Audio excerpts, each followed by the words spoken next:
Hi, welcome back guys. This is your friend, Parallel Deku. Back with another fanfiction. This is the series of What If Deku Had a Brother with Dragon Powers? Now before starting, please give this video a like. And subscribe to the channel if you want more videos like this. Now let's get into the fanfic. Within the vast expanse of the void, two dragons had been locked in a battle that spanned centuries, using human vessels to continue their endless conflict. The reason for their feud had long been forgotten, even by the dragons themselves. Their previous hosts had fought fiercely, ultimately leading to their own destruction. Frustrated by the ongoing rivalry, a universal dragon god intervened before the dragons could be sent to new hosts. On one side of the void was a large red western dragon with green eyes and gold spikes, known as Draig, the Red Dragon Emperor. Opposite him was an enormous white western dragon with feathered wings, blue eyes, and golden horns, known as Albion, the White Dragon Emperor.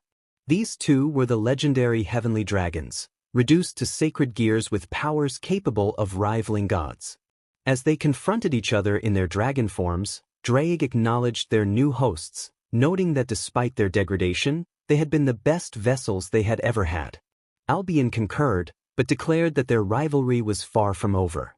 Just as they prepared to clash, a powerful voice echoed through the void, commanding them to stop.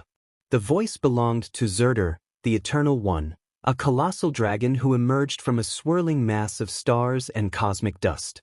Both Draig and Albion were taken aback, bowing in respect and fear. Zerder expressed his weariness of their rivalry, stating that it brought him shame to consider them as heavenly dragons. He acknowledged the potential of their previous hosts but criticized their foolishness, highlighting the absurdity of their actions. Draig and Albion recognized the truth in Zerder's words, reflecting on the destruction they had caused through their rivalry.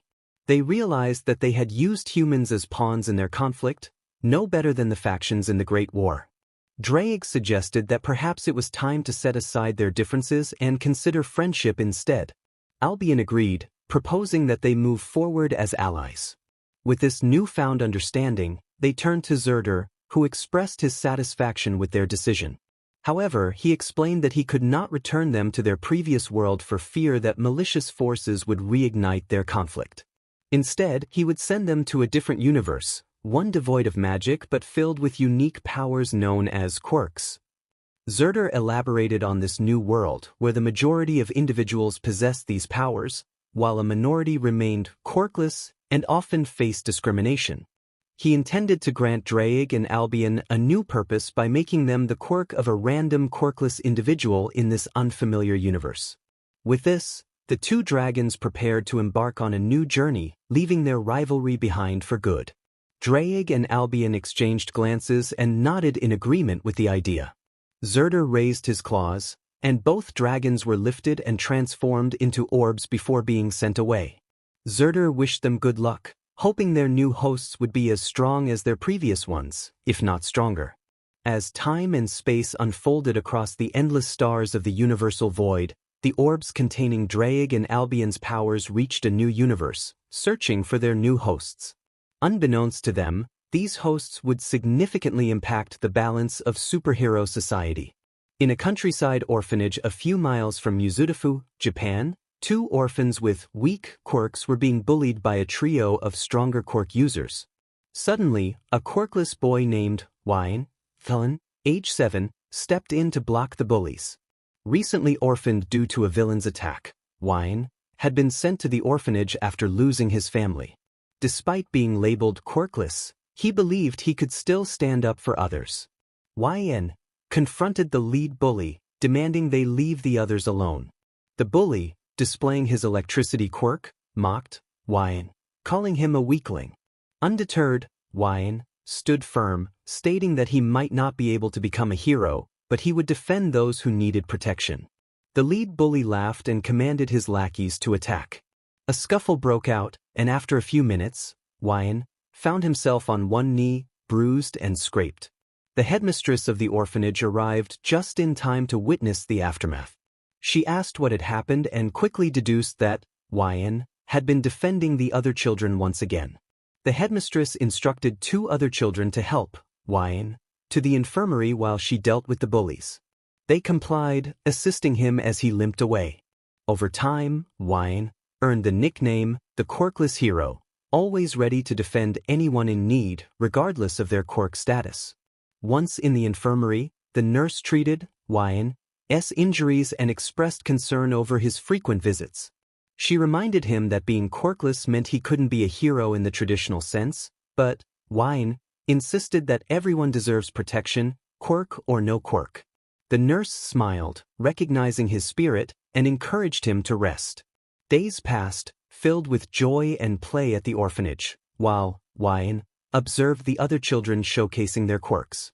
One day, the headmistress called for him, assuring him he was not in trouble but that someone wanted to meet him. Nervously, Wine followed her to her office. Inside, he met Inko Midoriya and her son, Izuku. The headmistress introduced them, and Wine greeted them shyly. Inko explained that Izuku had also been diagnosed as quirkless, which surprised both her and Izuku when they learned about Wine's reputation as the quirkless hero. Inko asked about Wine's experiences, and he shared how he defended other orphans, regardless of their quirk status. Izuku listened intently, his eyes lighting up with admiration. When he asked if Wine liked heroes, Wine confirmed his respect for them. As the two boys talked and smiled at each other, Inko realized they could form a meaningful bond. She felt hopeful about the potential friendship blossoming between Wine and Izuku. Wine felt a wave of shock and surprise wash over him as he looked at Inko and then at Izuku's smiling face. A smile spread across his own face as he turned to the headmistress, giving the answer that would change Izuku's life for the better. He expressed his desire to join their family, and in an instant, he found himself embraced by both Izuku and Inko. The headmistress, filled with happiness, shed a tear. The headmistress suggested that Wine gather his belongings while she and Mrs. Midoriya handled the paperwork. Wine agreed and stepped out of the office to pack his things. As he packed, some of the children he had defended in the past learned of his adoption and felt sadness at the thought of losing their protector.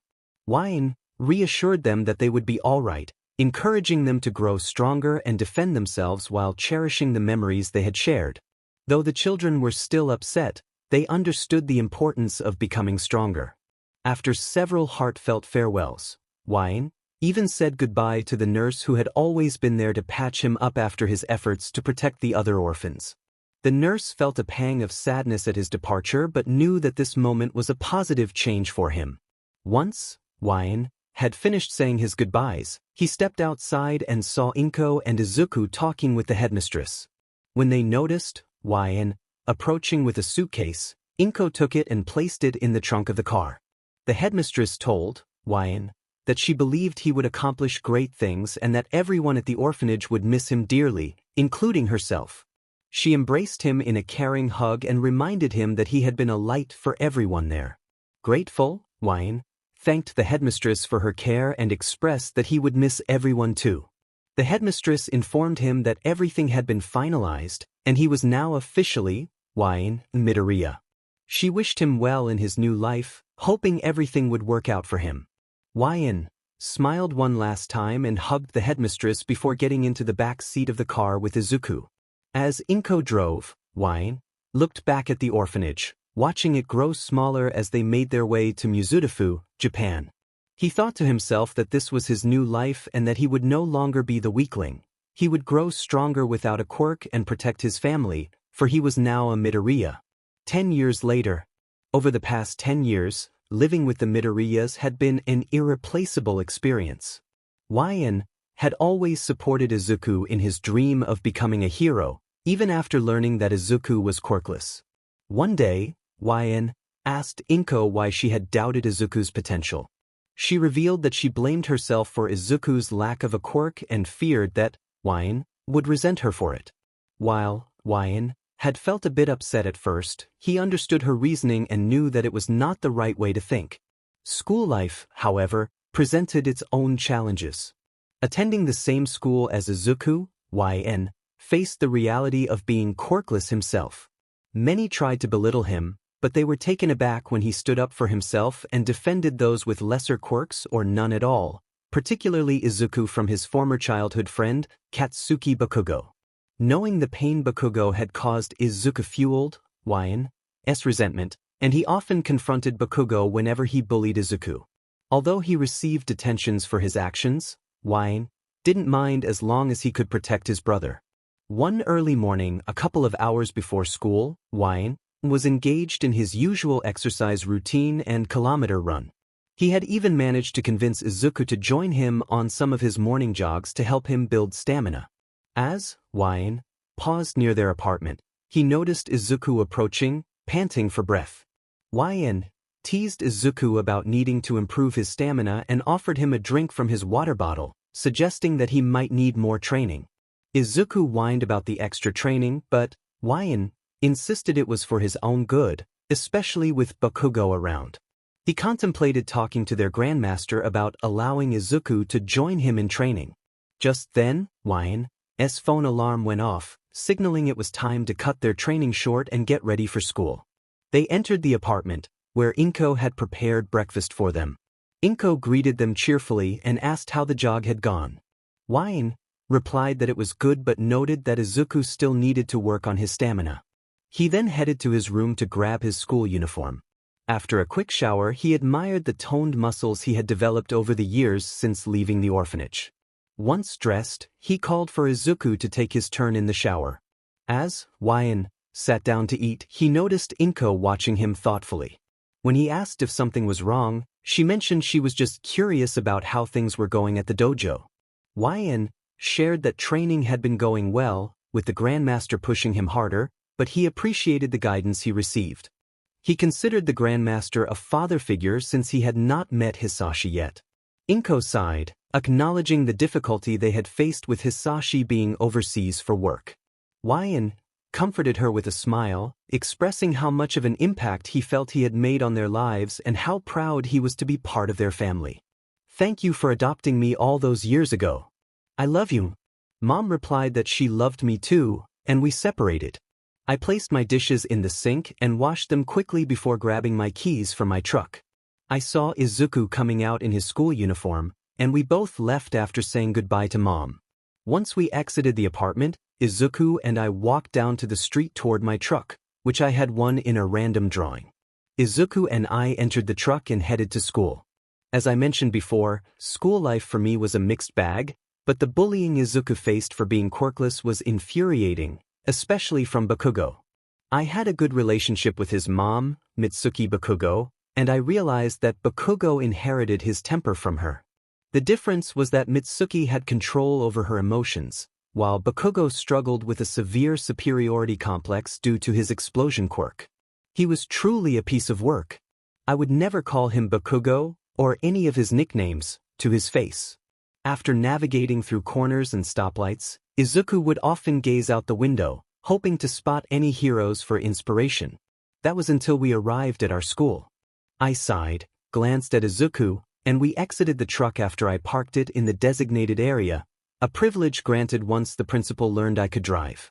Soon, chaos was about to unfold. After school, chaos indeed came. Bakugo attempted to bully Izuku again, flanked by his lackeys. He pushed me aside, claiming Izuku was nothing without a quirk and needed a lesson. I taunted Bakugo, telling him to leave Izuku alone. His anger flared as he shouted at me, demanding to know what I had called him. I remarked that his insults were getting old and warned him that using his quirk was illegal. Bakugo, undeterred, commanded his lackeys to attack. I shook my head and prepared myself, blocking an attack from one lackey whose quirk allowed him to stretch his fingers. I countered with a swift kick to his chin, knocking him out. Another lackey charged at me with a stone fist, but I slid under him, sending him into the air before delivering a powerful downward chop that took him out as well. Bakugo charged at me, but I intercepted him with a knee to his chest, followed by a jab and another downward chop that sent him crashing to the ground. He attempted to rise again, but I finished him off with the same chop. I dusted off my hands and returned to Izuku. I asked Izuku if he was alright, and he assured me he was fine, deciding to walk home this time. I watched him leave, shaking my head at his stubbornness. A voice then caught my attention, commenting on Izuku's heart of gold. I looked around but saw no one. I wondered how I could help Izuku more when he rarely asked for it. I started my truck and drove around town, brainstorming ways to support Izuku. As I turned a corner, I heard a scream. I immediately stopped and listened more closely. A girl's voice shouted for someone to leave them alone. I approached the alley and overheard a thug trying to persuade the girls to come with him, accompanied by laughter from his companions. Realizing they needed help, I rounded the corner and threw a trash can lid at one of the thugs, catching their attention.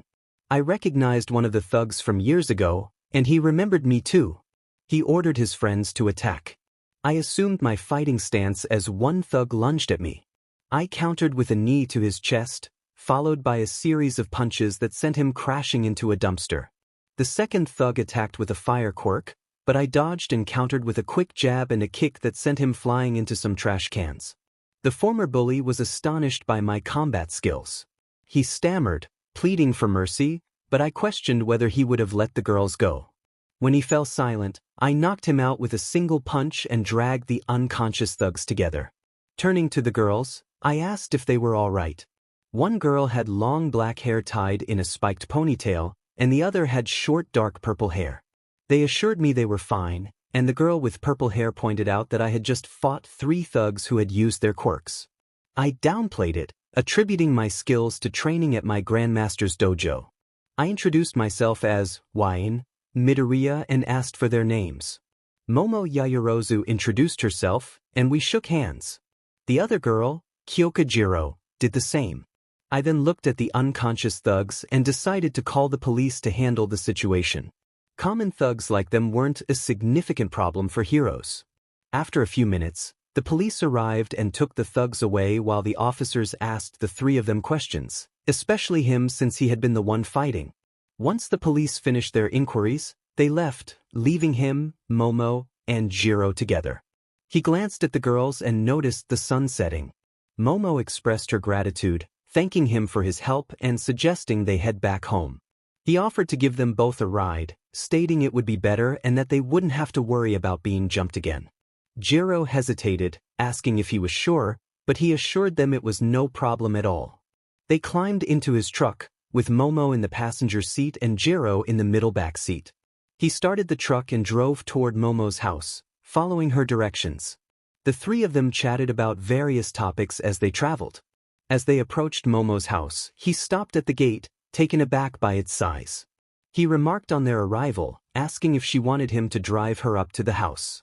Momo declined, thanking him again for saving them from a potentially terrible situation. He interrupted her, suggesting they not dwell on that, and she smiled. He handed her his number, encouraging her to reach out if she needed help again or just wanted to talk. Momo thanked him once more before getting out of the truck, briefly opening the gate and walking back to her home. He turned to Jiro, who still looked a bit shaken. He checked on her, asking if she was okay. She admitted she was still a bit rattled and didn't want to think about what might have happened if he hadn't shown up. He understood her feelings and encouraged her not to let it get to her. Jiro handed him her address, and he chuckled at the coincidence of living close to each other, which made it easier for him to drop her off. He drove toward Jiro's house, and they continued their conversation until they arrived. He parked in front and reassured her that despite the unexpected events of the day, she shouldn't let it affect her. He handed her a slip of paper with his number, telling her to call if she needed anything or just wanted to chat. Jiro agreed and stepped out of the truck, almost walking to her house before turning back with a smile to thank him for saving them. He encouraged her to go see her parents, reminding her they were probably worried, and wished her a good night. After she left, he started the truck again and headed back to his apartment. Upon arriving, he was greeted by a worried mother and brother. His mother expressed her concern, nearly calling the police when he hadn't returned home after school. He reassured her that he was fine and apologized for being late, explaining the situation with Momo and Jiro. His mother acknowledged that it was a good reason but questioned why he had put himself in danger. He explained that he couldn't ignore someone in need, regardless of the risks. Izuku, his younger brother, expressed his admiration for him, saying he inspired him to become a hero. He felt proud to be a role model for his brother. After a brief family moment, he excused himself, feeling tired from the night's events and needing to rest for his morning exercise. He wished them both good night and headed to his room, changing into his sleepwear and lying down. As he drifted off, he found himself in a grassy field, startled awake by the image of an enormous feathery dragon. He held his head, puzzled by the dream before falling back asleep. The next day began with his usual routine, waking early for training, attending school, and defending Izuku from Bakugo. He reflected on how monotonous the routine had become, questioning Bakugo's motives and feeling sympathy for his mother. Normally, Izuku would accompany him, but lately, he preferred to walk home alone to think. As he drove around after school, he pondered what to do before heading home, considering a visit to the mall since he didn't have to go to the dojo that day. He parked at the mall and made his way inside when his phone rang. Curious about who was calling, he answered. Momo's familiar voice greeted him, and he realized it was her. She thanked him for his help the previous night and mentioned that she had told her parents about the incident. After a moment, he heard her place the phone on a table, and she informed him that her parents wanted to speak with him. He introduced himself to Mr. and Mrs. Yaoyorozu, pleased to meet them, even if only through voice. Mr. Yaoyorozu responded warmly, acknowledging him. The couple expressed their gratitude for the young man who had saved their daughter and her friend from a potentially traumatic situation. Mrs. Yaoyorozu playfully mentioned how their daughter couldn't stop talking about him when she returned home, which elicited a laugh from him. He reassured them that he was just glad to have been there at the right moment. Mr. Yaoyorozu inquired about the young man's fighting style, curious if he had aspirations of becoming a hero or if it was merely a hobby. The young man explained that he was actually quirkless, which surprised them. He shared that despite not having a quirk, he was determined to help those in need. He had been training at a dojo for several years, specifically the Lin Kei Fighting Dojo. Momo was astonished to learn he trained there, noting the difficulty of gaining entry. He explained that he had worked with the Grandmaster, who had recognized his potential and taken him on as an apprentice. Mrs. Yaoyorozu teased Momo about finding an interesting friend, causing her to blush with embarrassment. Mr. Yaoyorozu then asked if there was any way they could repay him for his kindness. Initially declining, the young man suddenly had an idea. He expressed a desire to be friends with Momo, as he lacked friends due to being quirkless. After a brief silence filled with laughter, Mr. Yaoyorozu turned to Momo, asking for her thoughts. She agreed, happy to be friends, and requested he call her Momo. He happily accepted. Mrs. Yaoyorozu concluded the conversation by expressing a desire to meet him in person one day and reiterated their gratitude for saving their daughter. He assured them he would do it all over again if necessary and expressed his eagerness to meet them. After the call ended, he saved Momo's number in his contacts, feeling a sense of joy at having made a new friend. As he walked through the mall, he glanced at various store windows filled with hero merchandise and souvenirs. His attention was drawn to an arcade where he spotted a girl in pink dancing to Just Dance Revolution. Intrigued, he entered the arcade and watched her impressive moves. When she finished, she turned and greeted him, surprised to see someone else there. He complimented her dancing and asked if she enjoyed it. She enthusiastically introduced herself as Mina Ishido. Curious about her appearance, he asked if her quirk had influenced it. She explained that her quirk was acid, and he shared that he was quirkless, part of the 20% who were not fortunate enough to have one. He recounted how he had faced bullying but remained committed to defending those with lesser quirks or who were quirkless like himself. Mina was intrigued to learn he could fight and was astonished when he mentioned the Lin Kei Fighting Dojo. She expressed disbelief at how he managed to gain entry, and he explained that the Grandmaster had taken an interest in him and trained him for combat over the past few years. Impressed, Mina suggested they play a game, and he agreed, standing beside her as she selected a random song. With excitement, they prepared to dance to Timber by Pitbull featuring Kesha, both eager to enjoy the moment together. With that, after 3 rounds, the game decided to end the fun for them. Mina pouted but quickly got over it, expressing her enjoyment and suggesting they play again sometime. She admitted that while she could break dance on her own, playing a dancing game was also fun. However, she mentioned needing to head home and asked to borrow my phone for a moment. I agreed and handed it to her. Mina added her number to my contacts and sent a text to herself before returning my phone. Now they could hang out later, she said as she walked out of the arcade. Mina turned around one last time to wave goodbye, expressing how nice it was to meet me and suggesting they hang out again.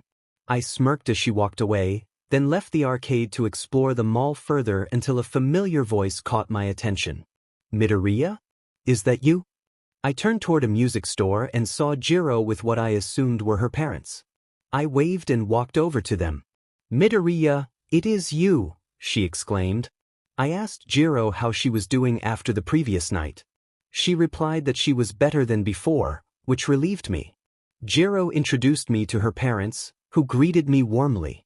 Her mother, Mika, looked like an older version of Jiro and thanked me for helping her daughter and Yamamo. Her father, Kyotoku, who looked like he could be in a rock band, also expressed his gratitude, saying I was all right in his book. I mentioned that I was just glad to be there at the right time and introduced myself as Wyan Midoriya. After the introductions, I asked if Jiro enjoyed music. She confirmed that they were a music-oriented family, and I shared my own taste in heavy metal, rock, and rap, which made her smirk. Jiro then asked about my quirk, and I explained that I was actually among the 20% of people who didn't have one. Jiro looked surprised, and I reassured her that I understood her disbelief, given my fighting skills. When her mother inquired about my fighting background, I shared that I had trained at the Lin K fighting dojo. The Jiros were shocked to hear this, and I briefly explained my journey there, mentioning how the Grandmaster recognized my potential and took me in as an apprentice. Kyotoku praised my skills and suggested that since I had helped his daughter, they could help me learn to play the guitar, which I had been wanting to do for a while but never found the time for. Mika agreed, saying it would be a great opportunity for Jiro to make more friends. Jiro groaned a bit at her mother's enthusiasm, but I was on board with the plan, hoping to learn as much as I could. Kyotoku whispered to me, asking me to keep an eye on Jiro to prevent any incidents like the previous night. I promised him I would. He told me to call him Kyotoku, while Mika introduced herself as well. They mentioned it was time to head home, and I thanked them again for their kindness. I exchanged a fist bump with Kyotoku and told Jiro to text me later, to which she agreed, saying Kyoko was fine. As they left, I waved goodbye and decided it was time to head home myself. I got into my truck and drove away, reflecting on the day. I had spoken to the Yaoyorisis, made a new friend in Mina, and met Jiro's family, all of whom were nice people. I wondered how these new friendships would develop.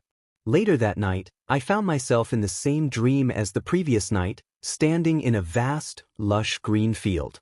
Confused, I questioned where I was when a deep voice responded, assuring me there was no need to worry as it hadn't brought me there to fight. Turning around, I recognized the dragon from my last dream. The dragon introduced itself as Albion, the Vanishing Dragon and the White Dragon Emperor. I was puzzled by the term, host, and Albion reassured me, promising to explain. It shared its origins from another universe where supernatural beings existed, detailing the concept of sacred gears, powers granted to humans by God, and its rivalry with another dragon named Drake. Albion mentioned being pulled into this universe by a universal dragon god named Zerder the Eternal One. I asked what this meant for me, and Albion explained that it had seen the world through my eyes and, along with Drake, had gathered information about this world, particularly regarding quirks. Albion offered me a chance to become a hero, in a sense, but first, it needed to ask me something important. What would you do if you had power? After a moment of reflection, Midoriya recalled all the times he had defended others without a quirk and how he would continue to do so. He shared his thoughts with Albion, acknowledging the cliché nature of his answer. He expressed his commitment to using any power to protect those he cared for and those who could not defend themselves, vowing to do so until his last breath. A brief silence followed before Albion chuckled softly. He understood Wyan's resolve and stood up, spreading his wings. He declared that Wyan was now his new host and that he would grant him the power of divine dividing. As Albion spoke, Wyan felt a surge of power within him, enhancing his senses beyond what he had known before. Albion advised Wyan to rest for the night, informing him that their training would begin in his mindscape as he slept. He warned that the training would be challenging but ultimately worthwhile. Grateful, Wyan assured Albion that he would persevere for everyone, wishing him good night before leaving the mindscape. This encounter marked the beginning of Wyan's journey toward becoming a hero, alongside Izuku, as they aimed to become the world's greatest heroes. 3 months had passed since Wyan developed his quirk, which was actually a sacred gear, but he referred to it as a quirk in this reality. His quirk, Divine Dividing, had been honed under the guidance of Albion, the White Dragon Emperor. During this time, he had developed powers similar to those of Albion's previous host, Valley Lucifer, a descendant of the original Satan King. In these 3 months, Wyan had mastered Divine Dividing and gained additional abilities, including Flames of Supremacy, Glacial Devastation, and White Lightning. He realized that Divine Dividing could potentially rival All Might's power, though he was not the arrogant type. Beyond his training, Wyan's relationships with Izuku and Inko remained strong. His friendships with Momo Yaoyorozu, Kyokujiro, and Mina Ishido, along with their families, had blossomed into some of the best he had ever experienced. He occasionally brought Izuku along, and they got along well, though Wyan sometimes felt nervous around the 3 girls for reasons he couldn't quite understand. One day, Wyan was driving with Izuku in the passenger seat of his truck, enjoying the music that filled the air. Of course, there was still one thing I had never mentioned before. Albion, communicating through telepathy, asked why I hadn't told Izuku or the others about him. I had a good reason for keeping Albion a secret from Izuku, Inko, Momo, Mina, Kyoka, and their parents. I explained that if Izuku found out about Albion's abilities, he would become overly excited, and I hadn't yet reached my full potential. I also felt it would upset me to have such a powerful quirk while Izuku remained quirkless. Even though Izuku didn't dwell on it, he still aspired to be a hero, and I didn't want to make him feel worse. Albion agreed, expressing his admiration for Izuku's willpower and intelligence. I then inquired about Drake, wondering if Albion had heard anything. Unfortunately, Albion hadn't. He speculated that Drake either hadn't found a host or that his host hadn't awakened him yet. There was also the possibility that Drake was out of range of our telepathy. As we paused at a stoplight, I asked Albion if he had any plans for training. He suggested it was time to train my balance breaker, which resembled a set of armor. I found the idea exciting, but my attention shifted when I saw Izuku jump out of the truck. I was frustrated with my brother for running off without a word. Albion speculated that something had caught Izuku's attention, and I agreed that we should follow him to ensure he didn't get hurt. I parked the truck and quickly caught up to Izuku, who was standing still, staring at something. I waved my hand in front of his face and then turned to see what had captivated him. My eyes widened at the sight of a large villain atop Tetouan Station, blocking the railways. I face-bombed, realizing this was the 5th villain to appear that week. Albion commented on the situation, and I could only imagine the reasons behind it. Izuku exclaimed about the size of the villain, and I chuckled, ruffling his hair. I reminded him that his excitement was why I had smacked his head earlier and that he shouldn't jump out of the truck without warning. He apologized, explaining that he acted on instinct. I pushed him toward the crowd, urging him to start writing notes about the situation. As we reached the front of the crowd, we witnessed a professional hero, Death Arms, catching a falling tower. Bystanders expressed their admiration for him, and I smirked at their enthusiasm. Suddenly, a line of water shot in front of us, forming barriers. Backdraft, another professional hero, instructed everyone to stay back, warning us of the danger. Albion remarked that this was a typical day in our universe, unlike dealing with angels, fallen angels, or devils. We both agreed that the villain's actions were pathetic, especially since he had resorted to robbing a purse. The atmosphere shifted as squeals from fangirls announced the arrival of Kamui Woods. I acknowledged Kamui's accomplishments as a new pro-hero, though I wished for fewer fangirls. As the fight unfolded, Izuku was visibly excited, and I knew Albion was intrigued as well. Kamui was about to use one of his signature moves, and we both anticipated it. The crowd cheered for him, and as he executed his move, an unexpected interruption occurred. A new hero, Mount Lady, kicked the villain aside, causing shockwaves among the spectators. Albion expressed annoyance at her sudden appearance, and I shared his sentiment as camera flashes erupted around us. Mount Lady introduced herself, claiming the situation was under control. Her actions drew mixed reactions from the crowd, with some men blushing and women glaring. I groaned at the spectacle, noting that she often stole the spotlight at the last moment, using her appearance to captivate the audience. Albion questioned his partner, wondering if he was serious. The partner interrupted, acknowledging Mount Lady's appeal but expressing a preference for other female heroes like Midnight or Ryukyu. Albion pointed out that Midnight was known as the R-rated hero, but the partner dismissed the concern, emphasizing that Midnight was more than just her looks. She was a competent hero who had earned their respect, much like All Might and Eraserhead. Albion noted the rise of villains and criminals alongside the emergence of quirks, leading to a need for governments to revise laws regarding them. The partner agreed, acknowledging that some laws helped maintain order, even if they had mixed feelings about their implications. As they observed Izuku diligently taking notes about Mount Lady, the partner reflected on her quirk, gigantification, and how it might hinder her in urban environments. Izuku's muttering drew Albion's attention, prompting the partner to playfully interrupt him. After a brief exchange, they decided it was time to head to school. Once at Aldra Junior High, the teacher began discussing the importance of thinking about their futures. The partner noticed Izuku still focused on his notes. The teacher tossed career aptitude test papers into the air, declaring that the class was eager to join the hero track. This prompted many students to showcase their quirks, which annoyed the partner and Albion. A voice cut through the excitement, and the partner recognized Katsuki Bakugo, who dismissed his classmates as losers while boasting about his own abilities. Albion expressed disdain for Bakugo's arrogance, comparing him unfavorably to someone else they knew. The partner shared Albion's feelings, feeling disgusted by Bakugo's attitude. As Bakugo continued to taunt the class, the teacher acknowledged his impressive test results, raising the possibility of him getting into UA High, which shocked the students.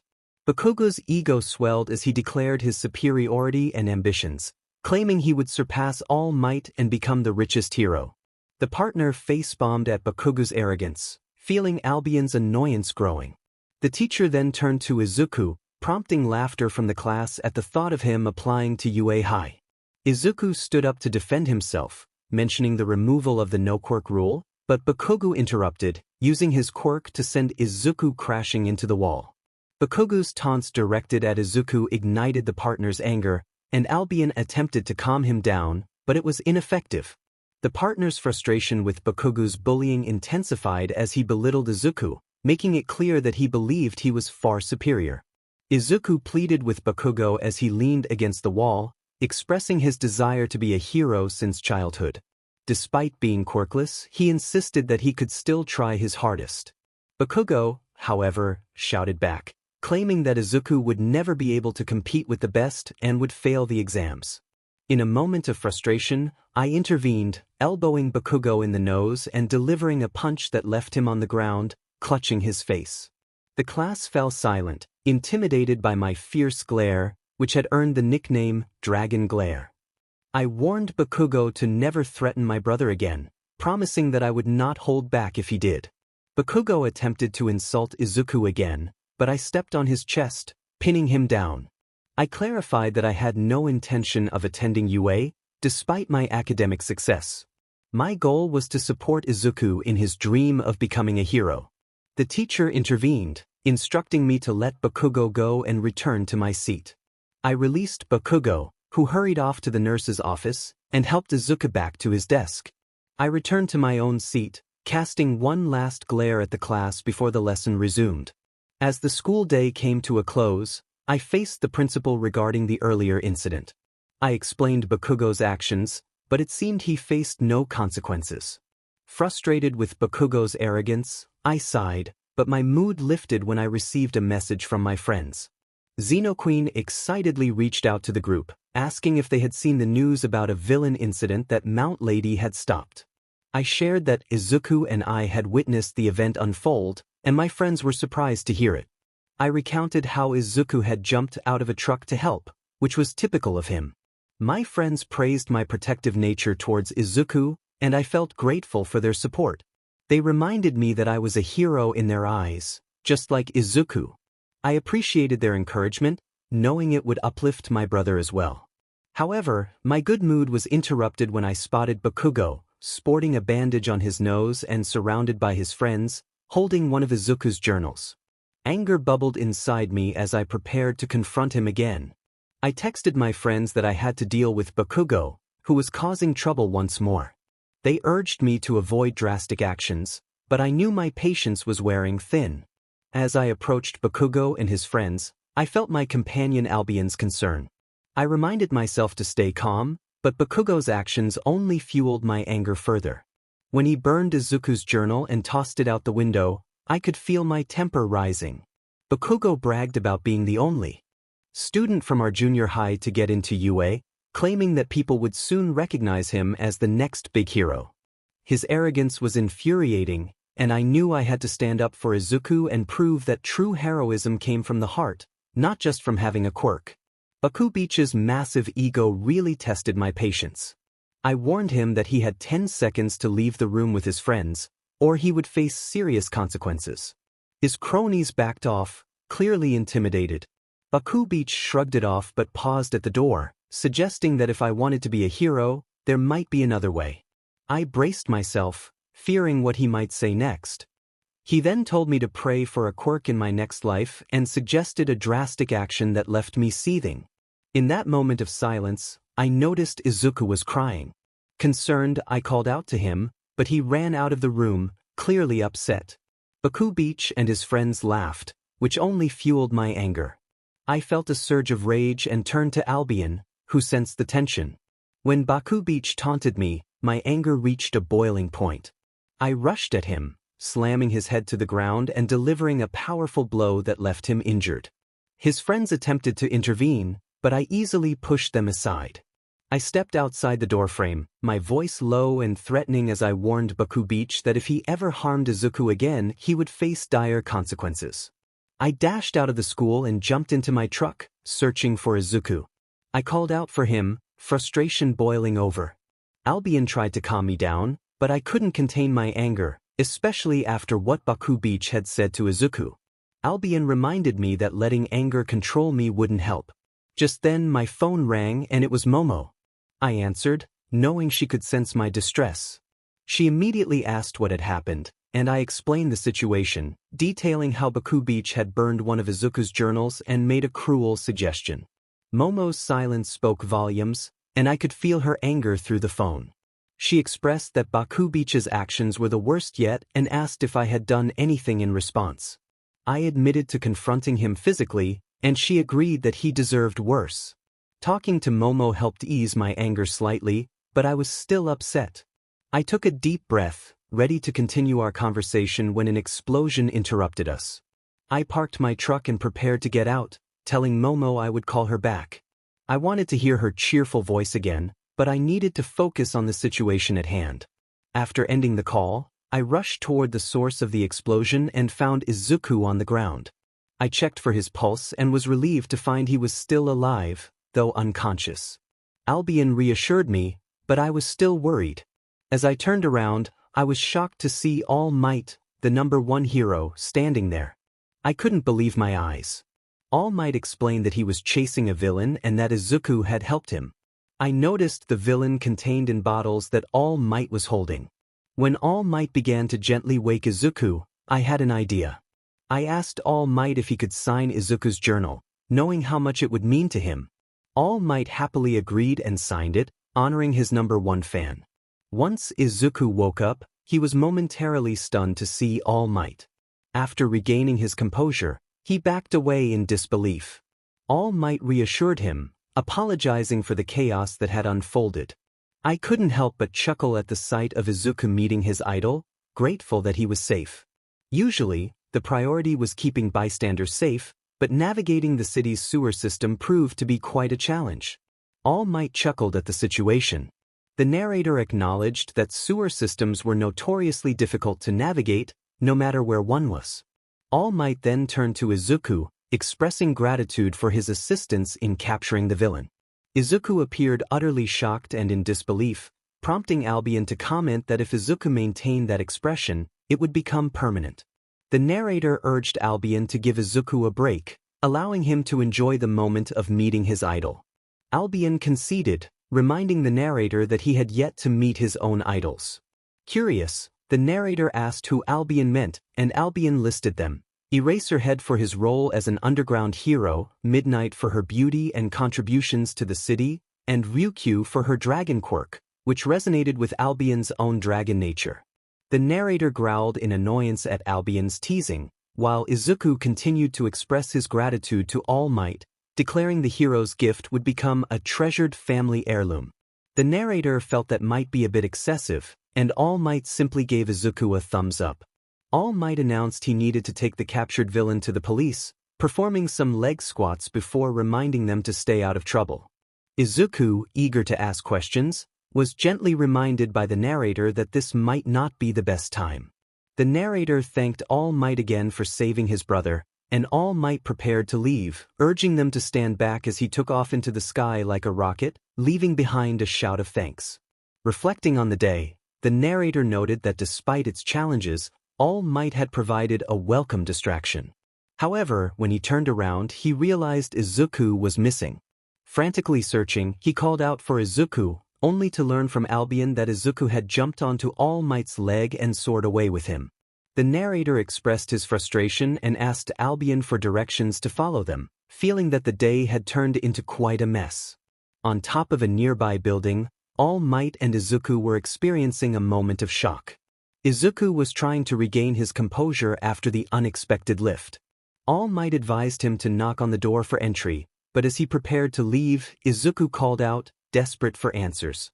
Memories flooded back to Izuku, and he expressed his feelings of inadequacy, questioning whether he could ever become a hero without a quirk.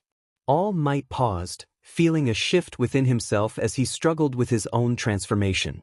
Izuku continued to share his story, revealing how the lack of powers made him feel weak and how he wanted to prove others wrong. He aspired to be a hero like All Might, wanting to inspire others with his smile.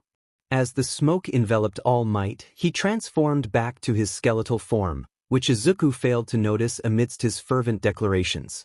When the smoke cleared, Izuku was left in shock, unable to comprehend the change before him, mistaking All Might's transformation for something sinister.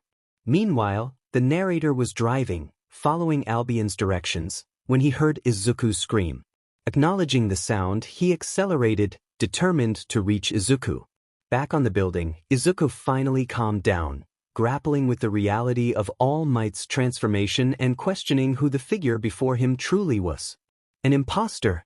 All Might assured Izuku that he was indeed All Might, but he was interrupted as he coughed up some blood.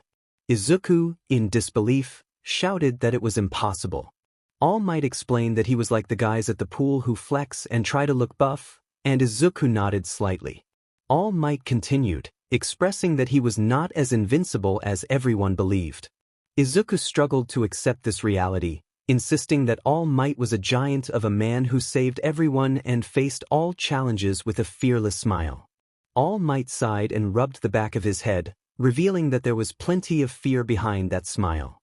He sat down on the ground and asked Izuku to keep this conversation private, cautioning him against sharing it online or with friends. Confused, Izuku watched as All Might lifted his shirt, revealing a scar on his side that shocked Izuku. All Might casually remarked on the scar, explaining that he had sustained it during a significant battle 5 years ago, which had severely damaged his respiratory system and required extensive surgeries. He revealed that he could only perform hero work for about 3 hours a day, and the rest of the time, he looked like this. Izuku was taken aback when All Might mentioned the fight from 5 years ago, realizing it was the battle with Toxic Chainsaw. All Might acknowledged Izuku's knowledge but clarified that while he had faced the villain, he had managed to keep that fight under wraps. He expressed the burden of being the symbol of peace, emphasizing that he had to maintain the image of never being afraid.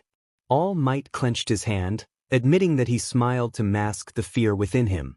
He explained that being a pro-hero meant constantly risking one's life, and some villains were unbeatable without powers.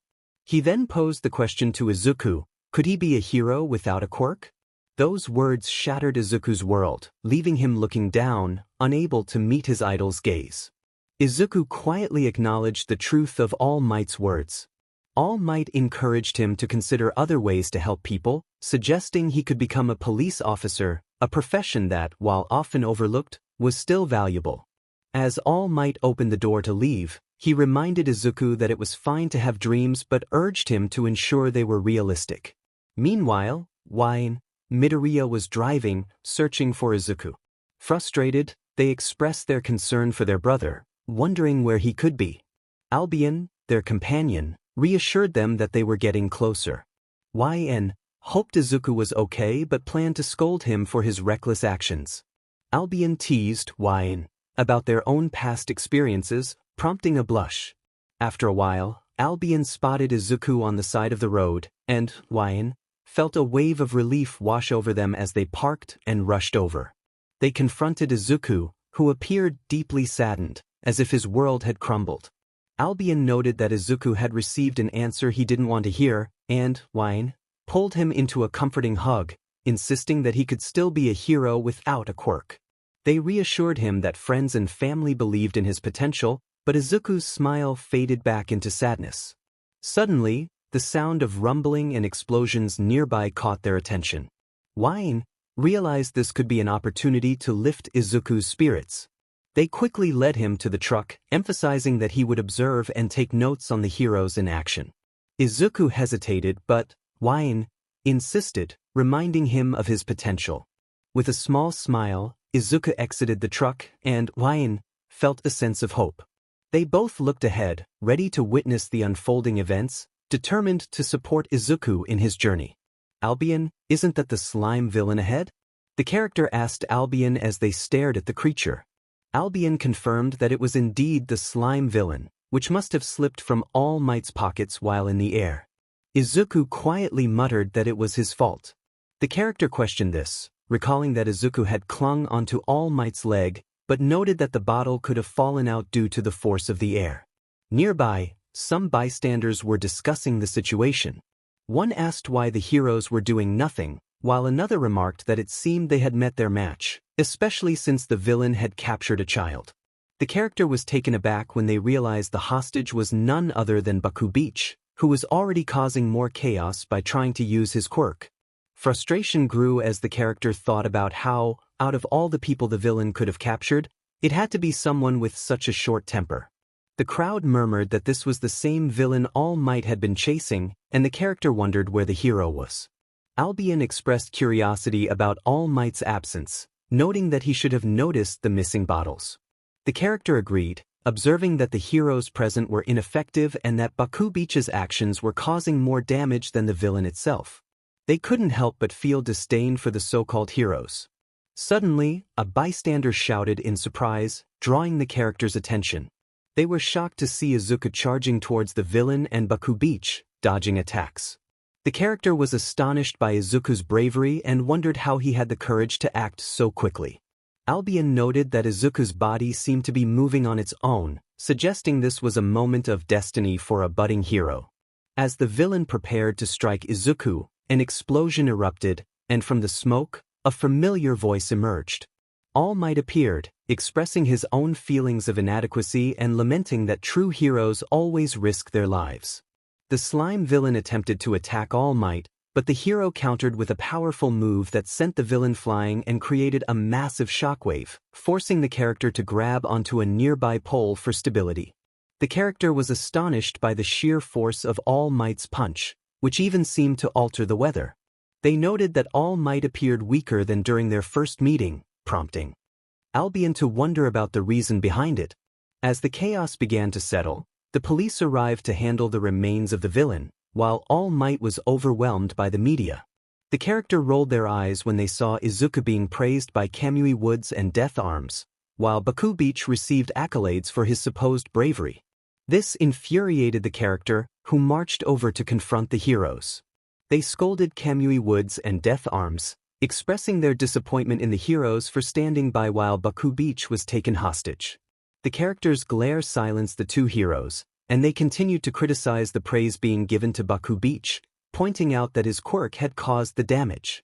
Frustrated, the character decided it was time to leave and told Izuku they were going home. Izuku, needing time to think, chose to walk home alone. The character watched him go, feeling a mix of concern and frustration before getting into their truck and driving back to the apartment lot. As they exited the vehicle, they questioned Albion about whether it was wise to confront the heroes. Albion expressed doubt about the repercussions but acknowledged the heroes in action. The character agreed but was interrupted by a phone call from Mina. Mina, cheerful as always, mentioned she was with Jiro and expressed concern for their well-being. The character shared the chaotic events of the day, which angered both Mina and Kyoka, particularly regarding Baku Beach. Mina vowed to use her quirk on him if they ever crossed paths, while Kyoka tried to calm her down, suggesting they could take action without using their powers. The character joked about the situation, and laughter followed, lightening the mood despite the earlier frustrations. But still, the encounter had left a mark on him. Mina cheered a bit, expressing her excitement, which made me laugh. Mina seemed a bit off, and Kyoka pointed it out, which I agreed with. Mina explained her curiosity about Bakugo, whom she referred to as an unpleasant person. I nodded in agreement until I noticed Bakugo standing in front of Izuku. I told the girls I had to cut the call short, assuring them we would still have our tea day, but Mina expressed her disappointment at the mention of drama tea. I promised her that one day we would have it. After saying our goodbyes, I walked over and hid around the corner, listening to Bakugo's words. Bakugo was dismissive, claiming he would never ask for help from someone he considered weak. His words confused me as I recalled his recent situation. He continued to insult Izuku, calling him a failure and insisting he owed him nothing.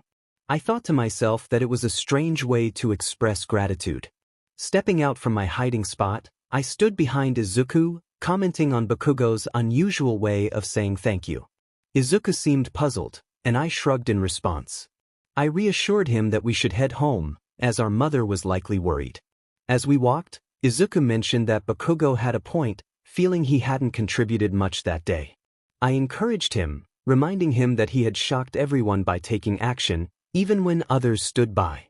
Izuku then questioned my boldness in scolding pro-heroes, wondering if I was afraid of the consequences. I shrugged it off, saying I would deal with any fallout when it came. As we approached a corner, All Might suddenly appeared before us, causing Izuku to be shocked while I felt a surge of frustration. Izuku asked how All Might had managed to evade the reporters. Before All Might could respond, I interjected, confronting him about his earlier response to Izuku. I was about to express my frustration further when All Might unexpectedly deflated right in front of us, leaving me speechless. I communicated with Albion telepathically, trying to process what I had just witnessed. Albion confirmed that it was indeed All Might, now in a weaker form. Izuku called my name, snapping me back to reality, and I expressed my annoyance at the bizarre turn of events. I introduced myself as Izuku's brother, explaining my adoption into the Midoriya family, and demanded to know what was happening. All Might revealed he had come to speak with Izuku to thank him and address his earlier question. Izuku was confused, and All Might explained that if Izuku hadn't shared his life story and intervened in the fight, he would have remained a bystander. I questioned All Might about his presence during the incident, and he confirmed he had witnessed everything, including my confrontation with the heroes. I felt a wave of anxiety, realizing that moment had returned so quickly. All Might reassured me that he had managed to sway the heroes' opinions but warned me to be cautious in the future. I acknowledged my impulsive reaction to the heroes' treatment of Izuku, and All Might asked if that was a common occurrence for me. I rolled my eyes and nodded. He then turned back to Izuku, thanking him for his bravery. Izuku, however, felt undeserving of the praise, believing he had wasted All Might's time and energy. I reminded Izuku that All Might wasn't finished speaking. All Might continued, explaining how Izuku's actions had inspired him, despite being quirkless. This revelation shocked Izuku, who listened intently as All Might spoke about the instinctive nature of heroes' actions. I noticed Izuku's emotional struggle as he fell to his knees, and I fought to hold back my own tears. All Might's words resonated deeply, and as the wind picked up, petals danced around us.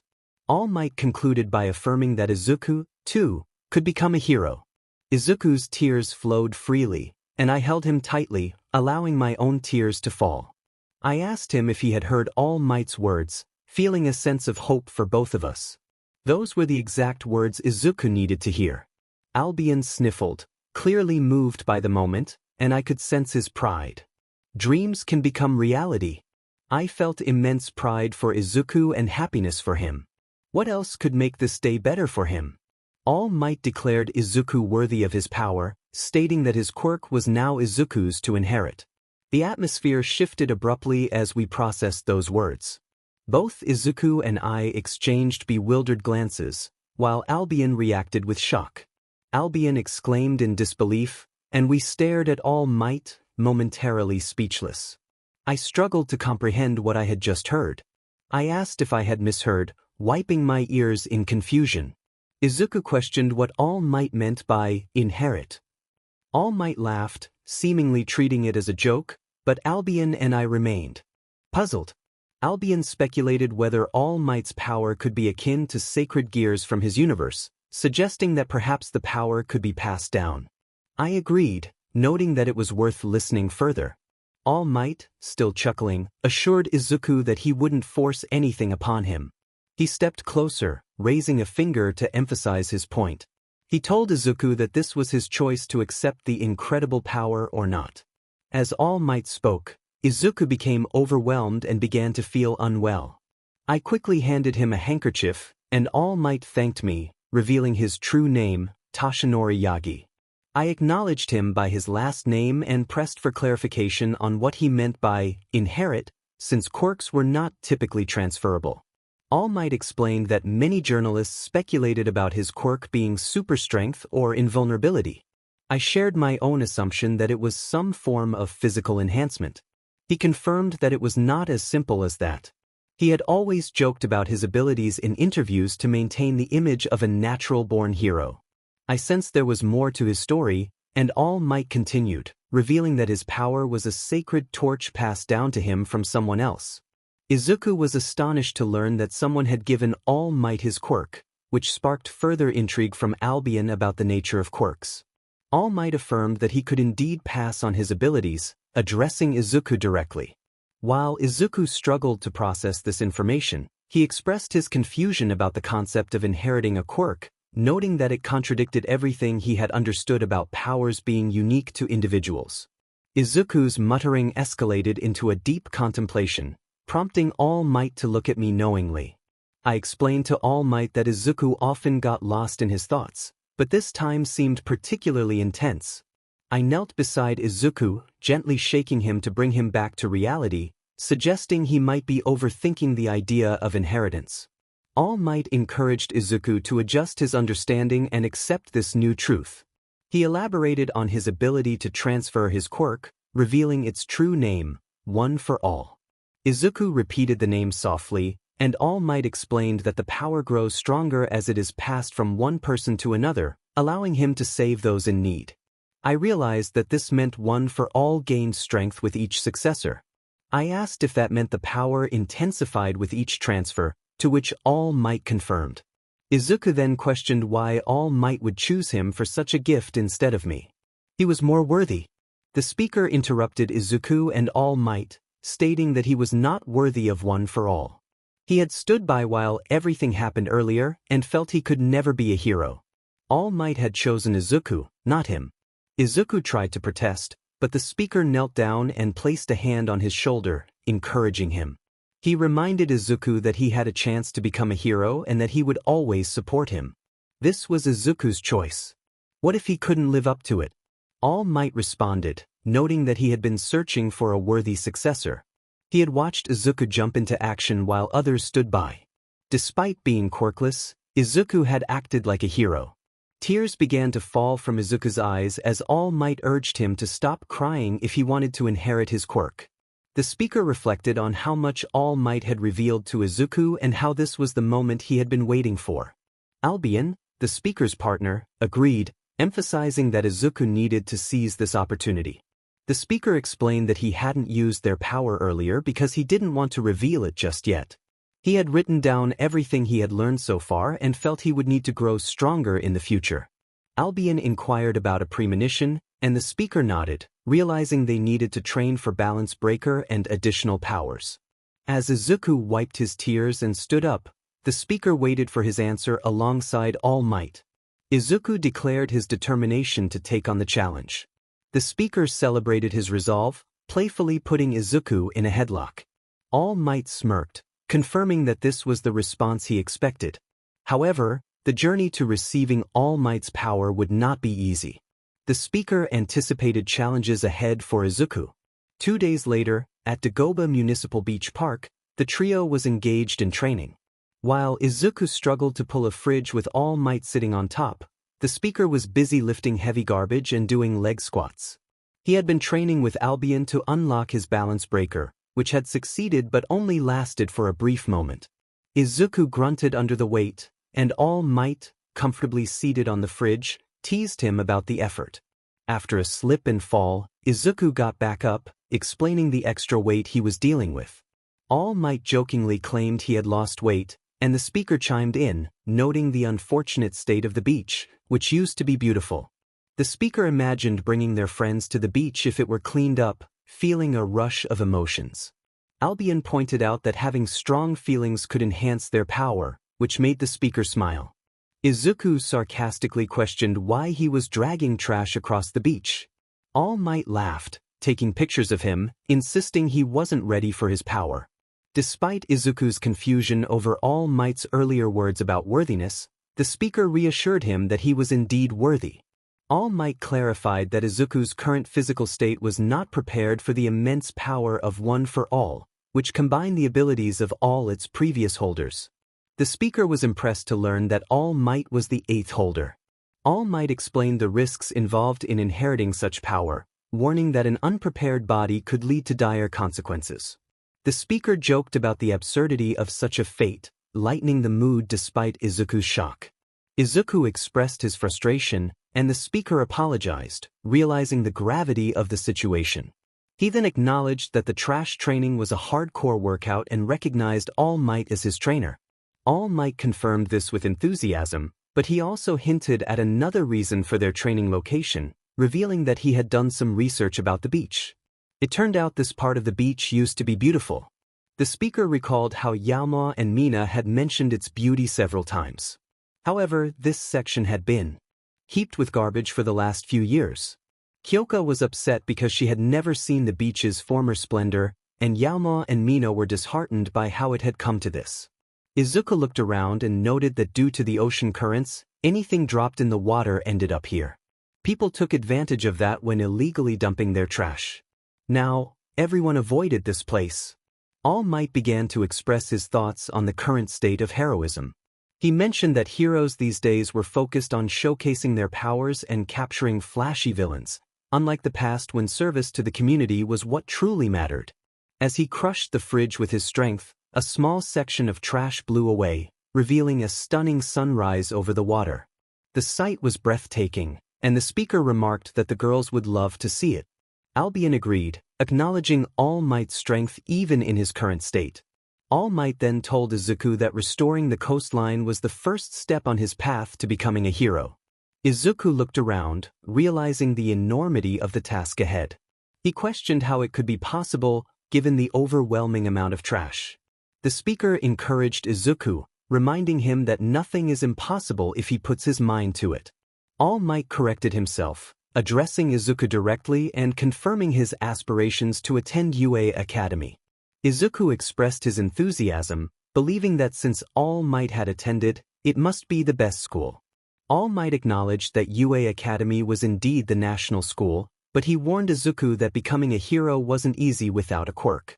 The speaker added that the acceptance rate was a mere 0.2%, making it a challenging goal. Izuku realized he needed to prepare his body quickly for the upcoming exam in 10 months.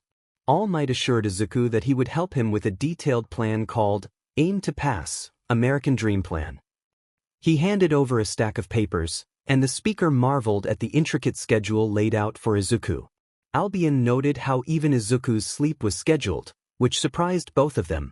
All Might admitted that the journey ahead would be extremely challenging, but Izuku was determined to work harder than anyone else.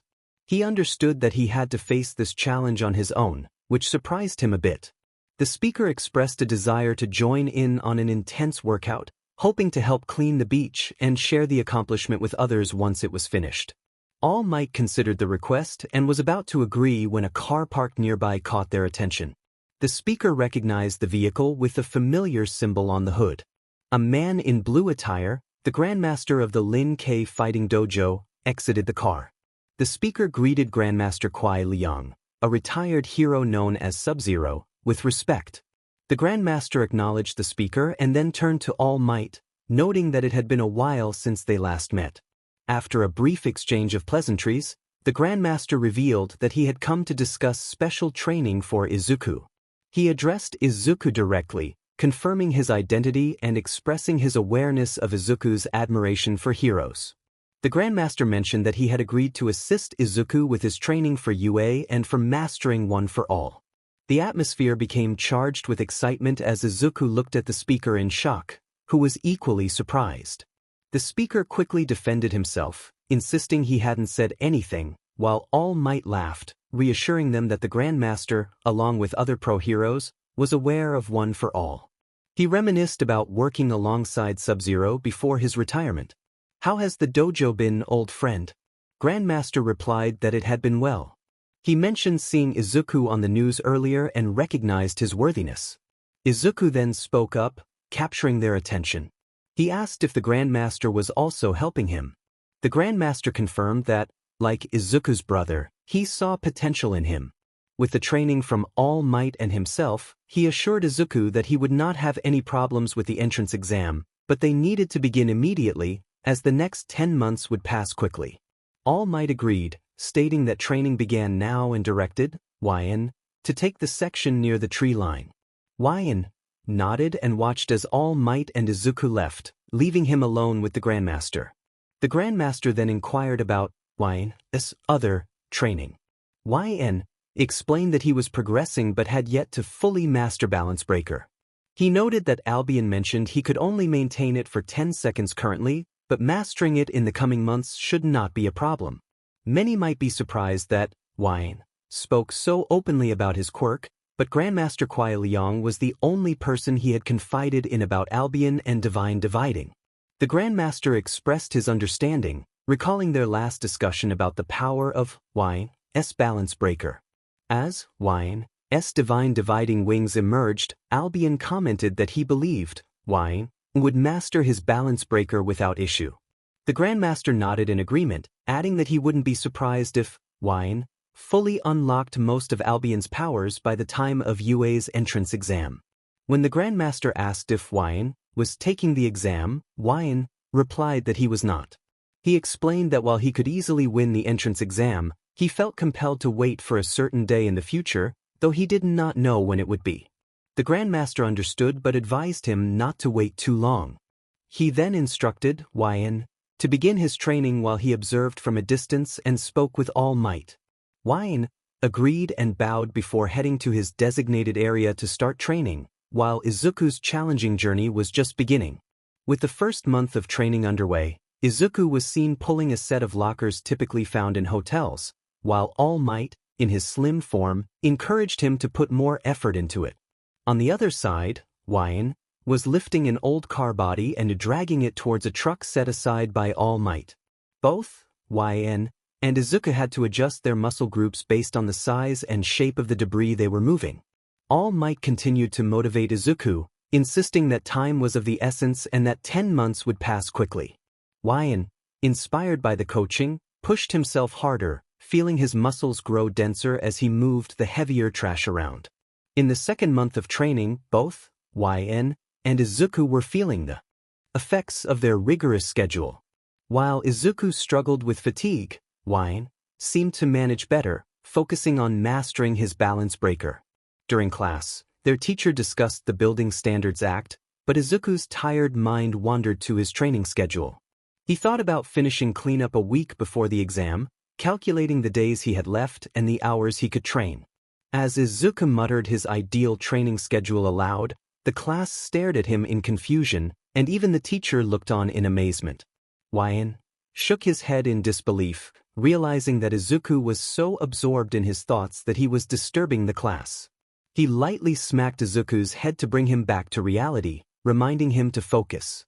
The teacher urged Izuku to pull himself together if he wanted to get into UA. Izuku realized he also needed to study, prompting Wyan to sigh and prepare for his own training.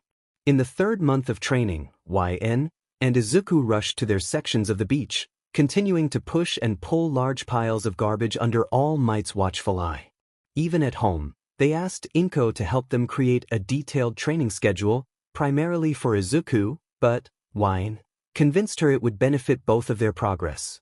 As night fell, Izuku focused on studying for the written portion of UA's exam, with Wyan by his side to offer support.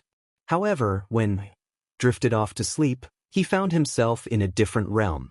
In a serene grassy field, Wyan trained alongside Albion, having fully mastered his balance breaker a month prior.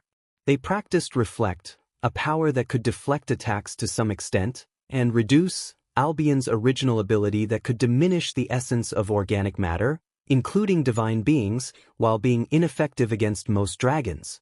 Wyan also learned Half Dimension, a technique that allowed him to have the size of objects and living beings without needing physical contact, and he could use Divide without the usual 10-second limit, but only in balance breaker form. After an intense training session, Wyan took a moment to rest, landing on a nearby stump and removing his helmet. Albion acknowledged Wyan's progress, expressing admiration for how close he had come to the level of Albion's previous host during their own balance breaker achievements. Wyan expressed gratitude for Albion's companionship and support, stating that he considered Albion family, just as he did with Izuku and Inko. Albion appreciated the sentiment, noting that most of his previous hosts had viewed him merely as a tool, making Wyan's words meaningful. Their moment was interrupted by a familiar voice, Valley Lucifer, Albion's former host, who expressed interest in Wyan. Valley acknowledged Wyan's strength but pointed out that he still had much to learn. He offered to help train Wyan in magic, explaining that while magic was rare in their world, he could share his powers and teach him how to wield them. Concerned about becoming a half-devil like Valley, Wyan learned that there were humans in their universe capable of using magic, and Valley's lineage granted him greater power. After considering the offer, Wyan shook Valley's hand, committing to training under both Albion and Valley, which would enhance his abilities beyond what the superhero society could anticipate. Months passed, and during the 5th and 6th months of training, whenever Izuku wasn't at the beach, he attended lessons with Grandmaster Kwai Liang and Wyan. Izuku worked hard under the guidance of his brother and the former cryomancer ninja hero. His determination brought him close to matching Wyan, though he still had not surpassed him. Grandmaster Kwai Liang was pleased with Izuku's progress. In the 7th month of training, Wyan and Izuku followed All Might, who rode a Segway scooter while wearing a coat. Izuku jogged with a small metal safe, while Wyan carried a washing machine on his back for strength training. As they jogged, Wyan noticed Izuku slowing down and straining until he eventually fell to the ground. Concerned, Wyan dropped the washing machine and rushed to Izuku's side, who managed a weak thumbs up. All Might encouraged Izuku to stay motivated, reminding him that he only had 3 months left to prepare. Wyan echoed All Might's sentiments, urging Izuku not to give up after all the hard work he had put in. They both recognized that Izuku had overworked himself, and Albion expressed concern for his well-being, noting that while Izuku's determination was admirable, it could be detrimental if he pushed himself too hard. All Might emphasized that the training plan was designed with Izuku's body in mind, ensuring progress that was both swift and manageable. He questioned whether Izuku had been following the plan fully, and Wyan echoed the concern, urging Izuku to take care of himself. Despite his exhaustion, Izuku expressed his desire to excel and become the greatest hero in the world, surprising Wyan and All Might with his determination. As Izuku struggled to rise, he finally succeeded, declaring his commitment to keep trying until he had what it took to achieve his dreams. All Might, moved by Izuku's fighting spirit, helped him up, praising his determination. Albion watched with a smirk, admiring Izuku's resolve and the thought he had put into his future. Wyan shared a knowing smile, recognizing the strength of their bond as they continued their training journey together. The concern was understandable even for young Yn. However, it was not the right moment to rush progress. All Might assured them that he could help get them back on track, confidently taking charge of the situation. Izuku, in a weak tone, expressed his disbelief at All Might's self-description as an old man. All Might laughed and soon, Wine joined in the laughter. Time passed, and it was now the morning of the UA exam. 3 months had gone by since they began their training, and on February 26th, they had successfully cleared the beach of debris, except for the pile where Izuku stood. Both were shirtless, and Wyan noted how Izuku had transformed into a small bodybuilder, while Wyan's own muscles had become denser, nearing an 8-pack. They both gazed at the sunrise, and Wyan spoke aloud, acknowledging their achievement. Albion, who was also watching the sunrise, confirmed their success, noting that it had taken longer than expected but they had completed the task just in time, especially Izuku for his upcoming exam. Memories of training with Albion and Valor flooded Wyan's mind, recalling how they had pushed each other to new heights. The peaceful moment was interrupted by the sound of a door closing, followed by footsteps that were likely All Might's. Suddenly, Izuku let out a loud scream, prompting a chuckle from Wyan, as they turned to see All Might marveling at the state of the beach. All Might expressed his astonishment at how they had even cleaned areas beyond what he had instructed. He was genuinely impressed, exclaiming that there wasn't a speck of trash left on the beach, and they had only a few minutes to spare. His excitement was palpable as he transformed into his buff form. Albion, confused by All Might's choice of words, asked if he had really said, super crap. Wyan couldn't help but chuckle as they noticed Izuku leaning backward until he fell, but Wyan caught him just in time, thanks to the speed gained from Vala's training. All Might congratulated them on their excellent work, and Wyan smirked while Izuku managed a weak smile. Izuku expressed his disbelief at their accomplishment, and Wyan corrected him, emphasizing that Izuku had done most of the work. Izuku then questioned whether he was truly ready. Wyan jokingly affirmed his readiness, and All Might echoed the sentiment, expressing his admiration for their progress. He held up his phone to show a picture of them posing together, but Wyan chuckled when All Might realized he had shown the wrong photo, revealing a past image of Izuku in tears. All Might pointed out how far they had both come, acknowledging that while Izuku still had a long way to go before inheriting All Might's full power, he was on the right track. Wyan decided to capture the moment with a picture of the sunrise behind him and sent it to Yaoma, Mina, and Kyoka, eager to tease them.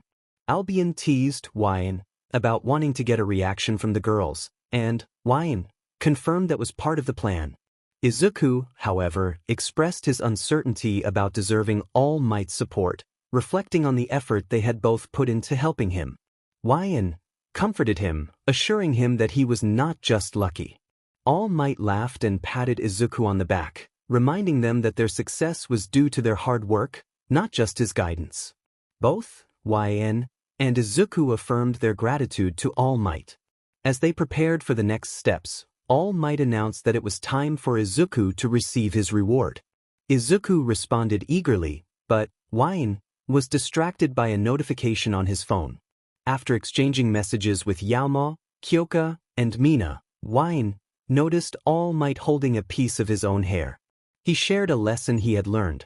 There is a difference between being lucky and deserving, where one is merely an accident and the other a well-earned reward. Izuku looked at All Might while contemplating his words. He couldn't shake the feeling that All Might was trying to impart some profound wisdom. All Might encouraged Izuku to take his words to heart, emphasizing that the gift he was about to receive was earned through his own valiant efforts. Izuku extended his hands, ready to embrace his future, but then All Might surprised them both. He held out a strand of his hair and instructed Izuku to eat it. Both Izuku and his friend were taken aback, feeling confused and slightly disturbed by the unusual request. Albion questioned the strange method of inheriting a quirk, while Izuku expressed his disbelief at the situation. All Might explained that to inherit his power, Izuku needed to swallow some of his DNA. Izuku protested, feeling that this was not how he imagined the process would go. Feeling overwhelmed, Izuku's friend groaned in frustration, realizing the urgency of the situation. They had to hurry, the UA exam was about to start. All Might was about to push the hair into Izuku's mouth, but his friend intervened, suggesting they wrap the hair around a candy bar to make it easier for Izuku. All Might took the suggestion and wrapped the hair around the candy bar before feeding it to Izuku. After confirming that Izuku was okay, they rushed to the UA Academy. Once they arrived, Izuku was struck by the impressive size of the building and its state-of-the-art security. His friend noted how only the best could enter such a prestigious school. As Izuku prepared to leave the truck, his friend stopped him, offering words of encouragement. They reminded Izuku that this would be a challenging task, but they would always support him, no matter the outcome. Izuku expressed his gratitude, feeling lucky to have such a supportive brother. After a brief exchange of well wishes from friends, he stepped out of the truck and walked toward the UA gates. Albion reassured his friend that Izuku would be fine, having trained diligently for 10 months under the guidance of All Might, Kuai Liang, and his brother. Feeling relieved, his friend watched as Izuku approached the entrance. As Izuku entered UA, he felt a mix of excitement and anxiety. He realized he hadn't had a chance to test out his new power yet. The memory of eating All Might's hair lingered in his mind, and he couldn't shake the feeling that nothing extraordinary had happened to him yet. Suddenly, he heard Kaken's voice and turned to see him approaching. Kaken warned him to get out of the way, startling Izuku. He nervously greeted Kaken, suggesting they both do their best in the exam. To his surprise, Kaken simply walked away without any confrontation. Izuku reflected on how Kaken had been more relaxed around him lately, which was a relief for his brother. He couldn't help but notice how his brother had been acting more like a dragon, but he dismissed it as his imagination. As he watched Kaken enter UA, Izuku felt a mix of fear and determination. He reminded himself of all the hard work he had put in, thanks to All Might, Grandmaster Kuai Liang, and especially his brother. He was ready to become a hero. Just then, he tripped over his own foot and began to fall. Expecting to hit the ground, he was surprised when he felt himself floating instead. A girl had used her quirk to catch him, and he was momentarily lost in thought as she helped him. She apologized for not asking first, explaining that she thought he wouldn't mind.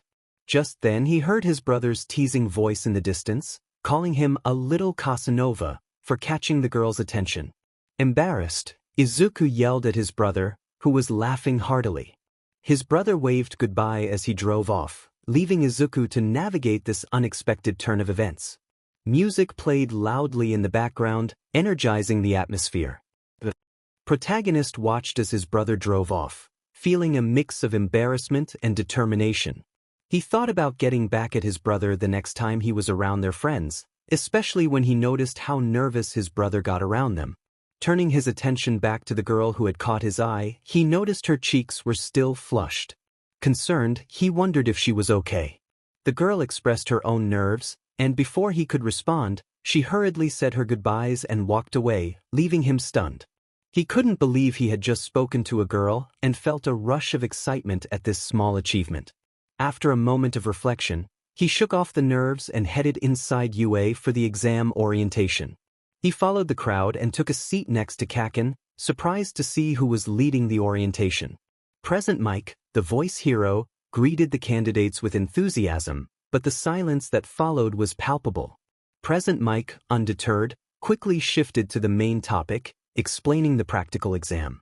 The protagonist felt a thrill at hearing Present Mike's voice, recalling how he listened to his radio show every day. He was in awe that all the UA teachers were pro-heroes. Kaken, annoyed by his excitement, told him to be quiet, but the protagonist was too caught up in his admiration to pay him any mind. Present Mike continued, explaining that the candidates would conduct 10-minute mock battles in urban settings.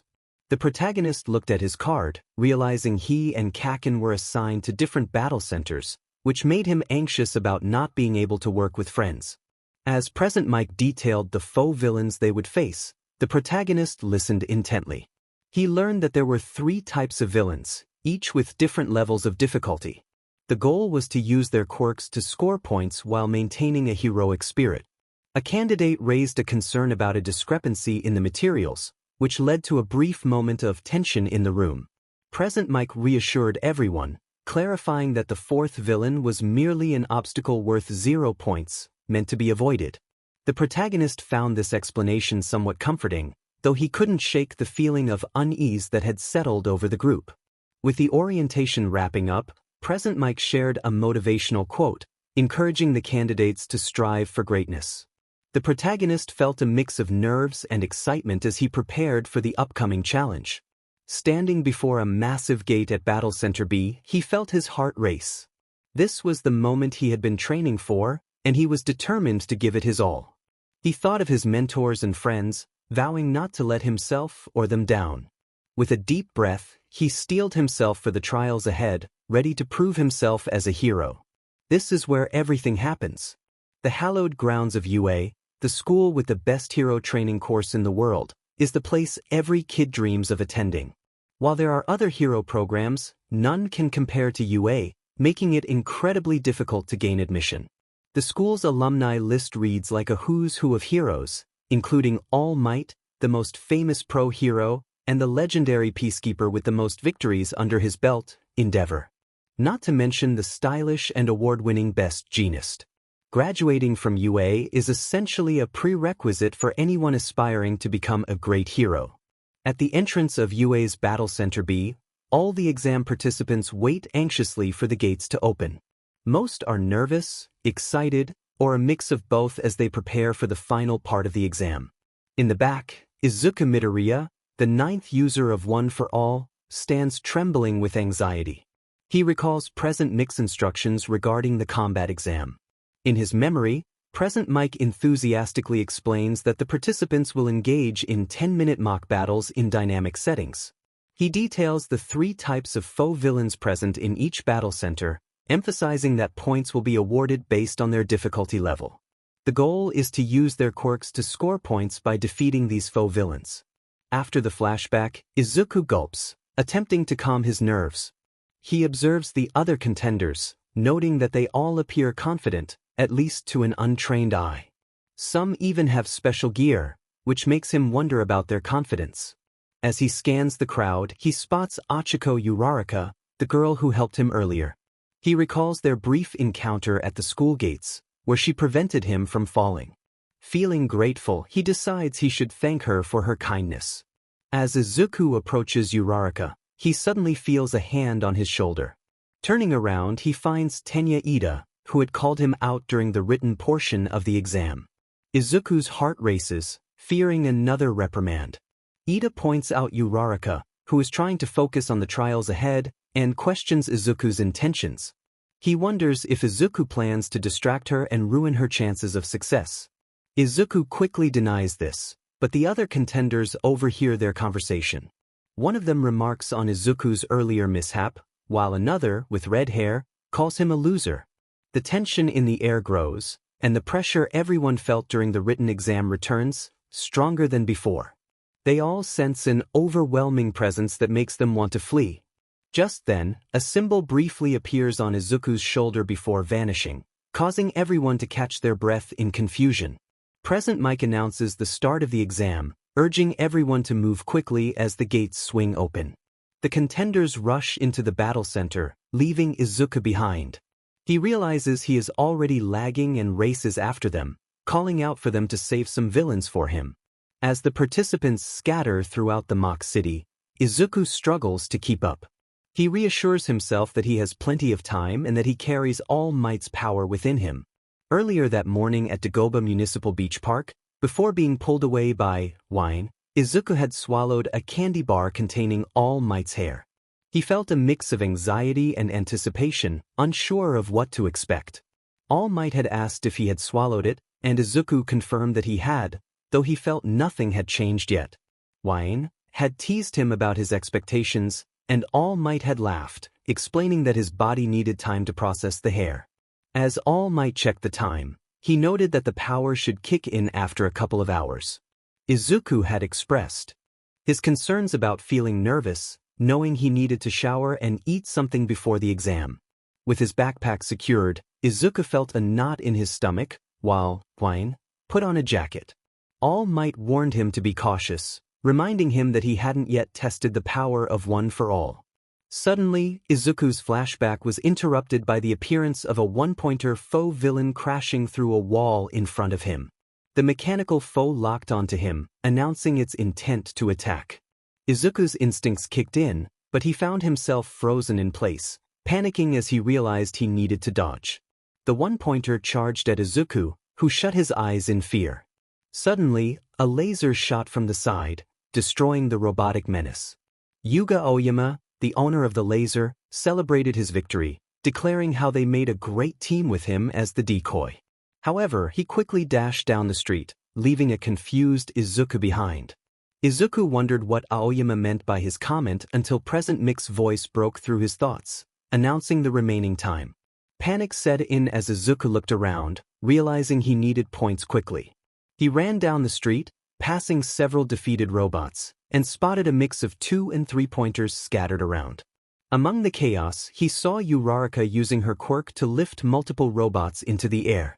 With a determined shout, she released them, causing them to crash to the ground and be destroyed. Izuku was astonished by her point count. As he processed this, Ida appeared, kicking down a robot and announcing his own score. Izuku was shocked by how many points Ida had accumulated. The competition was fierce, and he feared there wouldn't be any enemies left for him to defeat. Meanwhile, in the judge's booth, the teachers and principal of UA observed the contenders. Principal Nizu noted that the examinees seemed unaware of the number of villains present and their locations. Some students were strategizing while others relied on their speed to gain an advantage. Nizu remarked on the importance of remaining calm under pressure, while the screen showed Katsuki Bakugo surrounded by destroyed robots, exuding an intimidating presence. The teachers discussed the promising potential of this year's group, but one reminded them that the real test was yet to come. Back in Battle Center B, the ground shook as columns of dust and smoke erupted, causing fear among the contenders. Izuku recognized the colossal zero-pointer as it destroyed a building with its massive claws. Overwhelmed by its size, he felt a mix of awe and fear. The zero-pointer punched the ground, sending shockwaves through the area, while the other contenders fled in terror. Izuku, still frozen in place, was reminded of Present Mix's earlier advice to avoid the zero-pointer and focus on smaller targets. As he watched Ida run past him, he realized he needed to find smaller villains to score points. Just then, he heard a pained yelp and turned to see Uraraka trapped under rubble as the zero-pointer approached. Without hesitation, Izuku rushed toward the colossal robot, activating One for All in his legs. He soared into the air, clearing the dust and smoke as Uraraka looked on in awe. The teachers watched with growing interest as Izuku prepared for his final attack. With determination, he reeled his arm back, energy coursing through him as he aimed for the zero-pointer's head. All Might's encouraging words echoed in his mind, urging him to give it everything he had. Izuku unleashed a powerful punch, shouting with all his might. The impact sent the zero-pointer reeling back, causing it to explode in a spectacular display. Uraraka and the other contenders watched in shock at Izuku's incredible feat. All Might, observing from the booth, grinned proudly, knowing Izuku had truly embodied what it meant to be a hero. Then self-sacrifice. In the air, Izuku watched in shock, recalling a moment from months past. He thought about how this situation was similar to when he tried to save Kaken. He had moved without thinking back then, but now he possessed a quirk, real power. However, his moment of reflection was interrupted when Present Mike announced that there was only 1 minute left. This snapped Izuku back to reality, and he began to fall, his legs and right arm flailing as he felt the pain of his injuries from using his quirk for the first time. Izuku realized he had jumped using One for All, and he thought that perhaps he could use it to cushion his fall, just like All Might would. Landing should be easy, right? As he continued to fall, he attempted to use One for All again, but it wasn't working. Then he had a sudden realization. He was injured. He remembered All Might's warning about the backlash from using One for All for the first time. He regretted not listening, feeling overwhelmed by the borrowed power he could barely control even after months of training. He had acted recklessly against a giant villain, thinking he was ready when he wasn't even skilled enough to be a sidekick. Izuku groaned in pain as he fell, desperately trying to think of a way to lessen the impact. He refused to give up, determined to find a solution. Suddenly, an idea struck him, a Detroit smash. It was his only chance to survive. With his legs and right arm broken, he had to rely on his left arm. He prepared his left arm, reeling it back as he neared the ground. He thought about how crucial his timing was. If he missed it, he would be in serious trouble. Even if he survived, he had 0 points, and breaking his left arm would mean he wouldn't pass the exam. As he screamed in anticipation of the impact, he was unexpectedly stopped mid-fall by Uraraka using her quirk, which allowed him to float momentarily. Uraraka struggled to connect her hands, and when she finally did, she released her power, both of them grunting from the effort. Uraraka took a moment to catch her breath, but the side effects of her quirk caught up with her, and she felt nauseous. Izuku looked up at Uraraka, feeling grateful that she had saved him once again. She seemed exhausted but uninjured, which relieved him. With renewed determination, he began to crawl with one hand, hoping to score at least 1 point before time ran out. Just then, Present Mike interrupted him, announcing that time was up. An alarm rang throughout all the battle centers, signaling the end of the UA exam. Most contenders were relieved it was over, while others were exhausted from the challenges. Izuku, however, was devastated, having not scored a single point, and he began to sob. Just as he felt himself slipping into unconsciousness, he heard 2 familiar voices calling his name. Izuku looked up to see Mina Ishido and Kyoka Jiro rushing toward him, filled with concern. As they reached him, he lost consciousness. Mina frantically checked on him, flipping him onto his back, while Kyoka used her earphone jack to listen closely to his heartbeat. After a moment, she sighed in relief, confirming he was okay, just unconscious. Mina and Kyoka exchanged worried glances as they examined Izuku's injuries. Mina recalled how Wine had mentioned Izuku's quirk was a physical enhancement, but this seemed excessive. Jiro reminded her that Wine had also warned that it was a powerful enhancement that could cause harm if Izuku pushed himself too hard. They both knew how worried Wine and Izuku's mother would be upon seeing him like this. Meanwhile, other contenders were discussing Izuku's incredible power and how his current state wouldn't help him in the exam, especially with 0 points.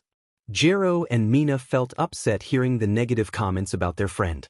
Ida, observing the situation, reflected on Izuku's actions. He thought about how Izuku had sacrificed everything to save Uraraka, knowing the risks involved. Ida felt a pang of guilt for having run away instead of helping. Suddenly, a short, elderly woman spoke to everyone, praising their efforts and offering them gummies as a reward. One contender thanked her, and she reminded them not to eat them all at once. As she walked past, Aoyama recognized her as Recovery Girl, the heart of UA. Recovery Girl approached Izuku and expressed her shock at his injuries, noting that it seemed like his body wasn't accustomed to handling his own power. She then turned to Mina and Jiro, asking if they knew him. They nodded, explaining they were friends through his brother, and returned their focus to Izuku, concerned for his well-being. Recovery Girl and Jiro were surprised to see each other in the same battle center. Recovery Girl, with a playful demeanor, kissed Izuku on the head, causing a mix of shock and discomfort among the onlookers. A contender questioned the scene, while Aoyama explained that Recovery Girl was a school nurse known for her remarkable healing abilities. As Izuku's injuries began to heal rapidly, Aoyama praised Recovery Girl's quirk, noting that she was the reason UA could conduct such intense exams. Once Izuku was assured to be fine, Recovery Girl looked around for any other injured students. Jiro and Mina helped Izuku to his feet, and the trio made their way back toward the gate. Mina pointed out that Wine would likely be upset about the situation, and Jiro shuddered at the thought of Wine's intense glare. An hour later, Wine was outside UA, waiting for Yaoma, who had just finished her exam. They discussed how she felt about her performance, and Wine reassured her of her abilities. However, Wine expressed concern for Izuku, who had recently manifested his quirk and was still adjusting. Yaoma tried to calm Wine's nerves, and they shared a brief moment of shyness. Suddenly, Mina, Kyoka, and Izuku approached, and, greeted them, curious about how the exam had gone. Kyoka mentioned that Izuku had sustained some injuries during the exam, which caused concern for both YN and Yaoma. YN confronted Izuku about his injuries, and he admitted to breaking his legs and arm. While YN was frustrated, Mina excitedly recounted how Izuku had heroically jumped and struck a zero-pointer robot, impressing everyone. Kyoka added that Izuku had saved a girl during the incident, who had used her quirk to help him float when he was falling. YN recognized the girl from Izuku's description and commended Izuku for his bravery, though they reminded him of the risks he took. With the excitement winding down, YN suggested they all head home, and they piled into the truck, sharing stories about their experiences during the exams. 5 days later, YN sat at a cafe, sipping tea and feeling anxious about Izuku's situation. Albion, YN's companion, sensed the worry and asked about it. YN expressed concern over Izuku not hearing from All Might and how the mock battle had affected him. They reflected on a protective spell YN had placed on Izuku to deter bullying, recalling that it had activated twice when Izuku was scolded by a classmate. The second time he intended to thank the girl for saving him at the entrance, he was interrupted and scolded by the same guy. Albion pondered if the man was perhaps a bit uptight. From what Jiro and Mina had said, it seemed he had changed his opinion, or at least appeared to, after Izuku had taken down the zero-pointer. It was clear that there was more to the exam than just combat, he thought. Most people likely wouldn't consider the importance of rescuing others. Albion remarked that it was always about combat with the younger generation, indicating they relied too much on strength without understanding the bigger picture. He agreed with Albion until he noticed footsteps approaching, and a familiar figure settled into the chair across from him. It had been a while since he had seen Shota Aizawa, also known as Eraserhead.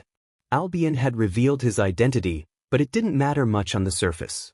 Inside, he felt a sense of excitement, considering Aizawa a friend, though others might label them as mere acquaintances. Aizawa acknowledged him with a simple greeting and took a sip of his tea.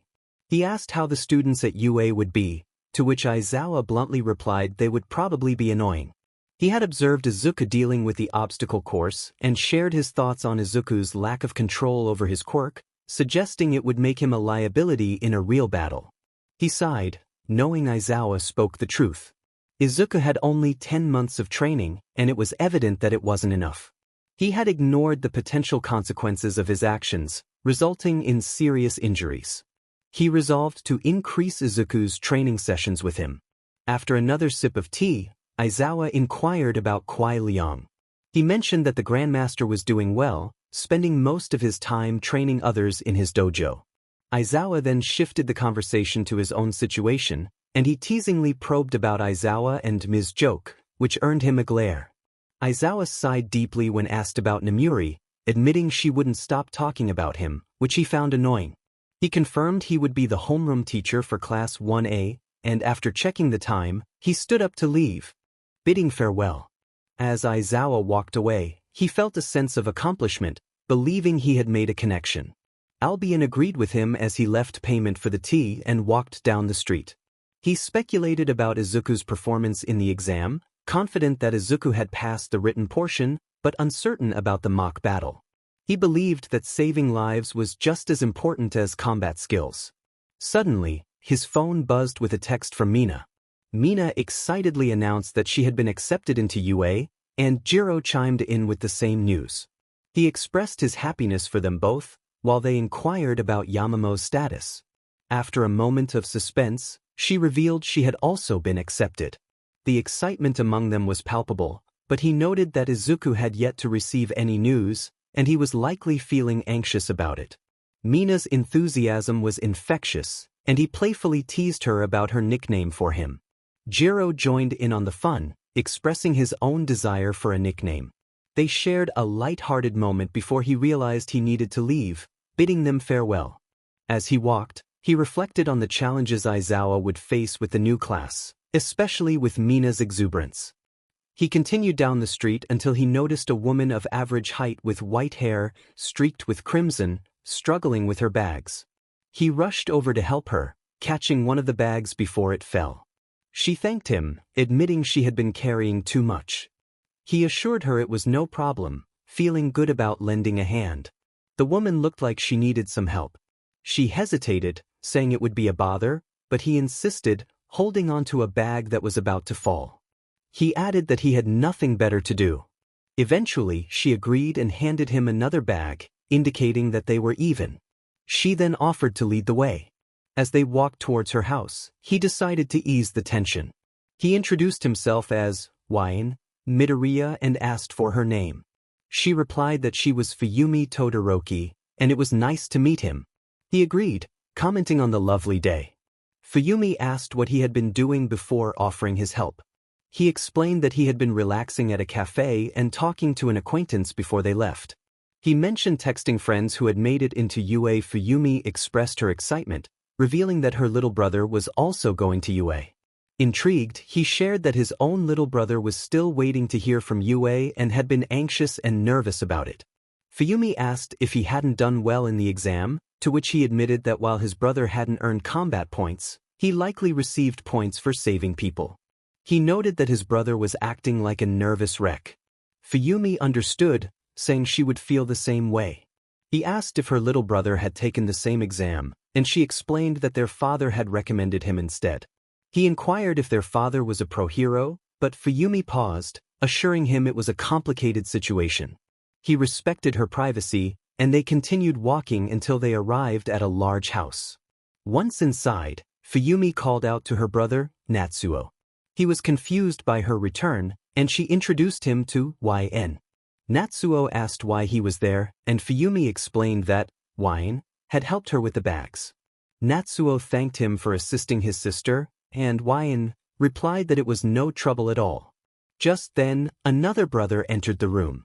He had striking hair, half white and half crimson, and heterochromia eyes. Fuyumi introduced him as Shoto, their youngest brother, who was also going to UA. Congratulated Shoto, but he coldly replied that he didn't need congratulations since YN had only helped Fuyumi. He nodded slightly in acknowledgement before leaving.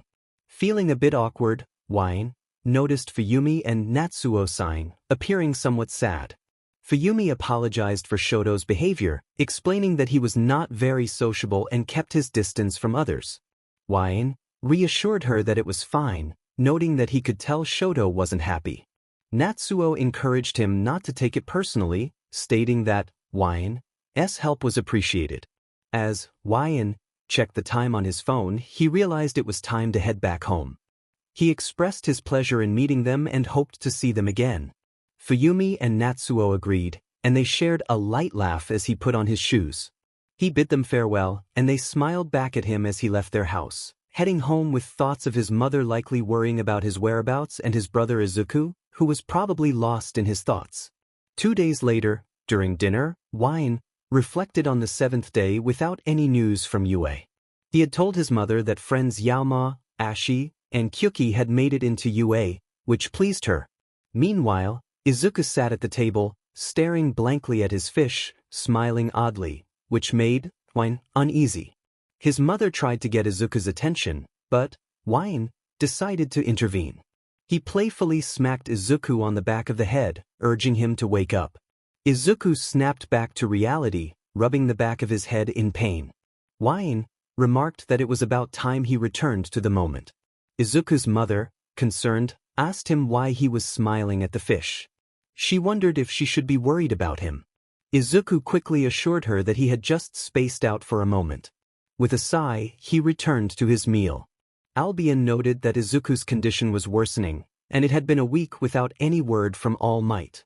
I agreed, mentioning that Izuku had been acting strangely, which had worried our friends Yaoma, Ashi, and Kyuki. As I glanced back at Izuku, I noticed he was eating his rice while his mother looked at him with increasing concern. I shook my head and continued eating. After a few minutes, while helping my mom with the dishes, we saw Izuku spacing out even more. My worry grew, and even Albion seemed concerned. The lack of contact from All Might only added to the tension. Mom used her quirk to float a notebook labeled Neighborhood Circular, and we both glanced at Izuku again. Just then, a knock on the door interrupted us. I checked the time and wondered who could be visiting at this hour. When I opened the door, Mina jumped into my arms with a cheerful greeting. I returned her hug and welcomed her in, noticing Yaoma and Kyoka behind her. I was glad to see them but curious about their sudden visit. Kyoka explained that they just wanted to stop by for a moment. Mom smiled at the sight of them, and they exchanged warm greetings. Yaoma also greeted Mom, who asked about her parents, expressing her desire to see them again. Mom then turned to Izuku, reassuring him that waiting for results was tough, but she was proud of him and thought he was really cool. Izuku responded nonchalantly, which only heightened our concern. As Mom put on her shoes and prepared to leave with the notebook, we watched Izuku quietly lifting a dumbbell. Yaoma asked how long Izuku had been like this, and I replied that it had been the entire week. Kyoka agreed that we were all worried about him, especially since his results should be arriving soon. Mina suggested we find a way to cheer him up, but we struggled to come up with ideas. Just then, Mom rushed back through the door, startling us as she frantically crawled on the ground. She called out to Izuku, holding a letter in her hand. The excitement in her voice was palpable as she announced that the test results from UA had arrived. Izuku's eyes widened as he got up to take the letter from her. He expressed a desire to see the results alone but wanted me to be with him. I nodded in agreement and asked the girls to stay with Mom and help her stay calm. They readily agreed, and as Izuku and I entered his room, I closed the door behind us. Izuku placed the letter on his desk and stared at it, the atmosphere growing tense. After a few awkward moments, I encouraged him to open it, reminding him that staring wouldn't reveal anything. He snapped out of his trance and attempted to pull the letter apart, but I offered my pocket knife to help. As I cut open the letter, a small disc emerged, and suddenly, All Might's voice boomed, startling both of us. I stumbled back in shock, trying to regain my composure. Izuku was equally confused, and we both looked at the letter, realizing it was from UA. All Might explained that he had taken a position at UA, which left us both in disbelief. I exclaimed my shock, and Albion noted that it made sense, suggesting that All Might's new role might be connected to One for All. All Might continued, clearing his throat before delivering the news. He informed Izuku that while he had passed the written test, he had received 0 combat points in the practical exam. I watched as Izuku's expression fell, his disappointment evident as he seemed on the verge of tears. I rubbed Izuku's back, ready to comfort him if he had failed. Fortunately, All Might had other factors to discuss, which caught Izuku's attention. He mentioned that Izuku's brother likely informed him about the exam's complexities, but before diving deeper, All Might had another surprise. With a remote in hand, All Might aimed it at a nearby screen and announced a short clip for their viewing pleasure. The camera panned to show the brown-haired girl from a week ago, the one who had helped Izuku avoid falling twice. She asked if she could have a moment, apologizing for the interruption.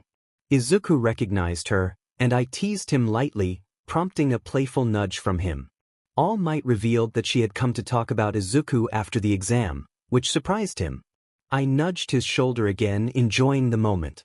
Curiosity piqued, All Might resumed the video as the girl spoke to present Mike. She described Izuku, struggling to find the right words. Her description made me chuckle, and even Albion found it amusing. Izuku, however, felt a mix of embarrassment and pride. The girl expressed her desire to give Izuku some of the points she earned during the exam, which caught both Izuku and me off guard. Albion speculated that her offer might stem from Izuku saving her from a formidable opponent. I agreed, eager to see how this would unfold. As the video continued, the girl shared her disbelief that someone who had taken down a significant threat could end up with no points. She felt indebted to Izuku for saving her and pleaded for him to receive her points. This heartfelt gesture shocked all of us. Albion noted the commendable nature of her actions, and I couldn't help but admire how Izuku inspired others. He stood up, speechless, as All Might paused the clip to address him. He acknowledged Izuku's quirk but emphasized that it was his actions that truly inspired others. Izuku smiled, looking down, and I pulled him into a one-armed hug. All Might turned to the camera, explaining that the practical exam wasn't solely graded on combat skills.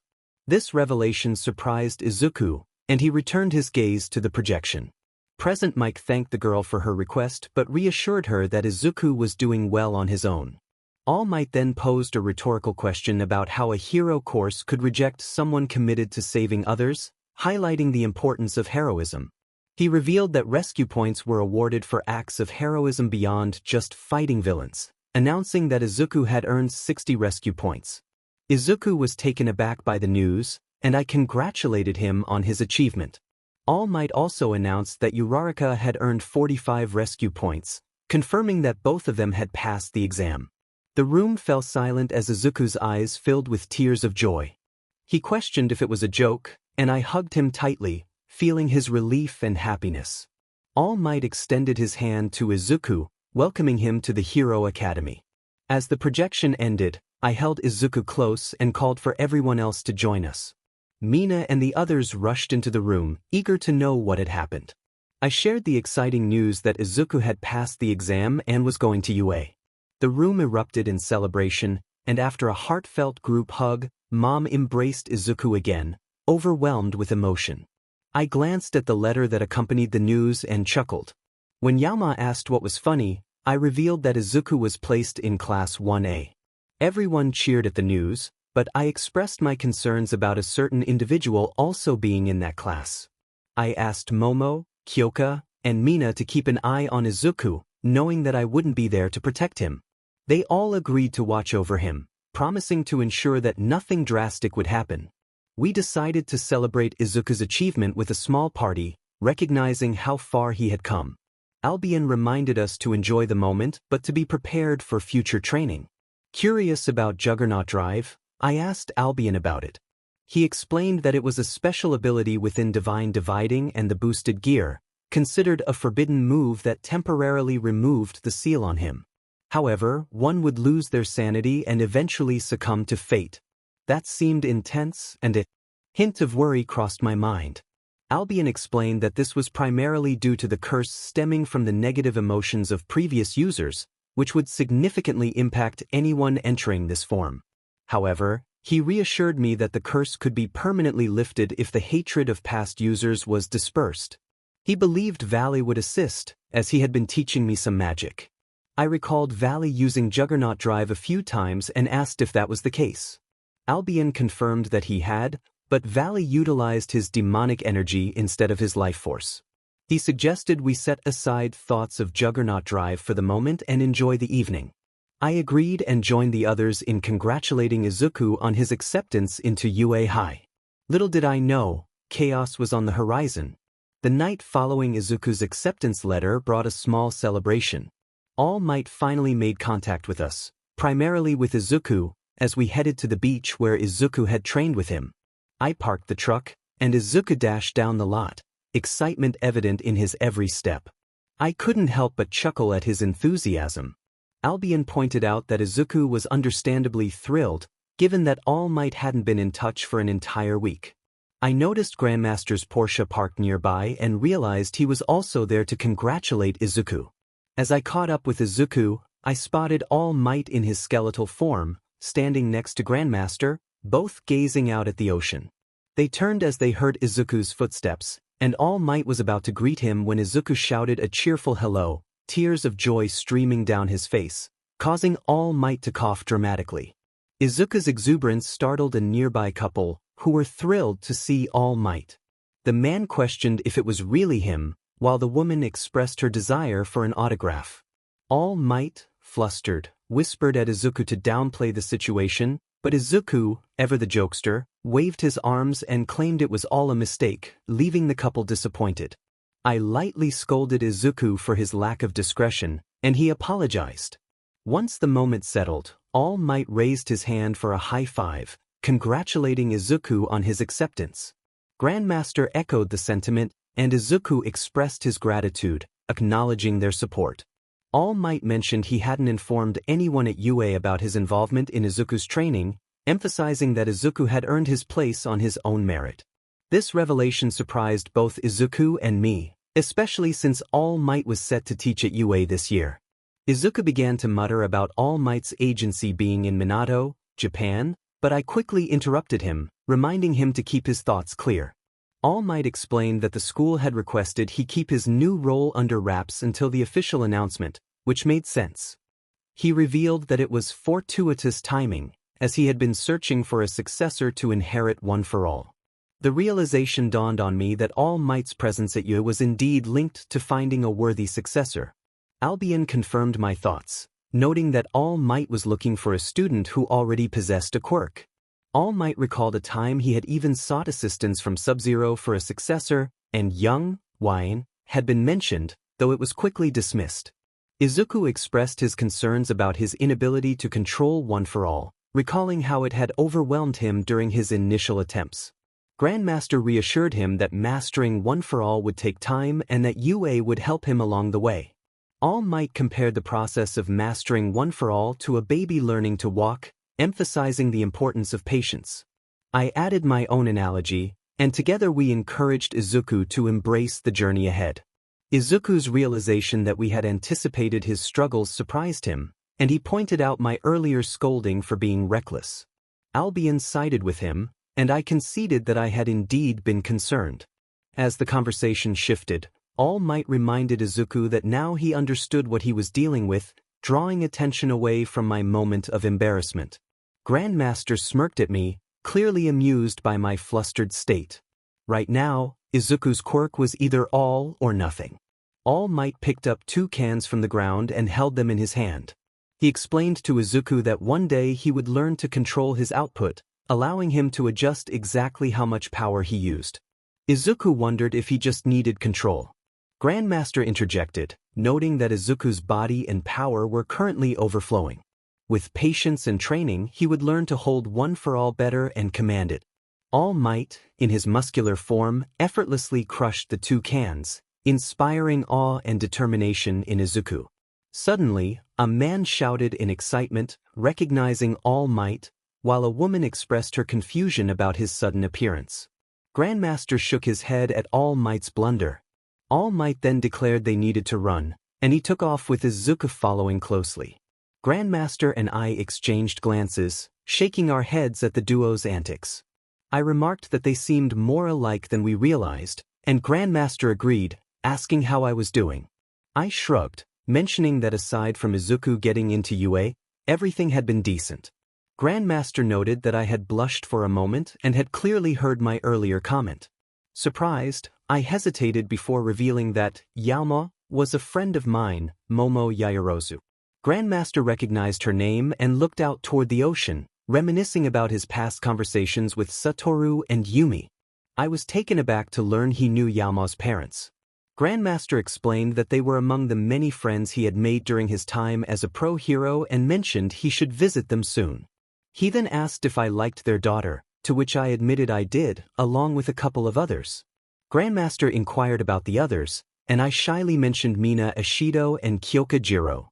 He observed my conflicted feelings and advised me to follow my heart. Albion, appearing from behind me, agreed with Grandmaster, suggesting I consider my dragon heritage, which often led dragons to have more than one mate. His words left me with a conflicted thought, as I had been feeling more like a dragon lately. I thanked Grandmaster and bowed, expressing my intention to find Izuku and head home, knowing my mother would be worried about us. Grandmaster assured me he was always there to help and promised to see me at the dojo soon. As April arrived, was the day Izuku began his first day at UA. I was preparing to drive him to school, while my mother fussed behind us, ensuring Izuku had everything he needed. She asked if he was all set, and he confirmed he was, though she worried he might have packed action figures instead of essentials, which made me chuckle. Izuku insisted he had everything and grabbed his bag, eager to leave so he wouldn't be late. I checked with him one last time, and he nodded. Holding my keys, I opened the door and urged him to get going. Just as we were about to leave, my mother called out to Izuku again, causing him to groan in annoyance.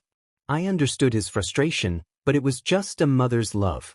With sparkling eyes, she expressed her pride in Izuku, which made him gasp in surprise but ultimately smile.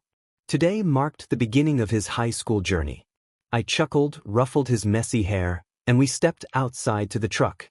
I started the engine, and as we drove off, music filled the air, setting the tone for the exciting day ahead. As the drive continued, Izuku appeared quite nervous. The reassurance I intended to offer him faded when I spotted Mina and Kyoko walking along the sidewalk. I honked the horn, catching their attention. With a smirk, I parked and waited for them to hop into the back seat. It was nice to see them, and I drove off toward UA. I asked if they were feeling nervous. Izuku admitted he was a little, while Mina expressed her excitement, raising her arms in the air. I chuckled at her enthusiasm. Kyoko, listening to the music playing, mentioned that it was Slipknot, to which I confirmed. As we approached the UA gate, I joked about our arrival, prompting laughter from the girls and a snicker from Izuku. I felt relieved to lighten the mood. I encouraged them to do their best and study hard, and they echoed my words, plus ultra. I watched them exit my truck, heading toward the school, and sighed, wishing I could join them but knowing I needed to conserve my energy for later. Albion, my partner, reassured me that the premonition I had would come to pass, and that would be our moment to shine. I thanked him and pondered what to do for the day, considering if Fuyumi might be free. Driving away from UA, I called Fuyumi to check her availability. In the halls of UA, Izuku was trying to navigate his way to Class 1A, feeling a bit lost despite having Ishido and Jiro by his side. He expressed his frustration about the school's size, and Ishido reassured him that they would find it eventually. Jiro pointed out a sign indicating 1A, and they stood in front of a massive door. Izuku remarked on the door's size, and both Ishido and Jiro agreed, speculating about its purpose. Feeling nervous, he thought about the talented students waiting inside, including Kaken and others from the entrance exam. Gathering his courage, he grabbed the handle, hoping for the best. Upon opening the door, a familiar voice shouted at Kaken, who was already in trouble for disrespecting school property. Izuku was taken aback but not entirely surprised. Ishido and Jiro placed reassuring hands on his shoulders, promising to support him. Grateful for their friendship, he felt a bit more at ease. Tenya Ida, the student who had confronted Kaken, introduced himself, but Kaken's response was less than welcoming. Izuku sighed, knowing this would not end well. Ida was shocked by Kaken's attitude, and Ishido commented on his strict background. As the tension unfolded, Ida's attention turned to Izuku, putting him in the spotlight. He nervously greeted the class, feeling the weight of their stares. Ishido encouraged him before returning to her desk, and Jiro gave him a thumbs up, which was meant to be supportive. Ida approached him, introducing himself again. Izuku, feeling overwhelmed, acknowledged Ida and introduced himself in return. Ida noted that Izuku had perceived something more during the practical exam, admitting he had misjudged him. Izuku found it hard to believe, feeling more like an underdog than a superior student. Just then, a familiar voice broke through the tension. It was the girl from the exam, who recognized him and playfully reenacted his earlier mishap. Izuku felt his face warm up as he turned away, flustered. He greeted her, realizing he should thank her for her earlier kindness. The nice girl asked how I knew about the video, and I suddenly remembered that All Might had only shown it to me. I hesitated, trying to think of a way to explain, but I found myself turning away from her. A camera clicked, and I looked over to see Ishido grinning with her phone out. I wondered what she was up to. The nice girl then asked what we were doing that day besides orientation. She expressed her excitement about meeting our teachers. I didn't know how to respond, but before I could think of something, a voice interrupted us. Someone behind the nice girl made a comment about making friends, and I noticed something unsettling on the ground. The nice girl turned around, and we both felt a wave of fear. "Welcome to UA's hero course," the figure said, slightly unzipping the sleeping bag he was in and taking a sip from a food pack. I was taken aback by the sight. The man emerged fully from the bag, looking worn out yet authoritative. "It took 8 seconds before you all quieted down," he stated. "That's not going to work. Time is precious. Rational students would understand that." I wondered who he was. If he was here, he must be a pro, but he looked so tired. "Hello, I'm Shota Aizawa, your homeroom teacher," he introduced himself, and I was shocked. "Our teacher? Right, Let's get this over with, Mr. Aizawa said, rummaging through his bag and pulling out gym uniforms. He tossed one to me, and confusion spread through the class. Once everyone in Class 1A had changed into their UA gym uniforms, we gathered outside for a quirk assessment test. When Aizawa announced the test, the class erupted in disbelief. A quirk assessment test? Everyone exclaimed. But orientation? Uraraka protested, worried about missing it. If you really want to make the big leagues, you can't waste time on pointless ceremonies, Aizawa replied, causing gasps among the students. Here at UA, we're not bound by traditions. I run my class how I see fit. The class was taken aback, some shuddering at his words. You've been taking standardized tests your whole lives, Aizawa continued, pulling out his phone. You never got to use your quirks in physical exams before. The country's still pretending we're all created equal by not letting the most powerful excel. One day, the Ministry of Education will learn. Bakugo, you scored the highest on the entrance exam. What was your farthest throw with a softball in junior high? 67 meters, I think, Bakugo replied. Right? Try doing it with your quirk, Aizawa instructed, tossing a softball to Bakugo and positioning him in the center of a circle. Anything goes, just stay in the circle. Go on. You're wasting our time. All right, you asked for it, Bakugo said, stretching. I'll add a little heat to my pitch. With a powerful explosion, Bakugo launched the ball, creating smoke circles as it soared before landing slightly burned on the ground. You all need to know your maximum capabilities, Aizawa stated, checking his phone. It's the most rational way to gauge your potential as pro heroes. The results of Bakugo's throw shocked everyone. Whoa! 705 meters, are you kidding me? Denki Kaminari exclaimed, astonished.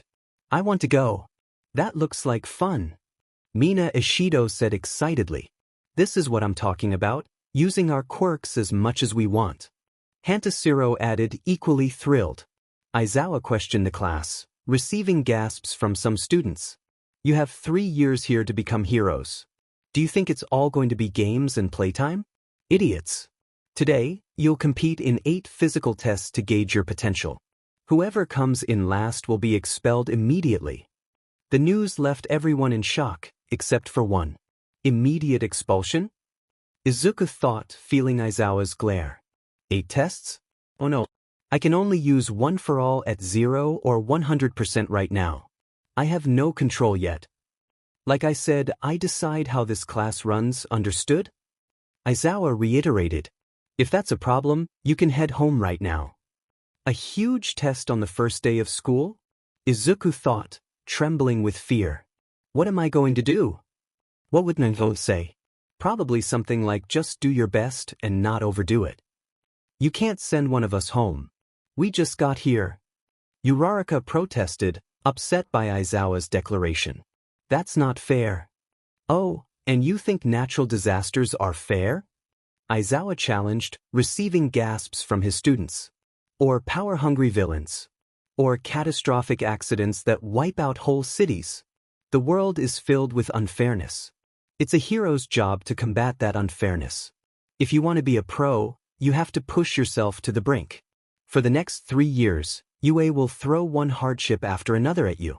So, go beyond. Plus ultra style. Show me it's no mistake that you're here. The students gasped, realizing they had to give their all to prove they belonged at UA. I don't approve of this kind of hazing, but UA is the top hero program. I have no choice, Ida thought, taking a sip from his water bottle. Time to blow these nerds away, Bakugo thought, grinning mischievously. Now then. We're wasting time talking, Aizawa said, looking at his students. Let the games begin. As the test commenced, the first event was a 50-meter dash, with Tenya Ida and Tsuyu Azui competing. Ida's engine quirk gave him the speed advantage, allowing him to win. Next up were Achiko Uraraka and Ojiro Mashireo, with Ojiro finishing first, followed closely by Uraraka. The third pair consisted of Mina Ishido and Yuga Aoyama, with Aoyama using his naval laser until it faltered briefly before resuming, but Mina ultimately outperformed him. The fourth pair featured Izuku Midoriya and Katsuki Bakugo. As their test commenced, Bakugo activated his quirk, achieving a commendable time, second only to Ida, while Izuku followed closely behind, slightly faster than Uraraka. Bakugo, with smoke rising from his hands, looked at Izuku, who was panting heavily, and thought to himself that Izuku was pathetic. Meanwhile, Izuku reflected on the upcoming tests, realizing that everyone would be showcasing their quirks and achieving impressive results. He felt the weight of his own limitations, knowing he could only use his power once before it took a toll on him. He resolved to focus, just as All Might had advised. Izuku recalled a moment before his first day at UA, when All Might encouraged him to embrace the rush of one for all. He likened the power he felt to an egg in a microwave, but now, with renewed determination, he felt ready to push forward. In the second test, grip strength, each student was given an electronic dynamometer and had to utilize their quirk to enhance their grip. Some excelled while others struggled. The third test, standing long jump, required students to leap over a sandbox using their quirks, with varying degrees of success. Izuku, unfortunately, fell short of the distance needed. The fourth test, repeated side steps, saw every student racing between 3 lines, where Minoru Mineta notably excelled. Then came the fifth test, the ball throw. Since Bakugo had already thrown, he stood aside. This test was straightforward. Each student needed to use their quirk to throw the ball as far as possible. Uraraka launched her ball with her quirk, sending it out of sight and achieving an astonishing result, which left everyone in shock. The crowd gasped as Aizawa announced her score of infinity. Kaminari expressed disbelief, while the others marveled at her performance, except for Izuku, who felt a growing sense of dread about his own results. He realized he needed a solid game plan, as everyone else had already scored impressively. When it was Izuku's turn to throw, he stood at the center of the circle, contemplating the remaining tests ahead. He knew he had to make this throw count. On the sidelines, Momo, Mina, and Kyoka watched with concern for Izuku's performance. Momo noted that things weren't looking good for him, and Mina echoed her worry, while Ida pointed out that if Izuku didn't improve soon, he might be eliminated. Bakugo, dismissively labeling Izuku as a quirkless loser, caught the attention of the 3 girls, prompting Kyoka to defend Izuku by reminding Bakugo that he did have a quirk, which had manifested during the entrance exam. Ida supported her statement, further confusing Bakugo. Aizawa observed Izuku intently, anticipating what would happen next. As Izuku focused on the ball, memories of his mother, All Might, and his friend, Wyan, flooded his mind. He recalled their encouraging words, fueling his determination. With a deep breath, he reeled back his arm and activated One for All, feeling time slow around him. He vowed not to let anyone down. However, when he released the ball, it only traveled 46 meters, leaving everyone, especially Izuku, bewildered. Mina and Kyoka expressed their confusion, while Izuku questioned what had gone wrong. Aizawa approached him, revealing that he had erased Izuku's quirk during the throw. This revelation startled the students, as Aizawa's scarf moved on its own and his eyes glowed red. Izuku recognized Aizawa as the erasure hero, Eraserhead, which sparked curiosity among the students. Aizawa then scolded Izuku, stating that he was not ready and lacked control over his power. He warned Izuku against being reckless and becoming a liability in battle, comparing him to another hero who had once been legendary but had also faced challenges. As Aizawa's words sank in, the other students gasped, concerned for Izuku. Aizawa then returned Izuku's quirk, handing him another softball and instructing him to take his final throw. The tension in the air thickened as everyone awaited Izuku's next move, with Ida wondering if Aizawa had offered any advice, while Bakugo cynically suggested that Izuku should start packing for failure. Izuku knew he had only one shot to make it count. Izuku softly questioned himself about what he was going to do. He wondered if he would use his quirk and have to forfeit the rest of the events like a fool or admit defeat and settle for last place. Either way, he felt he didn't belong there. All eyes were on him as he contemplated his situation. He thought about his inability to control his power but felt he couldn't give up either. Letting the egg explode might be his only chance at staying at UA. He had to try something no matter the consequences. Aizawa thought it was a waste of a quirk. Mina encouraged Izuku to try something, while Momo silently urged him not to let down. Izuku drew his hand back and prepared to throw the ball, and time seemed to slow down once again. He recalled Aizawa's words, realizing that if he couldn't control his quirk, he would never become a hero. This realization surprised All Might, who was watching from behind the scene. Izuku knew he had to work harder than everyone else if he wanted to succeed. Despite having much to learn, he decided to focus on what he could do right now. With determination, Izuku centered one for all at the tip of his finger. He unleashed a powerful throw, creating a small shockwave that made everyone gasp as they watched the ball soar into the sky. The only injury he sustained was a broken finger, but he noted that it hurt less than before. Aizawa observed the result of the throw, which measured 705.3 meters, and pondered the amount of force required for such a feat. He wondered if Izuku had focused all that power into one finger. Izuku called out to Aizawa, turning around despite the pain and clenching his fist. He wanted to show that he was still standing. Aizawa felt a mix of surprise and a hint of admiration for the boy. He thought that perhaps there was hope for YN's brother yet.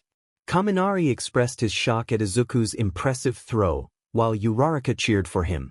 Ida noted the state of Izuku's finger, comparing it to the exam, and Momo explained that Izuku's quirk had manifested during the exam, leaving him without proper control. Bakugo was in sheer shock and disbelief at what he had just witnessed. He couldn't comprehend how Izuku had a quirk now when he hadn't had one as a child. Determined to get to the bottom of it, Bakugo prepared to confront Izuku, his palms sparking with explosions. As he ran toward Izuku, he shouted a threat, demanding to know how he had achieved such power. Izuku, still dazed from his injury, felt fear as Bakugo approached. Just then, Aizawa's scarf and 3 whips created by Momo, held by Momo, Mina, and Kyoka, wrapped around Bakugo, surprising everyone. Kaminari felt a strange tension in the air, and Ejiro Kirishima agreed that it was reminiscent of the exam, making him want to flee. The tension eventually subsided, and Class 1A began to regain their composure. Bakugo questioned Aizawa about the strength of his scarf and turned to the girls, asking why they were helping. Aizawa explained that the scarf was made from a strong material, while Momo stated they were assisting because had asked them to watch over Izuku. Mina added that they would do everything they could to protect him from Bakugo. Aizawa thought about how he wasn't the only one keeping an eye on Izuku and warned Bakugo to stand down, noting that he didn't want to overuse his quirk. The rest of Class 1A admired Izuku's power, and Aizawa instructed Momo, Mina, and Kyoka to release Bakugo. Once freed, Bakugo sent a text to someone, frustrated at the situation. Izuku scuttled away from him and ran toward his friends. Kyoka asked if Izuku was okay, and Momo offered him a finger splint to help with his injury. He thanked her and was surprised to learn that had asked them to look after him.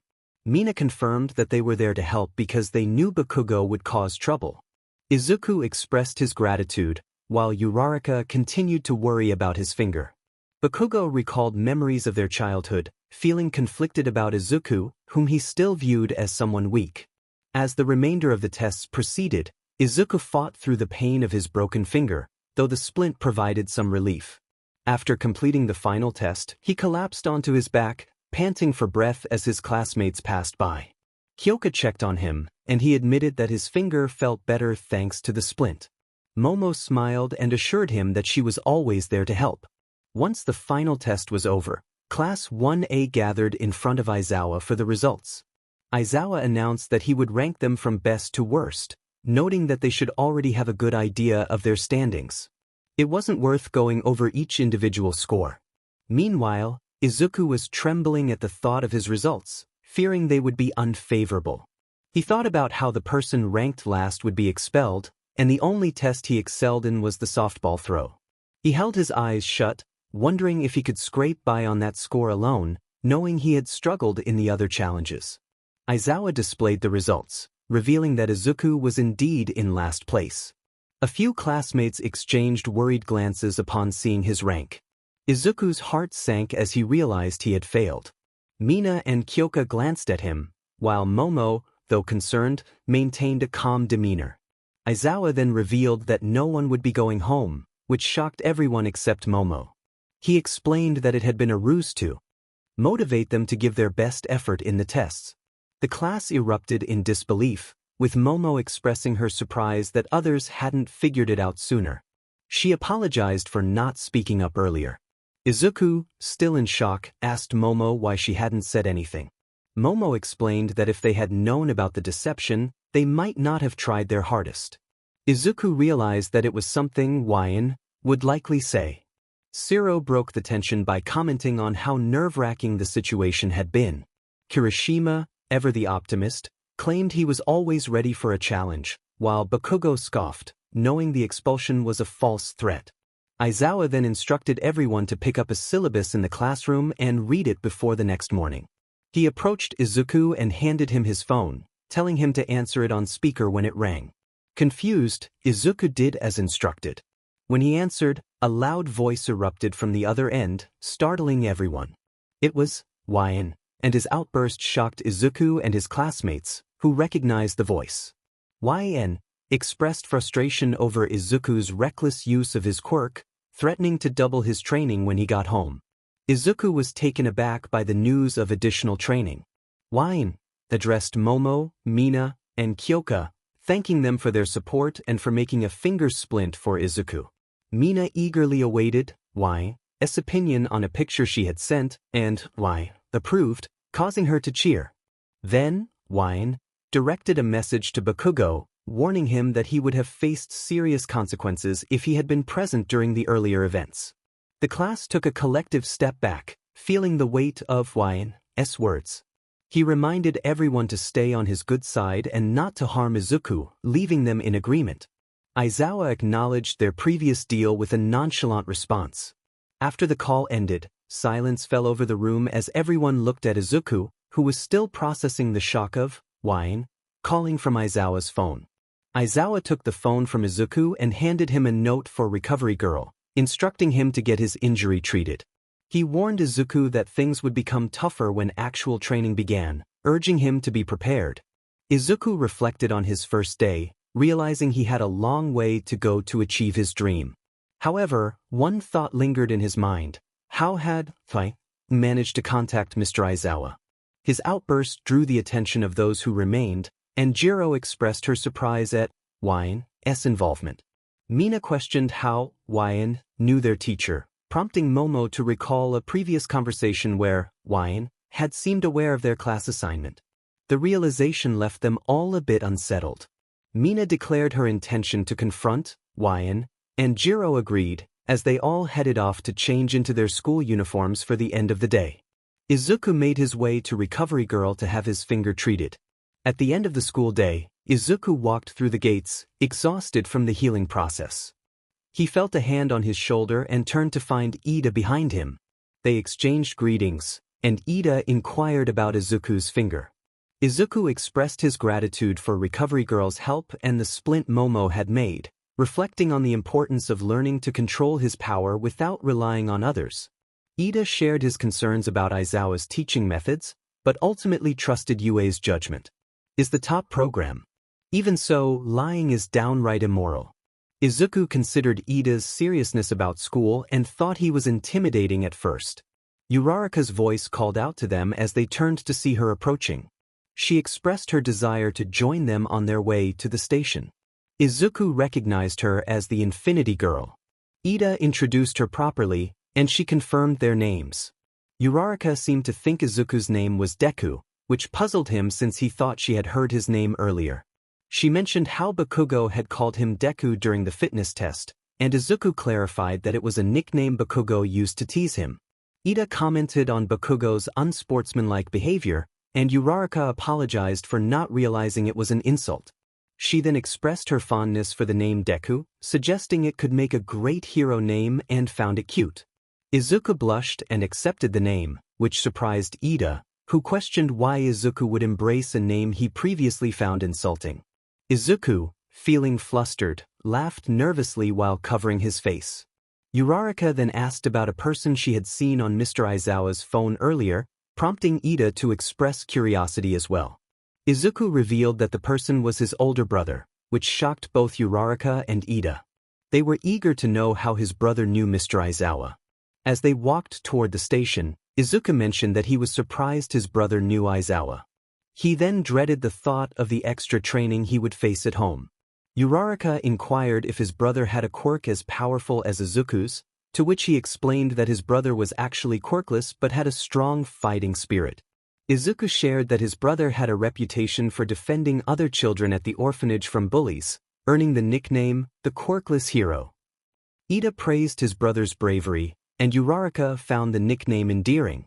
When Izuku mentioned that his brother trained at the Lin-Kei fighting dojo, both Uraraka and Ida were taken aback, expressing disbelief at the prestigious academy's acceptance rate. Izuku explained that the Grandmaster had seen potential in his brother and took him on as an apprentice.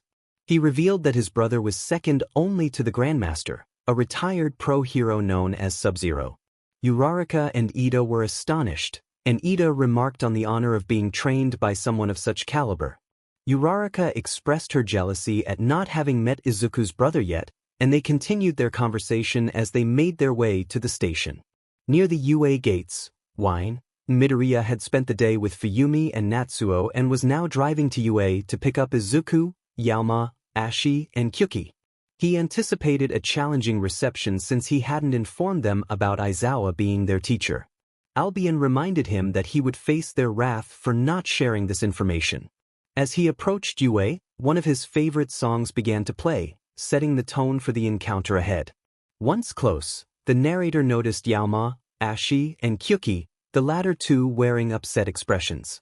A nervous chuckle escaped as Ashi took the front seat, with Yaoma and Kyuki settling in the back. The narrator asked how their first day went, but silence followed. Attempting to lighten the mood, the narrator remarked on the craziness of the day, only to sense the girls' growing anger. Albion, the narrator's inner voice, pointed out the mistake of not informing the girls about Aizawa sooner. The narrator snapped back, feeling the tension in the air. Ashi, lowering the music volume, suddenly demanded to know how the narrator knew Mr. Aizawa, shaking them in frustration. The narrator tried to play it off as a surprise, but it didn't land well. Yaoma expressed that the real shock was that the narrator had known Aizawa before them. The narrator explained their encounter at a cat cafe, where a cat had unexpectedly jumped into their lap, catching Aizawa's attention. This unusual meeting sparked a connection, albeit not a friendship.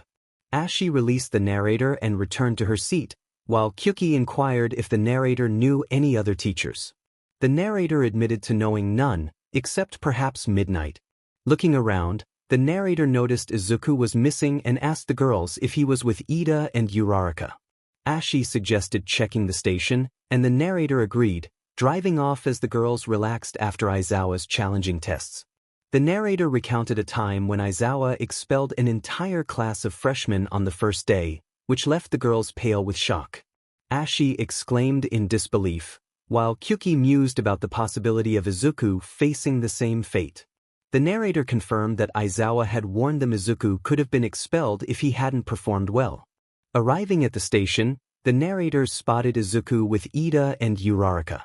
After parking, the narrator called out to Izuku, who turned and appeared startled.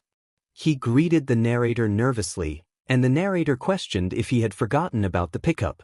Uraraka quickly took the blame for Izuku's forgetfulness. Curious, the narrator asked Izuku about his companions. Izuku introduced them as his new friends, and Ida formally introduced himself, mentioning his previous judgment of the narrator's brother during the exam. The narrator acknowledged Ida's past behavior but suggested they start fresh since Izuku was doing well. The narrator introduced themselves as Izuku's adopted older brother, and they shook hands. Uraraka introduced herself next, and the narrator thanked her for helping Izuku during the exam. When Uraraka asked how the narrator knew, they explained they had seen her assistants firsthand and had teased Izuku about getting a girl. This revelation caused Uraraka to blush, much to the narrator's amusement. As Uraraka excused herself, the narrator felt a surge of anger upon hearing her call Deku. They confronted Izuku about it, who explained that she had suggested it could be a hero name and that it was considered cute. The narrator contemplated the teasing potential of this nickname but ultimately decided to let it slide for now. Just then, Ashi's voice called out, prompting surprise from Ida as he noticed the girls in the truck. The narrator clarified to Ida that they had been friends with Ashi, Kyuki, and Yaoma long before the entrance exam. Ida acknowledged this and prepared to head home, shaking the narrator's hand once more.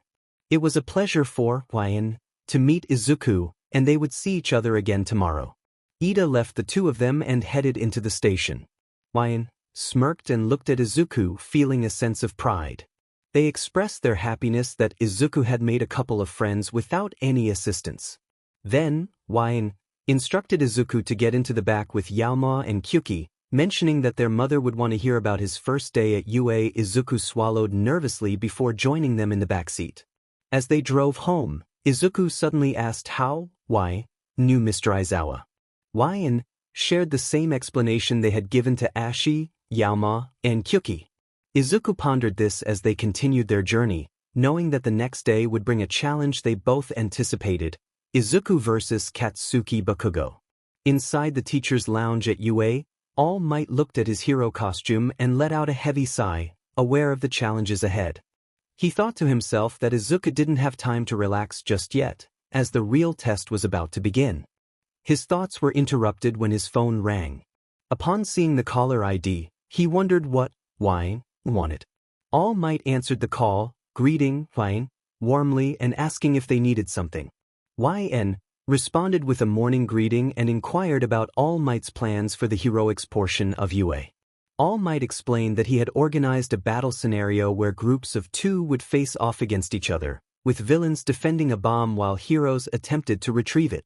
Ryan sighed heavily, expressing concern about the possibility of Izuku and Bakugo being pitted against each other.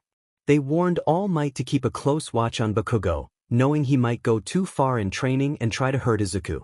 Ryan insisted that if Bakugo crossed the line, All Might should stop the training immediately. All Might acknowledged the difficulty of the situation for Ryan, who felt protective of their brother. Ryan shared a painful memory from their past, recounting how their family had been attacked by a villain when they were young. They had lost their family and ended up in an orphanage before being adopted by the Midoriya family. All Might listened with sympathy, realizing he had been present during that tragic event. When Ryan revealed their last name, All Might gasped in recognition. He explained that he and the Dragoon hero, Ryukyu, had apprehended the villain that night but had arrived too late to save Ryan's family. They recalled finding a small child in the corner, who was unconscious but alive. All Might expressed his sorrow for not arriving sooner, but Ryan reassured him that it wasn't his fault. They acknowledged that while things could have been different, they were grateful for the people they had met since then, including All Might himself. All Might was taken aback by Ryan's words of gratitude, feeling a sense of relief that he had been able to help. He mentioned that Ryukyu had often wondered how Ryan was doing. Ryan admitted to admiring Ryukyu as a hero and expressed their excitement about her quirk. All Might laughed, noting that Ryan had picked up some of Izuku's enthusiasm. As the conversation drew to a close, All Might reminded Ryan to keep their warning about Bakugo in mind. They both agreed to stay vigilant. After ending the call, All Might donned his hero costume, transforming into his iconic form. He walked toward Class 1A's homeroom, thinking about how one day, Ryan would meet Ryukyu, who would be thrilled to see them after all these years. With a burst of energy, All Might entered the classroom, announcing his arrival with enthusiasm as his cape fluttered behind him. The appearance of All Might excited everyone in Class 1. Kaminari expressed his disbelief, saying it was hard to believe that it was really All Might. Kirishima shared the enthusiasm, declaring that having him as a teacher meant this year would be totally awesome. Tsuyu pointed out All Might's costume, noting that it resembled his Silver Age outfit.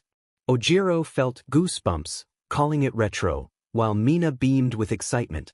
All Might began his class with a warm welcome, introducing it as Hero 101. He explained that the students would learn the basics of being a pro and what it means to act in the name of good.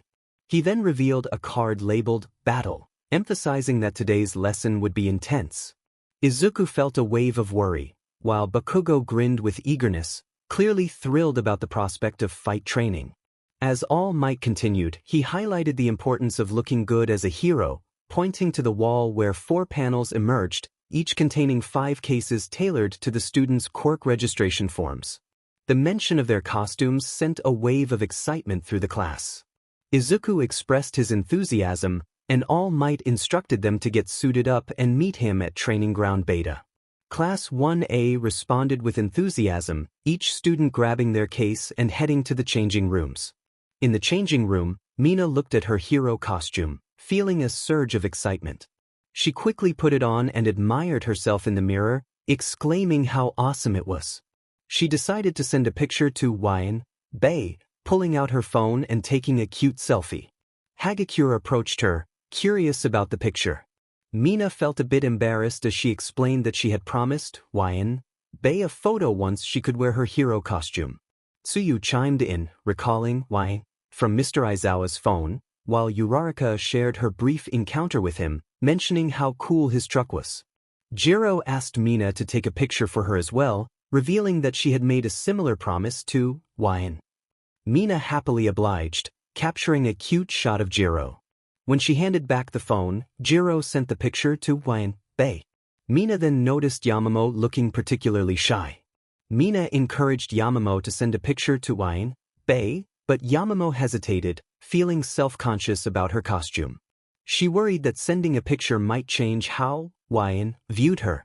Mina and Jiro exchanged glances, understanding her shyness but wanting to reassure her. Mina took a quick picture of Yamamo and sent it to Wyan Bei, insisting that it would be fine. Yamamo freaked out a bit, hiding her face, but Mina reassured her that Wyan Bei would not change his opinion of her. She added that he would likely find her costume impressive. Yamamo's face turned red, and she turned away, flustered. Hagakure then asked if there was anything else about Wyan they should know. Uraraka mentioned that he was quite protective of Deku, which surprised the others. They exchanged looks, intrigued by this revelation. Uraraka explained that she had initially thought it was just a nickname, but it could also be a cute hero name. Jiro pointed out that Wyan disliked that name due to a personal grudge against Bakugo, which made Uraraka a bit worried.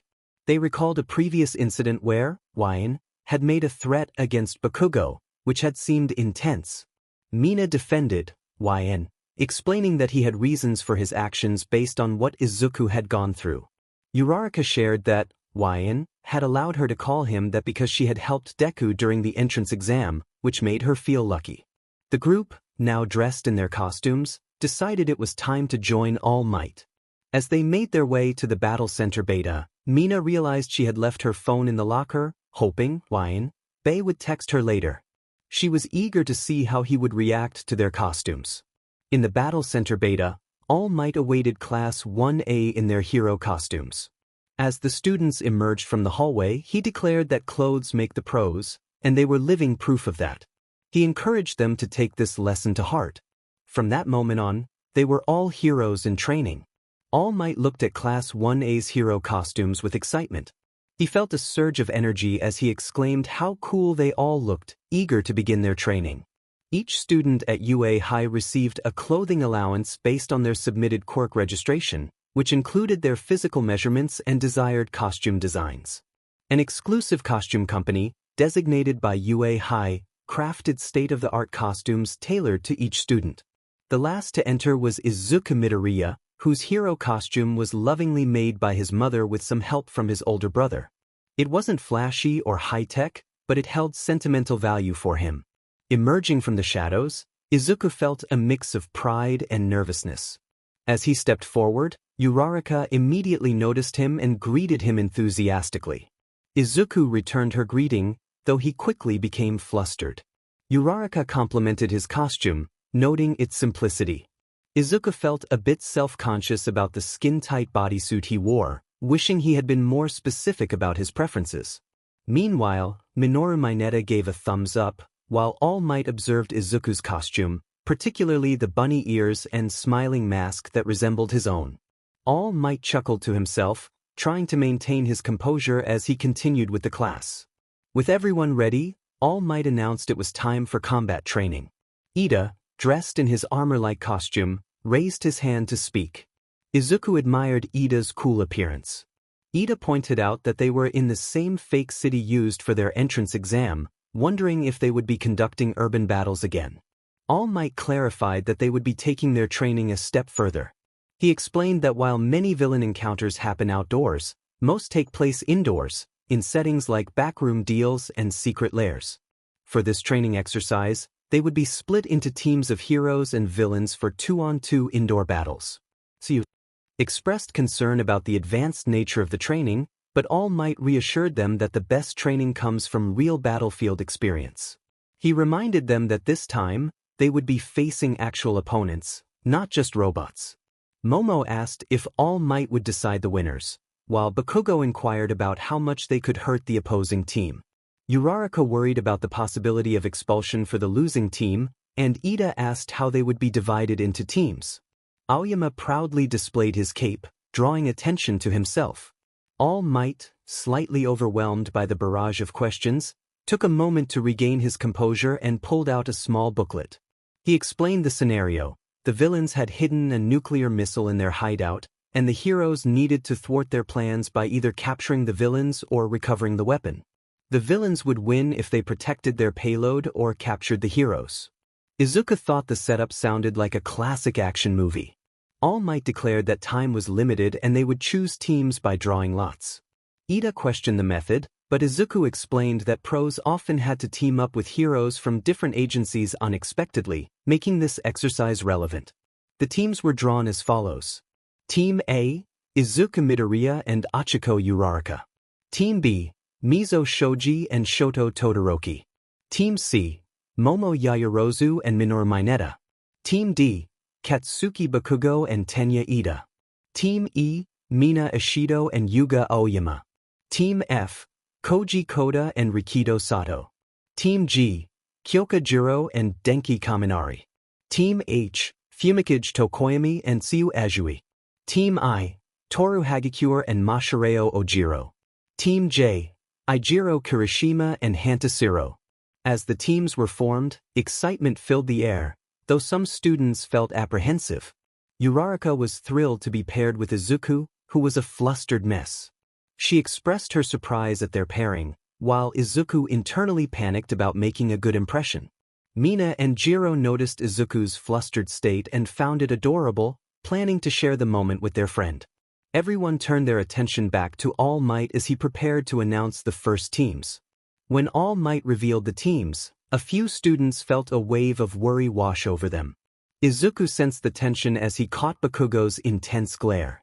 He quickly looked away, feeling a mix of fear and determination, but found the courage to return the glare, surprising Bakugo momentarily. Momo, standing behind Bakugo, warned him against harming Izuku, reminding him of the consequences he would face. Mina and Jiro wished Izuku luck as he prepared for the upcoming battle, and Momo offered him a warm smile, reassuring him as they moved forward. Now only All Might and Teams A and D stood in front of a building, preparing for the battle ahead. All Might informed Team D that they could enter and get set up, stating that in 5 minutes, the good guys would be released and the battle would commence. Izuku, Uraraka, and Ida acknowledged him, while Bakugo remained silent. Just as Ida and Bakugo were about to enter, All Might called out to them, emphasizing that the key to success in this challenge was to embody villainy and think like an evildoer. Ida agreed, while Bakugo continued to glare at Izuku. All Might warned Team D that he would step in if things went too far. Ida responded affirmatively, and Bakugo growled in agreement. Team D entered the building and located the level where the fake bomb was situated. Ida inspected the bomb, expressing his discomfort with the criminal behavior they were forced to engage in, even if it was just training. He tapped on the fake bomb, the sound echoing in the room, confirming its nature. Bakugo then called out to Ida, questioning whether he thought Deku had a quirk. Ida mentioned that he had seen how Izuku threw that ball, speculating that his power might be harmful to his body. He recalled that Yaoyorozu and Jiro had mentioned that Midoriya manifested his quirk during the exam. Bakugo scoffed at the idea, his anger towards Izuku intensifying as he wondered if Izuku had been deceiving him all these years. He vowed to confront that nerd today. Outside the building, Team A, consisting of Izuku and Uraraka, leaned against a metal railing, observing the layout of the building before them. Uraraka expressed her disbelief at the size of the building and noted how cool All Might was in person, relieved that he wasn't threatening them with punishment like Mr. Aizawa. However, she was startled to see Izuku sweating profusely through his costume, which he attributed to the pressure of facing Bakugo and Ida. He felt the need to stay vigilant, unsure of what they might do. Uraraka understood Izuku's concerns about Bakugo, who had a reputation for teasing him. Izuku reflected on Bakugo's impressive abilities, acknowledging that his rival's strength, confidence, and ambition far surpassed his own. Determined to improve, Izuku stood tall, declaring that he would not lose today, especially with Wine by his side, always supporting him. Uraraka encouraged him, excited to be part of the team and ready to win. As All Might announced the start of the indoor combat training, Izuku and Uraraka infiltrated the building with the help of Uraraka's zero-gravity quirk. They moved cautiously through the hallways, aware of the many blind spots. Izuku reminded himself of the notes he had taken on indoor battles, feeling confident that he could navigate the situation without relying on one for all. As they approached an intersection, Bakugo suddenly appeared and launched an attack aimed primarily at Izuku. Team A managed to dodge, but Izuku's mask was damaged in the process. Uraraka checked on him, and he reassured her that it was just his mask. They then noticed Bakugo emerging from the dust cloud, taunting Izuku and challenging him to fight. In the monitoring room, the observers noted Bakugo's attempted surprise attack, with Mineta commenting on how close he had come to catching them off guard. Kirishima questioned Bakugo's tactics, while the others recognized that such a strategy was typical of him.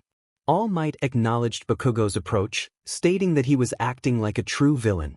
Relieved that Izuku had dodged Bakugo's attack, Mina pointed out Bakugo's next move. Bakugo declared that he wouldn't hold back, preparing for another strike. However, Izuku countered with a swift downward chop, knocking Bakugo to the ground.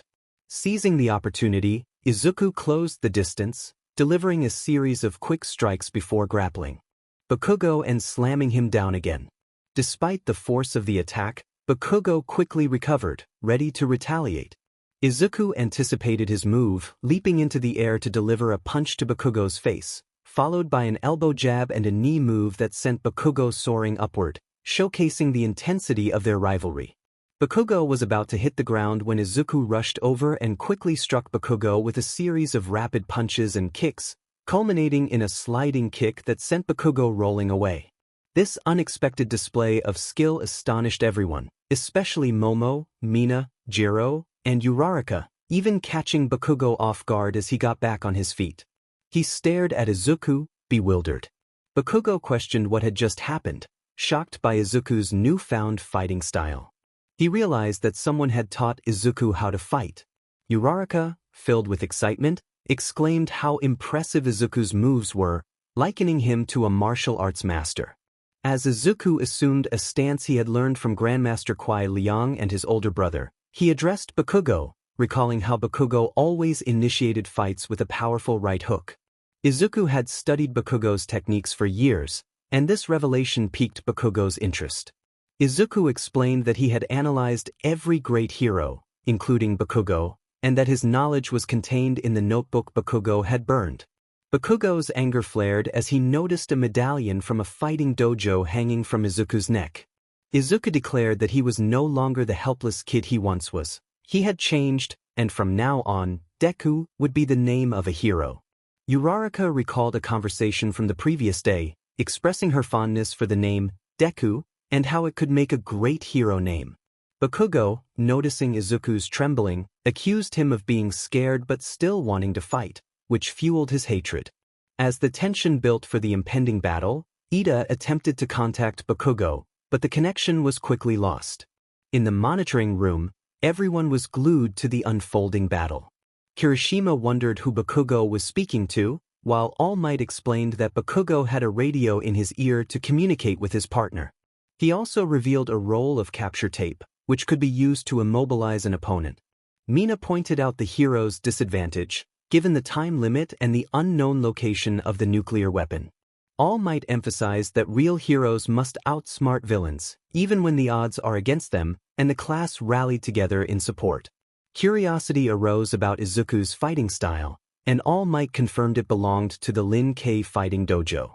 This revelation shocked most of Class 1A, leading to discussions about Izuku's older brother, who had trained him. Some classmates expressed jealousy while others admired Izuku for having such a skilled sibling. Todoroki shared his connection to Izuku's brother, noting how he had helped his sister and formed friendships with his family. The girls in the room felt a pang of jealousy at the mention of YN. Aoyama interrupted, informing everyone that Bakugo was on the move. The focus returned to the screen as Bakugo prepared to attack Izuku. Izuku instructed Uraraka to run, and although Bakugo landed a kick, Izuku managed to block it. Bakugo taunted Izuku, but he noticed Izuku using the capture tape around his leg. Izuku recalled Aizawa's techniques and anticipated Bakugo's next move. As Bakugo threw another punch, Izuku dodged, surprising Bakugo and impressing everyone watching. Izuku was panting as he assessed the situation, realizing Bakugo was changing his tactics. As the dust settled, he wondered if Bakugo was worried. Bakugo prepared for another attack, prompting Izuku to run away, knowing he couldn't engage in close combat. Bakugo shouted for Izuku to come back, chasing him through the building. Izuku's thoughts raced as he continued to evade Bakugo, determined to find a way to turn the tide of the battle. Bakugo dashed through the corridors, searching for Izuku but losing sight of him. Frustration boiled within him as he shouted in anger, expressing his feelings of betrayal. He believed Izuku had been deceiving him for years by pretending to be weak, and he felt certain that Izuku had been laughing at him behind his back. Izuku, who was hiding nearby, heard Bakugo's furious voice. Bakugo continued to taunt Izuku, challenging him to reveal his true power. He was determined to prove that he was superior, regardless of the circumstances. In the monitoring room, Kaminari remarked on Bakugo's intense anger, finding it somewhat frightening. Jiro confirmed that Bakugo had always been like this since his quirk had manifested. All Might reflected on his conversations with both Midoriya brothers, realizing that Bakugo's overwhelming pride could lead to his downfall. This realization only deepened YN's grudge against Bakugo. Toru turned to Momo, asking if this was what they meant regarding YN's feelings toward Bakugo. Momo confirmed that YN had always intervened whenever Bakugo caused trouble, whether it involved injuries or confrontations. Sato expressed his desire to avoid angering YN, and the rest of the class agreed, acknowledging that while YN was cool, he could also be intimidating. Mina reassured them that as long as they stayed on his good side, they would be fine. Meanwhile, Izuku was catching his breath while hiding. He realized that Bakugo had completely forgotten about his partner, which was a fortunate turn of events. He speculated that if anyone were to stop them, it should have been Ida, who was much faster. This led him to conclude that Bakugo had gone rogue. The building shook from another explosion as Bakugo continued his search for Izuku. Izuku noted that they weren't working together as a team, and if they faced off against Bakugo directly, their chances of winning would be slim due to his powerful quirk. He contemplated the training scenarios and decided he couldn't pursue the weapon just yet, knowing Bakugo would follow. Instead, he resolved to trust Uraraka to find the weapon and Ida, planning to join her for a 2-on-1 fight. Another explosion echoed closer, shaking the building once more. Izuku steeled himself, determined to confront Bakugo alone, as long as he could avoid getting too close to him. Bakugo's voice rang out, demanding Izuku to stop hiding and face him. Izuku reflected on a past conversation with Bakugo, realizing he needed to change his approach. As Bakugo walked down the corridor, memories of their past interactions flooded his mind, from his early days of confidence with his quirk to the moments that fueled his hatred for Izuku. Meanwhile, Uraraka had successfully located both Ida and the bomb. She peeked around a pillar, feeling triumphant. She noticed Ida lost in thought and planned to inform Izuku while keeping a low profile. Before she could reach out to Izuku, Ida began to voice his thoughts on Bakugo's villainous side, which he believed was essential for their mission. He resolved to embrace this side to ensure he wouldn't bring shame to his family name. Ida then dramatically declared himself the embodiment of villainy, adopting a tone that would have made anyone chuckle. Uraraka couldn't help but laugh, but her amusement caught Ida's attention, and he realized she was nearby. Uraraka nervously revealed herself, and Ida pointed out that he had anticipated her arrival, having prepared for her quirk by ensuring the area was devoid of objects she could use against him. He boasted about his cleverness, claiming to have rendered her helpless. Uraraka, feeling a mix of nerves and amusement, used her radio to contact Izuku, letting him know that Ida was aware of her presence and was currently monologuing. Izuku, still hidden, responded, asking for her location. She informed him she was near the middle of the 5th floor, prompting Izuku to look up and realize they were almost directly above one another. He understood they needed to act quickly to avoid losing the match. A sudden sound caught Izuku's attention, and he turned to see Bakugo at the end of the corridor, ready for a confrontation. Bakugo announced that he was fully prepared, leaving Izuku confused about what that meant. Bakugo questioned why Izuku wasn't using his quirk, accusing him of underestimating him.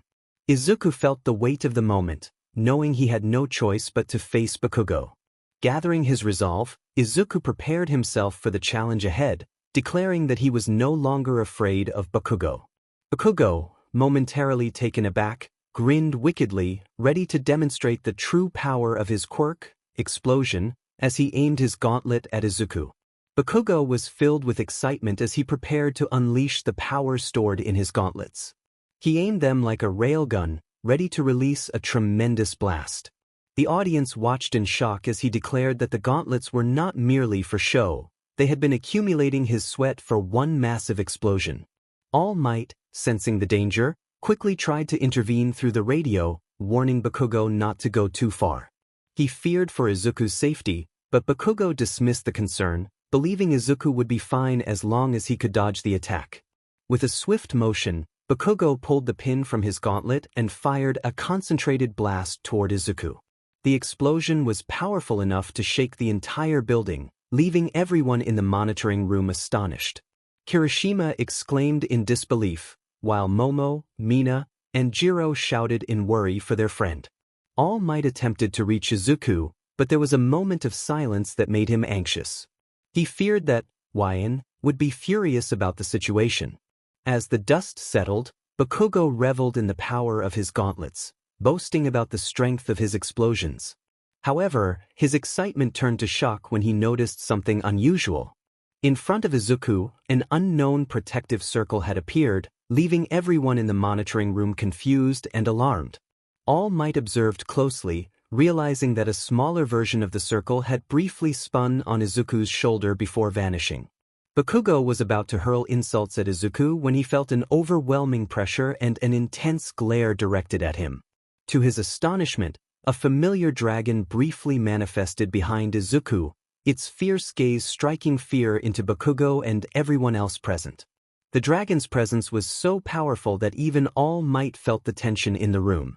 As the figure disappeared, Momo wondered aloud about the dragon, while Jiro noted that the glare was far more intimidating than anything Wine had ever displayed. Bakugo shook off the fear but still felt a lingering unease. Bakugo challenged Izuku, urging him to fight back. Izuku, aware of the danger posed by Bakugo's long-range attacks, contemplated his next move. He reached for his radio to assess the situation, only to be interrupted by Bakugo's frustration. In the monitoring room, Mina expressed her concern about Bakugo's erratic behavior, while Kirishima agreed that the situation was escalating. All Might, conflicted, reminded Bakugo that using such destructive power indoors could lead to significant consequences, including a loss of points. Bakugo, annoyed by All Might's reprimand, prepared to charge at Izuku. Izuku quickly relayed a plan to Uraraka, instructing her to position herself by the windows. As Bakugo launched himself toward Izuku, the ground beneath Izuku crumbled, making it difficult for him to evade the attack. Realizing he needed to counterattack, Izuku attempted to strike back, but Bakugo skillfully redirected himself midair, using an explosion to gain an advantage. The sudden blast caught everyone in the monitoring room off guard, heightening their concern for Izuku's safety. Momo covered her mouth in shock, while Jiro turned away, unable to watch.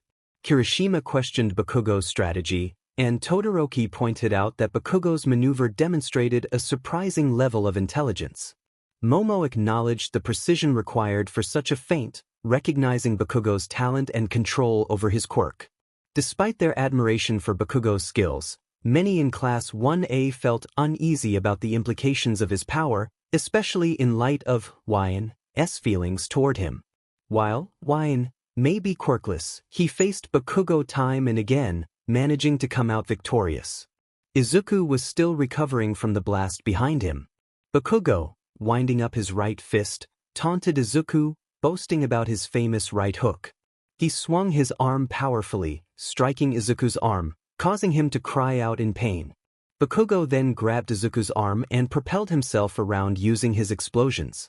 Bakugo lifted Izuku into the air, declaring that Izuku should never forget he was a weakling. He slammed Izuku onto the ground, making him cough and causing his vision to blur.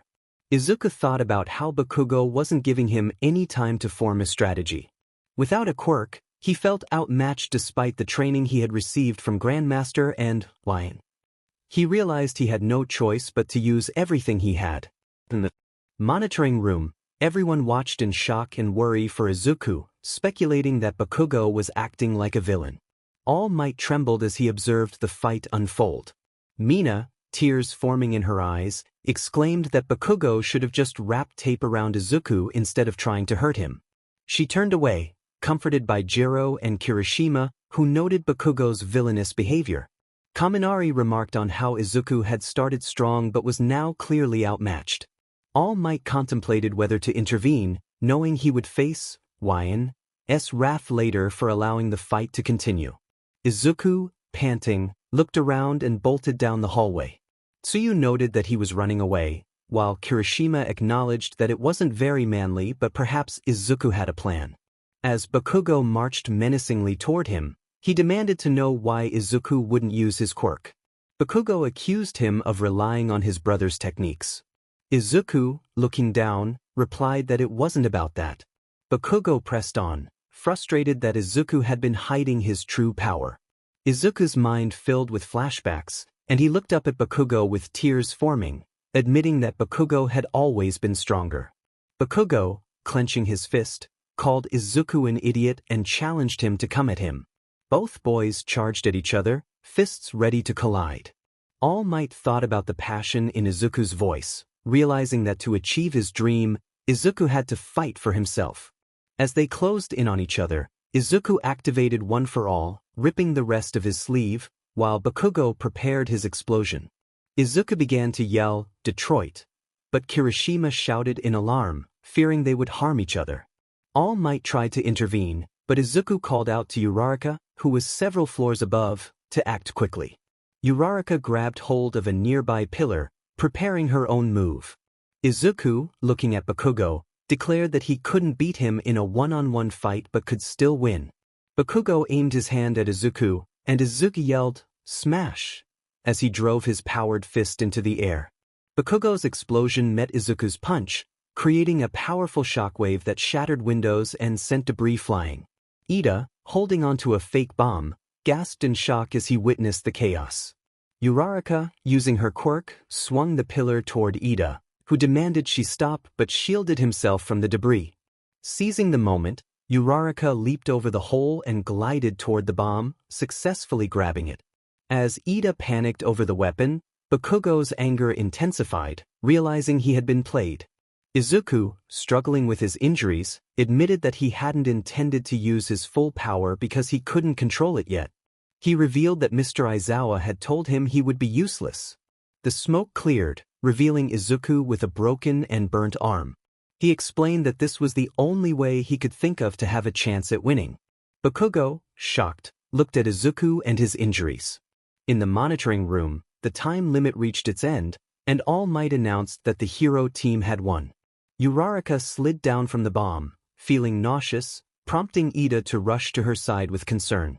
Everyone in the monitoring room gasped at the outcome, witnessing the strange turn of events. Kaminari commented on how odd it was for the fight to end this way, with Izuku unconscious on the ground while the supposed losers remained relatively unscathed. Tokoyami pondered the old saying about unexpected outcomes. They may have lost the battle, but they won the war. Tsuyu remarked on the intensity of the class while Momo, Mina, and Jiro observed Izuku's condition. Mina expressed concern about how Wine would react to the news, capturing everyone's attention.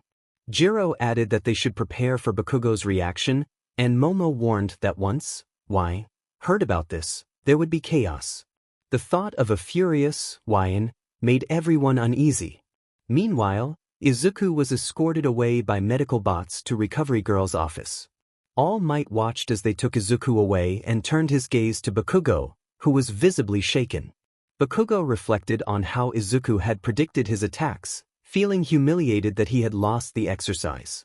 He questioned whether, if they fought without holding back, Izuku would actually defeat him with his quirk. Bakugo's breathing became erratic until All Might placed a reassuring hand on his shoulder, advising him to calm down. All Might encouraged Bakugo to review his performance, emphasizing that there is always something to learn from experiences, regardless of the outcome. As Bakugo began to regain his composure, he followed All Might back to the monitoring room, accompanied by Ida and Uraraka. All Might announced that the MVP of the exercise was Tenya Ida, shocking everyone, especially Ida.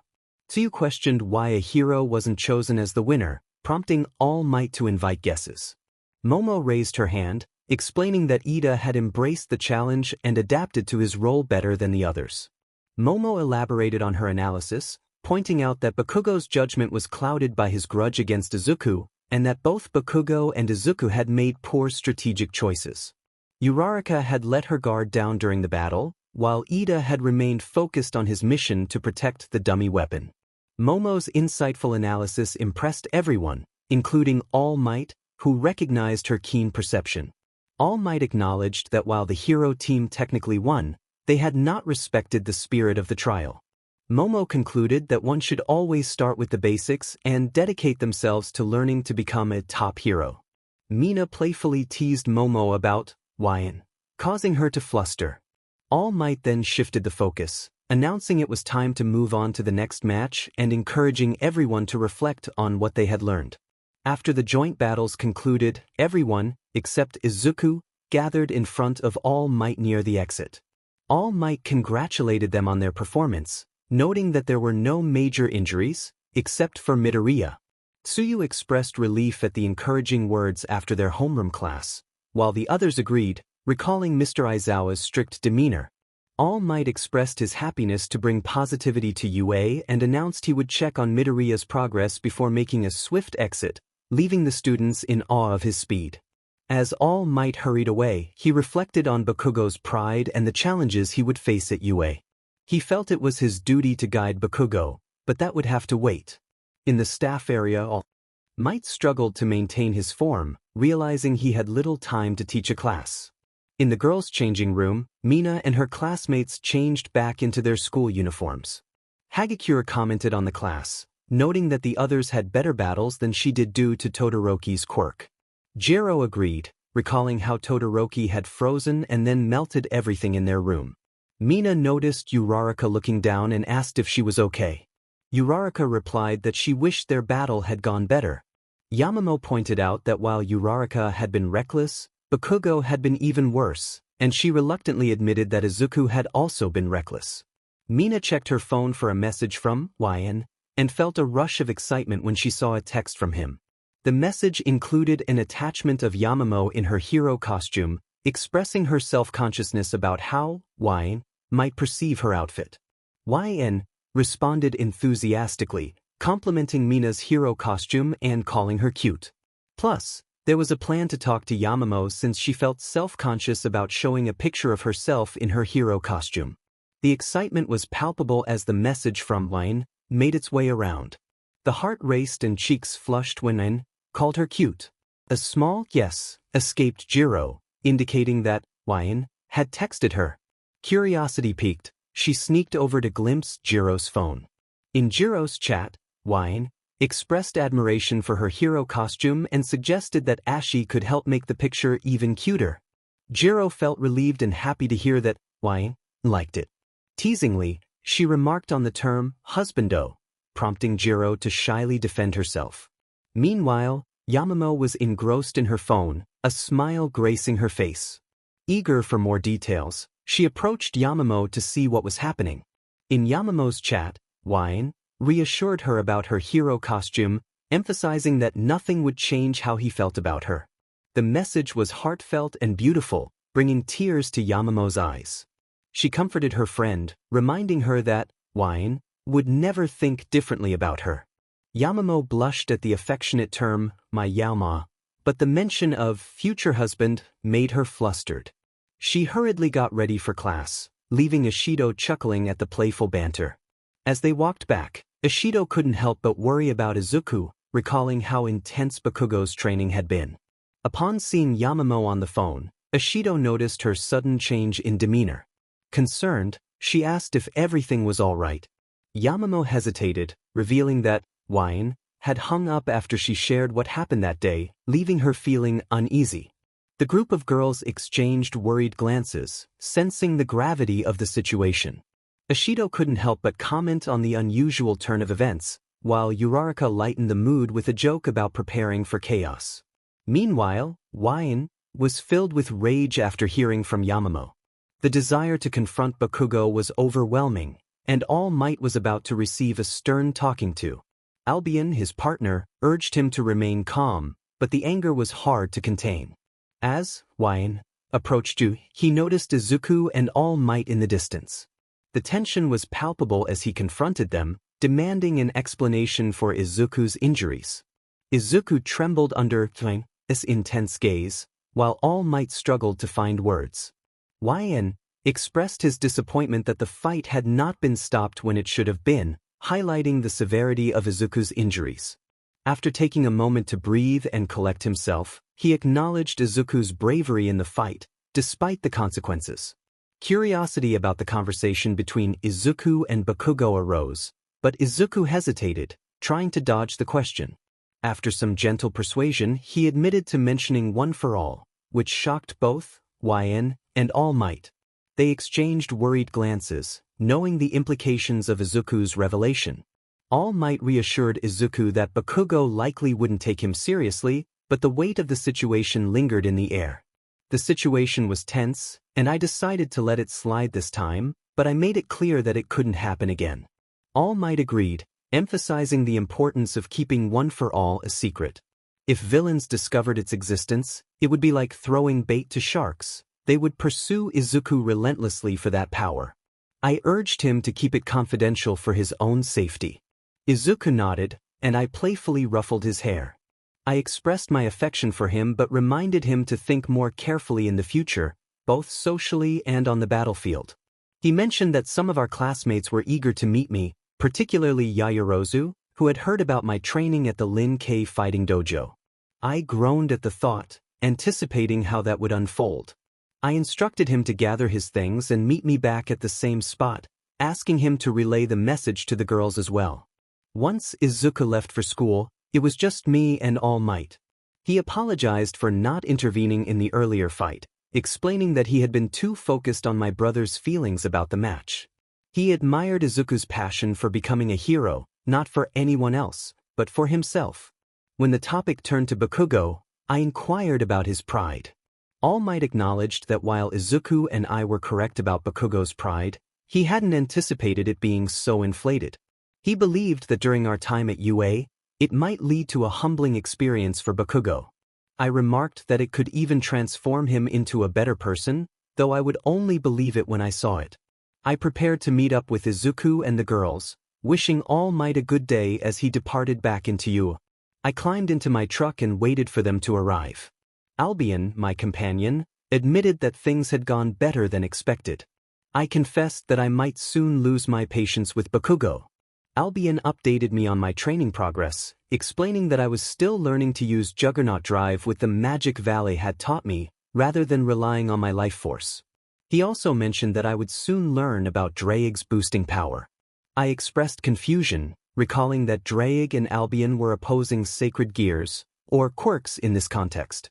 Albion clarified that Draig had absorbed some of his power over the years, resulting in a faint trace of Draig's boosting ability residing within my quirk. I sensed that my premonitions were growing stronger, indicating a significant battle was on the horizon, one that involved all might. Albion suggested that I meditate more to fully grasp my premonition. I gazed at the sky, pondering what events would lead me to reveal my power. Just then, I spotted Izuku, Yaoyorozu, Ashi, and Kyuki approaching my truck. I started the engine, ready for them to hop in. Little did I know, my premonition would soon come to pass in an unexpected way. As I dropped off Izuku, Yaoyorozu, Ashi, and Kyuki at UA, I was met with an unexpected sight. A swarm of reporters had gathered at the gates, and I felt my annoyance rising.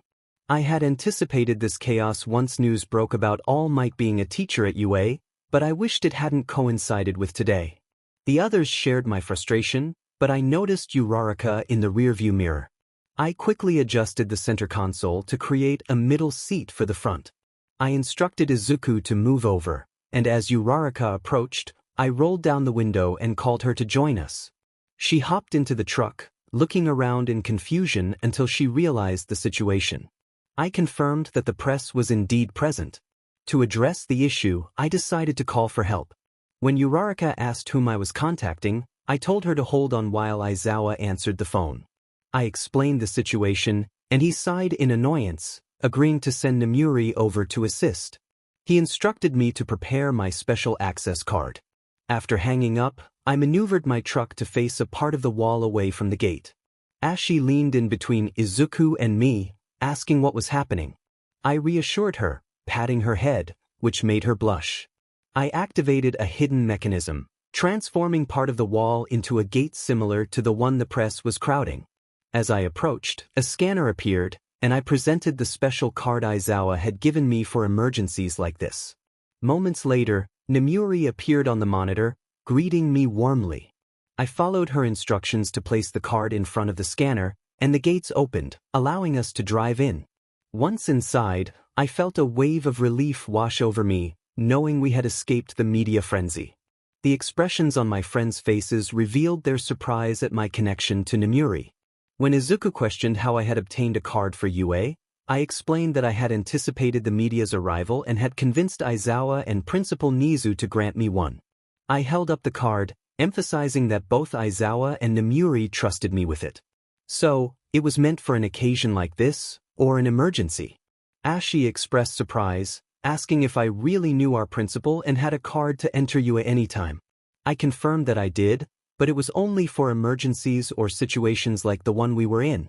I rolled down the window and saw Nomuri's smiling face. I greeted her nervously, unsure of what to say since I hadn't seen her since that day at the cafe. She was either off as midnight or teaching at UA, and while her smile was sweet and adorable, it also hinted at some underlying frustration. I stumbled over my words, trying to find a way to continue the conversation. Turning around, I noticed my friends looking at me expectantly, especially Yaoma, Ashi, and Kyuki. I urged them to head to class, not wanting to upset Aizawa.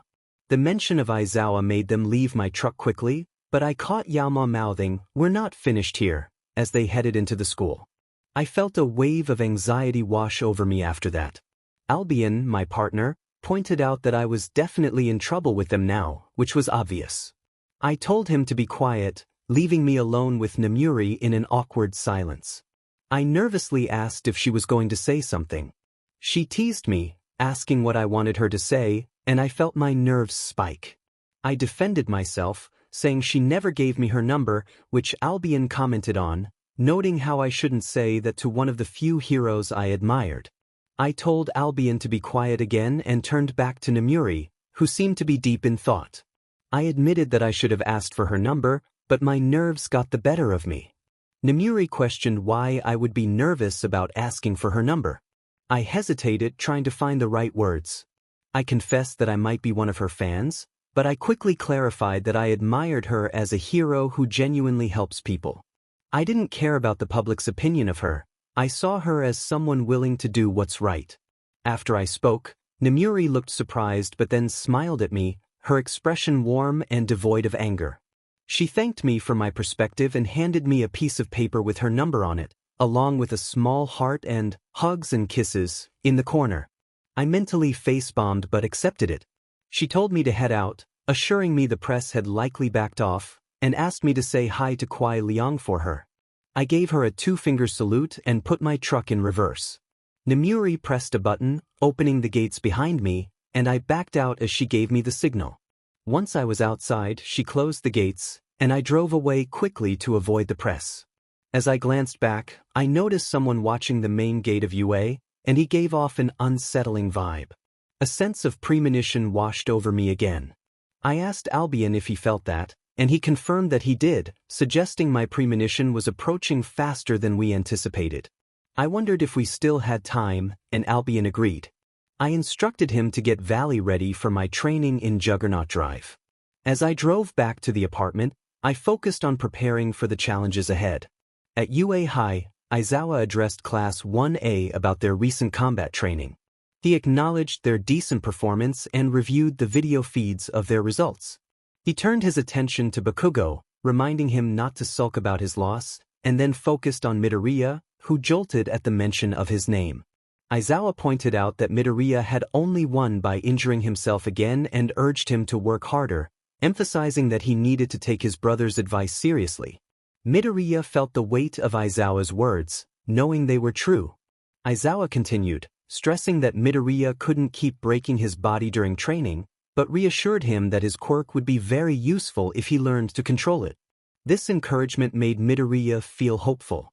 Aizawa then shifted the topic, announcing that their first task would determine their future, which caught everyone off guard. They initially thought it was another quirk test, but Aizawa clarified that they needed to choose a class representative. Most of the class felt relieved, and several students began nominating themselves for the position. Kirishima and Kaminari both expressed their interest, while Aoyama suggested someone with style. The nominations seemed to go nowhere until Mina shouted for everyone's attention. She proposed calling Aizawa for help, and he, uninterested, told them to decide before his nap ended. As Aizawa settled into his sleeping bag, Mina pulled out her phone and initiated a call. The caller answered enthusiastically, startling the entire class. They all yelled in unison, causing the caller to groan in frustration. Mina insisted it was a matter of utmost importance, and the caller, realizing it wasn't a life-or-death situation, asked what the situation was. "That's why you called me," one thought, noticing the nervous chuckle from Mina. It seemed likely that some of them had volunteered for the position. Ida confirmed this from behind, greeting Wyan with a nod. Wyan acknowledged him, noting that it had been a while since they last spoke. In Wyan's opinion, they should handle the selection of a class representative through an election, as was customary in many junior high and high schools. Ida stood from his desk, agreeing with Yn. He explained that the class representative's duty was to lead others, a role that required the trust of every student in the classroom. Therefore, Y's suggestion to fill the position democratically made sense. Yn teased Ida, calling him Mr. Monologue, which prompted a laugh from Uraraka. Ida, confused, asked what was so funny. Yn explained that Midoriya had shared how Ida had acted like a villain during a recent exercise, even delivering a monologue. Ida was left speechless, while Uraraka continued to chuckle at the memory. Kaminari raised a concern about whether this was truly the best idea, pointing out that they had only known each other for a few days. Tsuyu echoed this sentiment, questioning how they could trust one another. Kirishima added that everyone would likely vote for themselves. Yn interrupted, calling for everyone's attention again. Apologies filled the room, except from Bakugo. Todoroki then asked how Yn would propose they proceed. Yn playfully addressed Todoroki, using a nickname that surprised everyone. They pointed out that just because they had only known each other for a short time didn't mean they didn't have insights into each other's abilities, especially considering the quirk assessment test and combat training they had experienced together. As Kirishima praised Midoriya's wisdom, Yn humbly noted that they had only shared their opinion on how to vote. Kirishima, still emotional, declared Yn to be very manly, leaving Yn momentarily speechless. Yn then urged everyone to vote, and soon enough, the results were in. Izuku was shocked to discover he had received 3 votes. Bakugo angrily demanded to know who had voted for him. Wine remarked that everyone had taken their advice seriously and thought about their performance during the exercises, teasing Bakugo about the lack of votes he received. Ida, shaken by the results, lamented his own 0 votes. Momo questioned him about his choice, while Wine joked about the situation, expressing a newfound understanding of Aizawa's frustrations. Aizawa confirmed the results, announcing that Midoriya was the class representative and Yaoyorozu the deputy. Izuku, trembling, questioned if this was a mistake, but Momo reassured him. When Wine was put on the spot for their opinion, they stated that while Izuku had potential, he might be better suited for a role that involved keeping records and supporting the class representative rather than leading. The class considered Wine's perspective, and Wine further explained that wanting a job and being suited for it were different matters. They emphasized the importance of how someone performs under pressure, warning that voting for popularity could lead to unexpected outcomes. Mina asked who Wine thought would be better suited for the class representative role. After a moment of silence, Wine suggested either Yaoyorozu or Ida, noting their strengths. Momo felt appreciated by Wine's choice, while Ida was grateful for the recognition, despite having known Wine for only a short time. Just then, a voice announced that Wine's tea was ready. Wine thanked Fuyumi, but before they could continue, Mina, Jiro, and Momo interrupted with a hint of jealousy, asking who the voice belonged to. Todoroki clarified that it was his sister visiting, which caught everyone's attention. Wine nervously explained that they had come to visit Fuyu and Nats, as their mother was unavailable and Grandmaster was busy. Realizing the time, Wine hurriedly ended the call, leaving Momo, Jiro, and Mina with a look that suggested they were not entirely satisfied. Tsuyu, sensing the tension, cautiously asked if they were okay. Momo smiled, but it was a smile that hinted at potential trouble ahead. Just going to have a chat with Wine at a later date. That sentence made everyone tense up more and started to pay respect for Wine. Class 1A, minus a few individuals, thought about how unfortunate it was that they didn't get to meet him. He sounded like a good person. Rest in peace, Wine Midoriya. Todoroki residence. Wine Midoriya felt a massive shiver down his spine, and he knew who it was from. Both Fuyu and Nats noticed. Wine appeared a bit pale, prompting Fuyu to ask if he was okay. He reassured her that he was fine, though he wasn't entirely convinced himself. He took a sip of tea, complimenting Fuyu on her lovely preparation. Nats mentioned the press swarming around the gates of UA, and he nodded, expressing his annoyance. He explained that the reporters had been camping out for days, trying to get an interview with All Might. The situation was frustrating. As he drank his tea again, a brief flashback hit him. He recalled a blue-haired figure staring intently at the gates of UA. He placed his cup down, lost in thought, and felt the weight of a premonition growing stronger. Albion, his partner, spoke up, noting that the figure had given off evil intentions and that their time of interference was approaching. Acknowledged this, but Fuyu waved her hand in front of him, bringing him back to the present. She asked if he was sure he was okay, having noticed his intense focus. He sighed heavily, looking at his tea before addressing both Fuyu and Natsuo. He informed them that he had something important to share, something he had kept secret for a while. He requested that they keep it confidential unless he said otherwise, hinting that they would understand why he had kept it hidden. Nats, curious, asked what he was talking about, sensing the seriousness in Wine's tone. This was the moment of truth. Wine revealed that he had previously claimed to be quirkless, but in reality, he possessed a quirk. He called upon Albion, who manifested in its winged form, surprising Fuyu and shocking Nats. Albion greeted them, introducing itself as Wine's quirk and expressing pleasure at finally speaking to them. Fuyu and Nats were momentarily speechless, and Fuyu managed to ask how long Wine had known about his quirk. He explained that Albion had manifested months before the entrance exam, and while he regretted hiding it, he had good reasons related to its capabilities. Albion elaborated on Wine's quirk, divine dividing, explaining that it allowed Wine to divide someone's power every 10 seconds while taking that divided power for himself, though there was a limit to how much he could hold.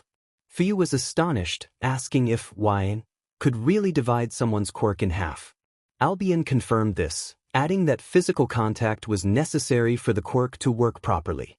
There were also more advanced stages of divine dividing that Wine had yet to reveal. Nats inquired about the extent of Wine's power, to which he replied that it was enough to challenge both All Might and Endeavor simultaneously. This revelation left Fuyu and Nats in shock. Wine explained that he kept his quirk a secret to protect those he cared about from potential villainous threats. He understood if they were upset but emphasized his trust in them. Fuyu was taken aback that Wine's mother didn't know, questioning why he hadn't told her. Wine expressed his concerns about villains using her against him and the difficulty of explaining his late-blooming quirk, especially one so powerful. Nats agreed that it would be challenging to explain. They fell into silence, with Albion still present. Nats asked about Wine's plans, noting that it was early in the year for UA, and there likely wouldn't be another entrance exam until next year. Wine took another sip of tea, revealing that he had been experiencing a premonition since gaining his quirk. He described seeing a significant fight, one that seemed to involve All Might, and felt it drawing closer. Albion added that it was only a matter of time before something dire occurred, especially concerning All Might. Nats agreed but questioned how Wine would know when and where it would happen. Wine sighed, acknowledging that it was a pressing question but felt that the answer would come soon. Just then his phone buzzed. He pulled it out and saw a message from Kyuki, which prompted a jealous pout from Fuyu. When Wine asked about her reaction, she dismissed it, insisting she wasn't jealous. He read the message from Kyuki, who informed him that Izuku had given the class representative position to Ida after the press caused a commotion during lunch.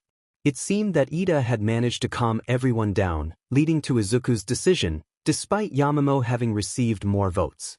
In hindsight, if things had gone democratically, Yama would have been appointed as the new class representative instead of Ida, but some things just work out differently. Poor Yama. Kyuki Rockstar mentioned hearing that Ida was one of the votes for Izuku and Uraraka. It was strange that Ida had nominated himself earlier. After thanking Kyuki for the information, I decided to talk to them later. Observing the scene, I thought it was clever of Izuku to give Ida the position of class representative. Fuyu was engaged in conversation with Albion, while Nats was also chatting with him. I noted how well the three of them seemed to be getting along. Albion expressed relief at speaking to others besides me, and I acknowledged that I could be a bit much at times. I glanced at my phone and stood up, realizing it was time to leave. There were others I needed to inform about Albion. Fuyu asked if I was sure about my decision, and I reassured her that I trusted both her and Nats with the secret of Albion and my quirk. As I reached the door, Fuyu pulled me into a hug, which I returned before giving her a friendly pat on the head. She seemed to appreciate it, but I had to go. I promised to visit again soon and left the Todoroki residence. Sighing, I pulled out my phone and called Mr. Yaoyorozu, or Satoru, as he preferred to be called. After a few rings, he answered. Satoru asked how my day was going, and I mentioned the media frenzy outside UA that morning. He agreed that it was expected with All Might as a teacher, and we shared a laugh. I then explained that I needed to discuss something serious and requested a meeting with the Jiros, Ishidos, and my mom at his place. Satoru recognized the urgency in my tone and agreed to prepare a room for us. After thanking him, I called Mika to inform her of the meeting. Once she picked up, I confirmed that she and Kyotoku were home.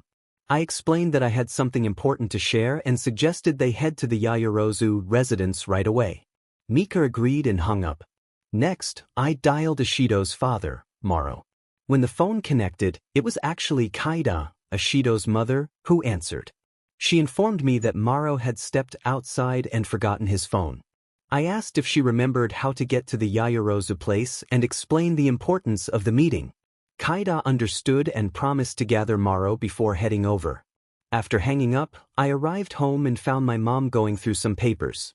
She greeted me warmly, and I quickly told her we needed to go to the Yaoyorozu's house. Concerned, she asked if something was wrong, but I assured her everything was fine. I explained that I had been keeping a secret for a while and needed to share it with a select few. I mentioned that I had already informed the Yaoyorosis, Jiros, and Ishidos. My mom agreed to come along, happy to see Yumi, Mika, and Kaida again. As we drove to the Yayorosa mansion, I reassured her that the meeting was important and that I had good reasons for keeping my secret. Upon arriving at the mansion, I was still amazed by its grandeur. The butler, Codsworth, greeted me warmly, expressing his pleasure at seeing me. He then acknowledged my mom, and they exchanged pleasantries. I asked Codsworth if everyone had arrived, and he confirmed they were waiting in Master Yayorosa's library. He offered to escort us, and I thanked him as we made our way through the mansion. The other staff members greeted us respectfully, and I returned their greetings until we reached the library. Codsworth knocked on the door, and Satoru's voice invited them to come in. Codsworth opened the door and gestured for them to enter. He announced their arrival, introducing Master, YN, and Mrs. Midoriya, before excusing himself to fetch refreshments. Satoru thanked Codsworth as he left the room.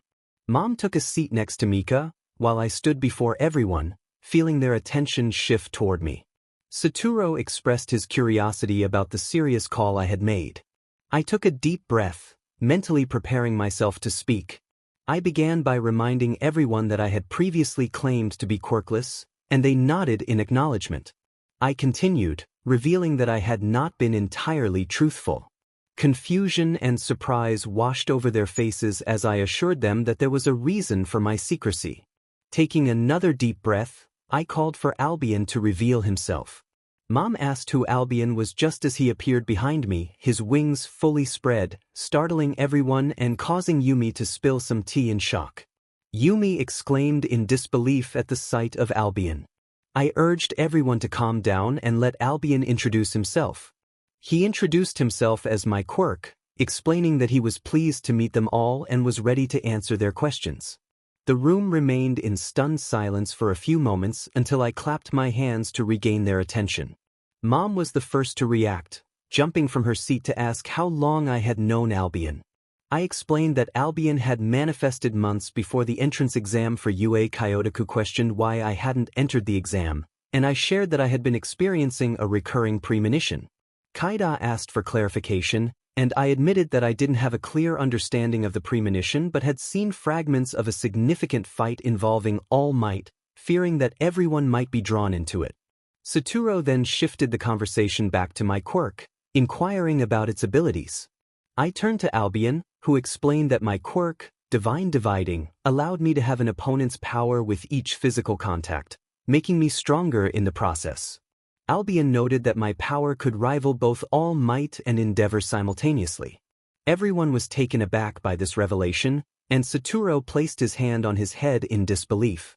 Mika, Kaida, and Mom stared at me and Albion, processing the information. I expressed my apologies for keeping my quirk a secret, explaining that I had done so to protect them from potential threats. They seemed to understand my reasoning, and Kaida confirmed that my intention had been to keep them safe. Mom reassured me that they understood perfectly and asked if anyone else knew about Albion. I mentioned Fuyu and Nats, which confused Yumi until I clarified that those were nicknames for Fuyumi and Natsuo Todoroki. Satoru was shocked to learn I had met Endeavor's children. I reflected on why they had avoided discussing their father, admitting that while he was the number 2 hero, he had a reputation for being difficult. Mom inquired if there were others who knew, and I revealed that I had first spoken about Albion to Grandmaster, who I considered a father figure. Yumi recognized Grandmaster as Kuai Liang and shared how much he appreciated me as both an apprentice and the son he always wanted. I was surprised to learn that he viewed me as a son, feeling a sense of pride from his words. Satoru encouraged me, noting that Grandmaster was proud of me and wanted me to strive for greatness. He then asked about my plans, and I explained that they revolved around the premonition, indicating that I intended to debut Albion on that day. Mom questioned how I would know when the premonition would occur, and I admitted I wasn't sure but felt I would know soon enough. As I glanced at the time, a playful idea struck me, prompting me to call Izuku, anticipating his reaction to what I had done to his phone. On a bus, Class 1A was en route to the USJ for rescue training with Aizawa, All Might, and another pro-hero. Ida, taking his role as class representative seriously, had everyone board the bus in order by their student numbers. However, the scene that unfolded inside the bus was far from what Ida had envisioned. Ida slouched in defeat, feeling disheartened by the bus's open layout. He lamented that it had ruined his boarding strategy. Mina noticed his distress and suggested that he needed to relax. She reminded him that, as Bay had mentioned earlier, he often took things too seriously. Ida considered her words and agreed, though his mood remained low. The others around him felt a sense of sympathy for his plight. Tsuyu then spoke up, her gaze shifting to Izuku. She had something to say about him. She reminded Izuku to call her Tsu, which he sheepishly acknowledged. Tsuyu then inquired about Izuku's quirk, noting that it resembled All Might's powers. This revelation startled Izuku, who had never thought of it that way. He felt a wave of nervousness wash over him and silently hoped for a distraction. Just then, as if answering his unspoken wish, Izuku's phone rang in a hilariously unexpected manner. As the ringtone blared, it caught everyone's attention, leaving them shocked while a few chuckled. Ida scolded Izuku for the choice of ringtone, questioning why he would have something so inappropriate set for school. Izuku, in a flurry, grabbed his phone and saw that was calling. He quickly put the call on speaker. Upon answering, Izuku expressed his shock and concern, asking what had done to his phone. Burst into laughter, reveling in the prank he had pulled, explaining that he had switched his ringtone with Izuku's. He teased Izuku about how easy it was to guess his password, which made Izuku slouch in his seat, realizing he needed a more creative password. Ojiro called out to introducing himself and mentioning that they had seen Izuku use Lin-Kei fighting techniques during a combat exercise. Confirmed that he had taught Izuku some techniques and had even arranged for the Grandmaster to help him learn more advanced skills. Ojiro expressed his jealousy at being taught by Sub-Zero. Toru then shouted from the back of the bus, asking if it was true that had fought Bakugo and injured him. The bus fell silent as chuckled, enjoying the moment. He confirmed that he had indeed broken a few of Bakugo's bones and given him a bloody nose, all while maintaining a light-hearted tone. The atmosphere was charged with excitement and tension, especially from Bakugo, who was not pleased with the nickname had given him. Ida questioned Y's drastic actions, to which explained that Bakugo's ego and bullying behavior had warranted his intervention. Bakugo shouted threats, but responded with laughter, challenging him to try and retaliate. Momo commented on the vulgarity of the exchange, but shrugged it off, attributing it to Bakugo's behavior. Aizawa intervened, reminding everyone that they had arrived and instructed to end the call. Wished his classmates luck in their studies, excluding Bakugo, and signed off cheerfully. As the call ended, Sato remarked on how cool was, and Tsuyu agreed. Mina cheered, calling Bay, and Jiro nodded in agreement. Upon arriving at UA, felt the tension in the air. He nervously chuckled, trying to ease the atmosphere. His mother asked what he had done to Izuku's phone, and he admitted to the prank he had pulled. However, he suddenly felt a tense energy in his body, prompting concern from his mother. Realizing it was a premonition, he shouted about it, and Albion confirmed that it had come sooner than expected. Focusing his energy, closed his eyes and concentrated, his aura flaring like a raging storm. He was able to track Izuku's aura, as well as those of his friends.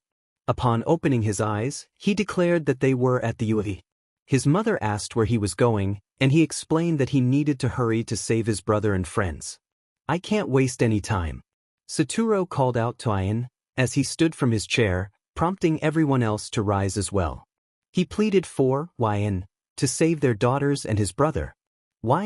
Named each of them, Satoru, Yumi, Mika, Kyotoku, Maro, Kaida, and Mom. With a firm promise, vowed to save them and return safely. The group felt a sense of relief in Yn's words as exited the library and stepped into the courtyard. It was time for action. YN informed Albion and prepared for what lay ahead. With a powerful declaration, YN activated the balance breaker, soaring into the sky towards the USJ. Albion inquired about the plan, emphasizing the need for a strategy against All Might. YN expressed concern over the uncertainty of their situation, revealing attempts to contact Izuku that had failed. This could only mean a few things. Either Izuku had left his phone behind or something was blocking communications, indicating they were up against real villains. Albion acknowledged the gravity of the situation. As YN flew high above the clouds, a figure caught their attention below. It was Ida, likely heading for YN, quickly descended and concealed themselves among the trees. Once Ida approached, YN called out to him. Ida was surprised to see YN and asked what they were doing there. YN downplayed their presence and pressed Ida for information. Ida explained that a group of villains, calling themselves the League of Villains, was attacking the USA. He had been instructed to warn the teachers at UA. YN urged Ida to seek help, emphasizing that running to get assistance was not cowardice but a brave decision. Ida, encouraged by YN's words, agreed to go for help and ran off. As YN turned back towards the USA, anger surged within them, their aura flaring. Albion reminded YN to keep their focus on the objective, which helped calm them slightly. They realized that a group of villains was indeed attacking the USJ, likely aiming to confront All Might. Determined, YN reactivated the balance breaker and shot into the sky once more. From a higher vantage point, YN spotted the USJ in the distance and contemplated a dramatic entrance. Albion reminisced about a past encounter, recalling the day Valve first met Issei and captured two villains. YN acknowledged the potential damage but felt they had no choice. They flew towards the top of the USJ, thinking of their friends and vowing to unleash the wrath of a dragon upon their foes. As YN prepared for the confrontation, Class 1A, along with 13 and Aizawa, faced an unexpected attack from the League of Villains.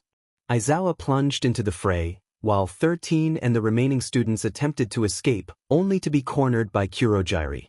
The chaos scattered Class 1A across the USJ, complicating their rescue training scenario. 13 ordered Ida to escape and seek help from UA. Despite his hesitation, Ida was encouraged by his classmates and ultimately made his way out of the USJ. Meanwhile, Izuku, Tsuyu, and Mineta found themselves teleported to the shipwreck zone of the USJ, where they managed to defeat the villain stationed there.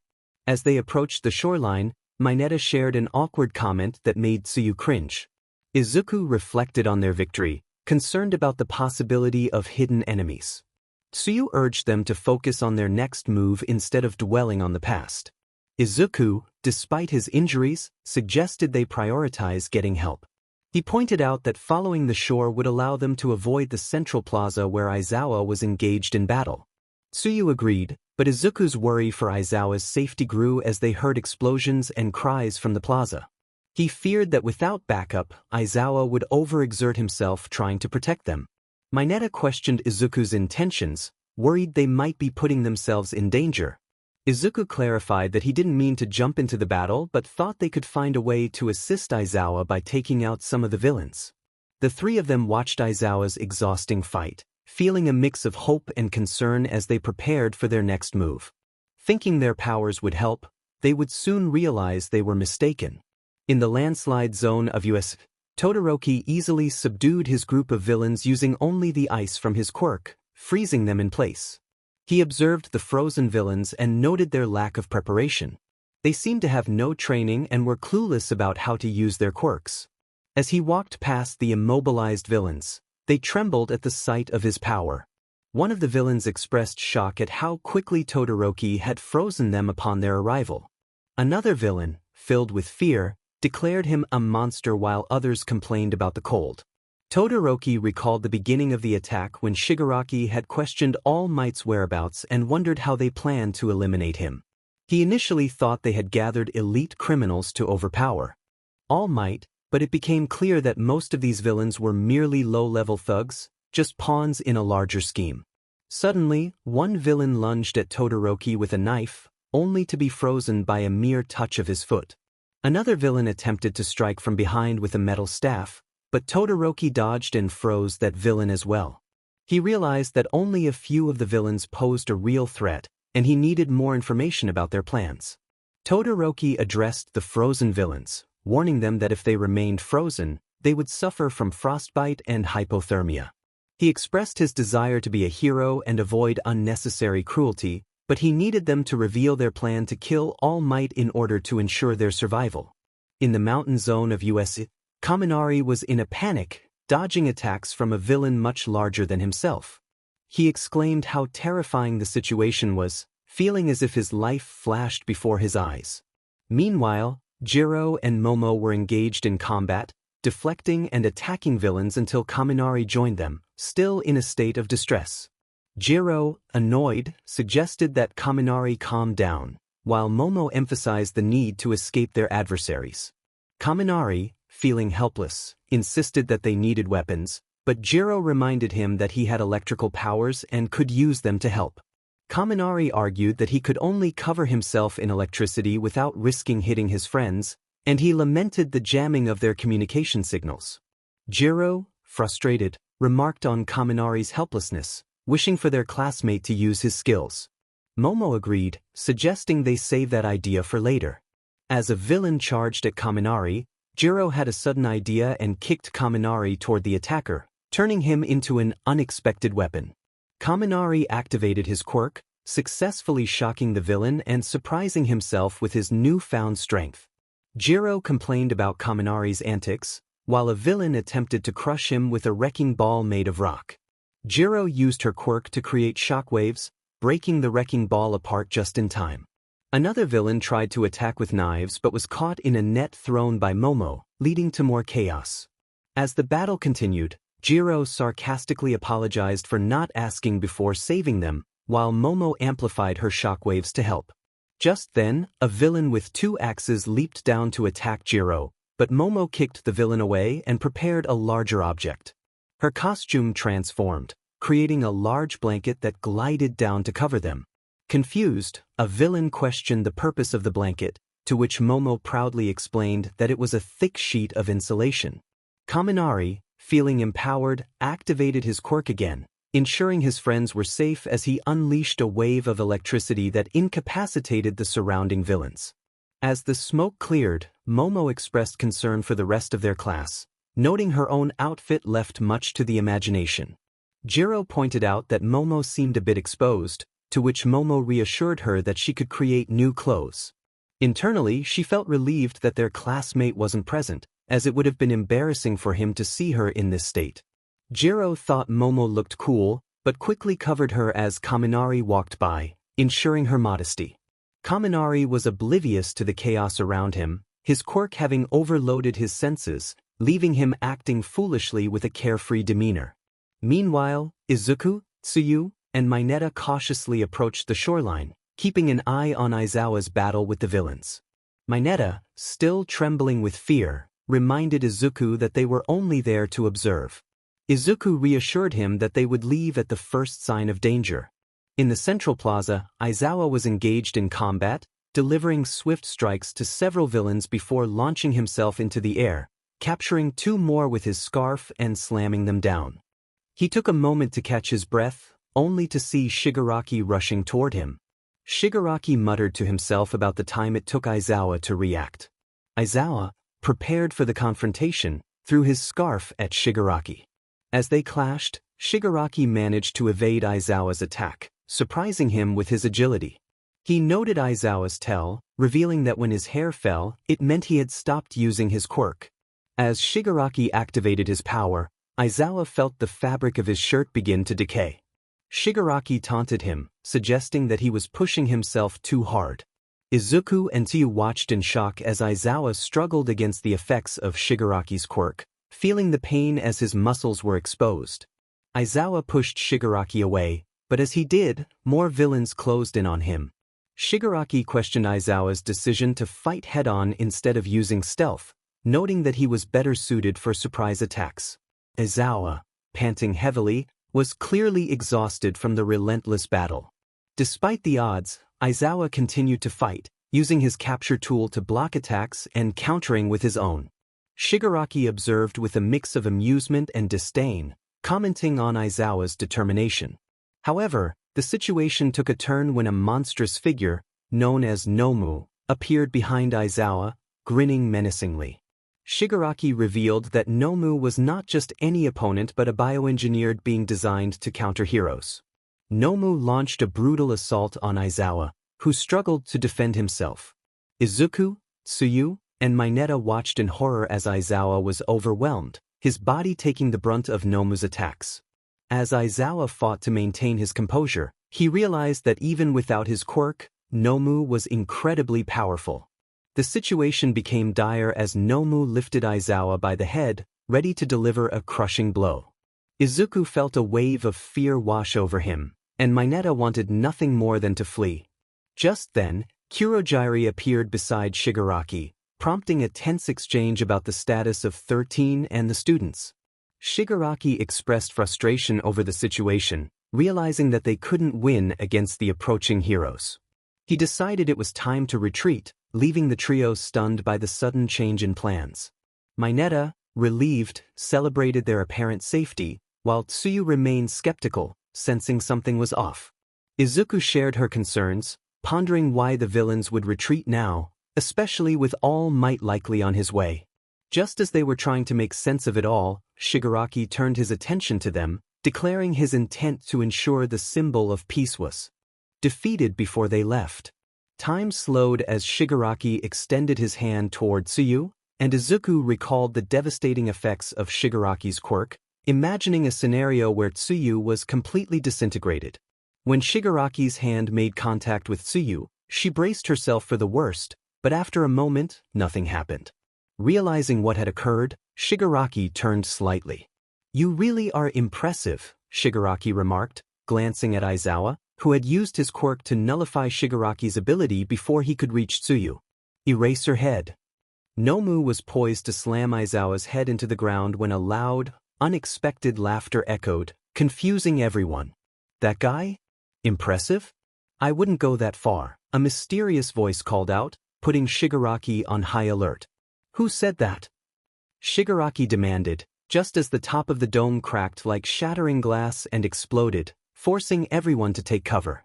Amidst the chaos, a ball of blue light descended, revealing a figure clad in white armor with glowing blue wings. Midoriya, known as the White Dragon Emperor.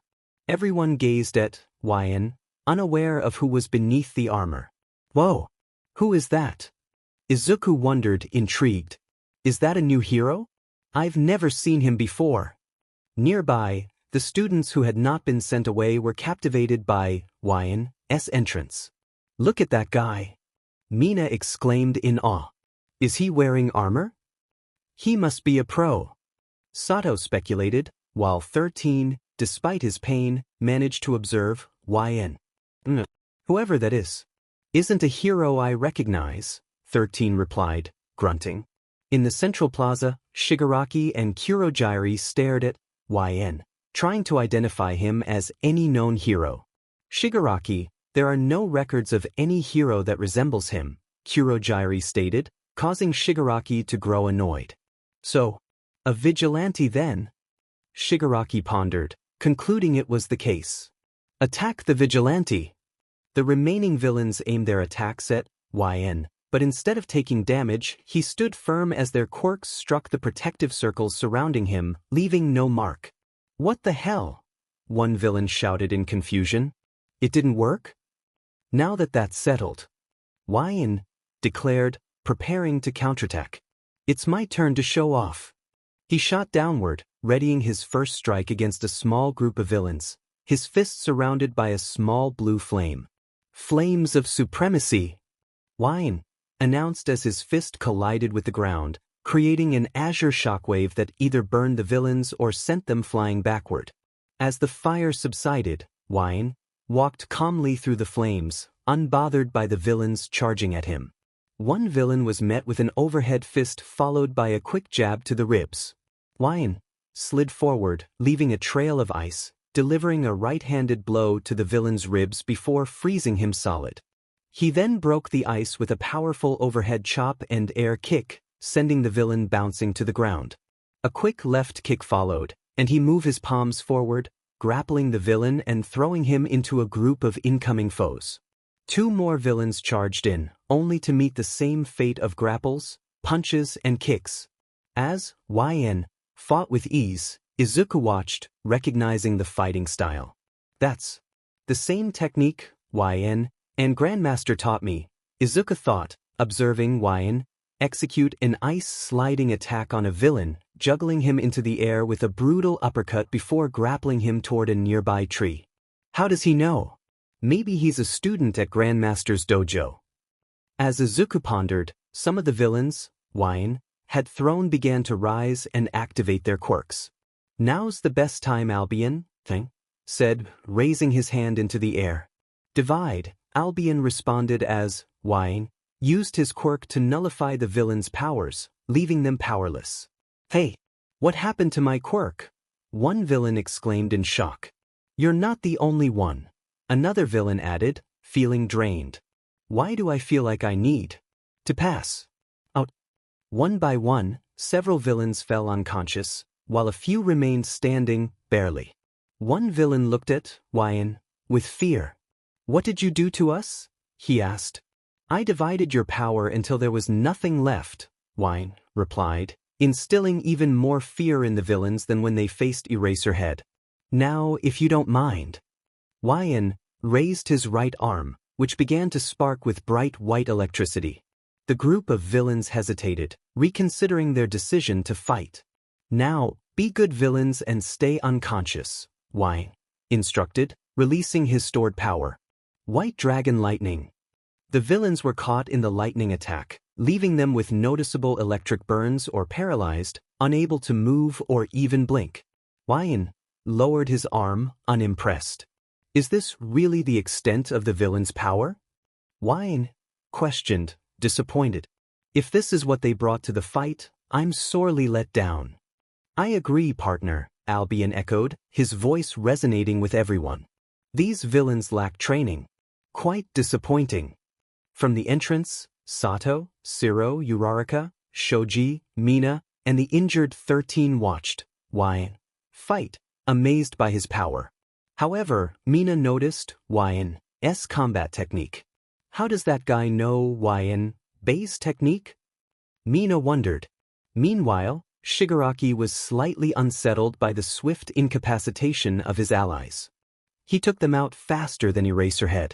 How troublesome, Shigaraki muttered, annoyed, before turning to Nomu. Nomu, eliminate him. Nomu screeched, releasing Aizawa, and charged toward YN, who was ready for the challenge. Ah, sending your obedient pet after me? Good, I relish a challenge, YN accepted, facing Nomu in close combat. As they clashed, their fists collided, creating a shockwave that made everyone brace themselves or hold onto something. Seeing Nomu unfazed, YN chuckled lightly. Well, this is rather interesting. Nomu reeled back its fist and swung at YN, who dodged the attack by stepping back and then jumped forward, delivering an overhead fist to the exposed area of the Nomu's head. Following that, YN landed quick left and right strikes to the Nomu's ribs before slamming his fist into the ground, releasing a burst of azure flames that made the Nomu stagger back. This gave YN the chance to deliver a high kick to the Nomu's head, followed by a moving dual palm strike to its gut, momentarily freezing the creature in place before grappling it into the center fountain. The Nomu quickly regained its footing and screeched in annoyance. It charged at YN with its fist drawn back, but YN crossed his arms into an X stance and absorbed the blow, skidding back slightly. YN found the situation intriguing and remarked to Albion about the creature's strength. Albion acknowledged the Nomu's power but noted that it was still weaker compared to them. As YN raised his arm towards the Nomu, he activated his ability, Divide. The Nomu charged again, but this time its movements were slightly slower, allowing YN to grapple its arm and tear it off with the strength he had appropriated. He swatted the Nomu away with its own severed arm, which landed a few feet away.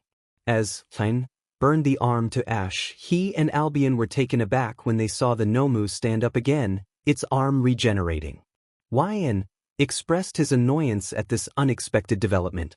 Albion explained that the Nomu possessed a hyper-regeneration quirk, and despite the division of its abilities, it remained standing.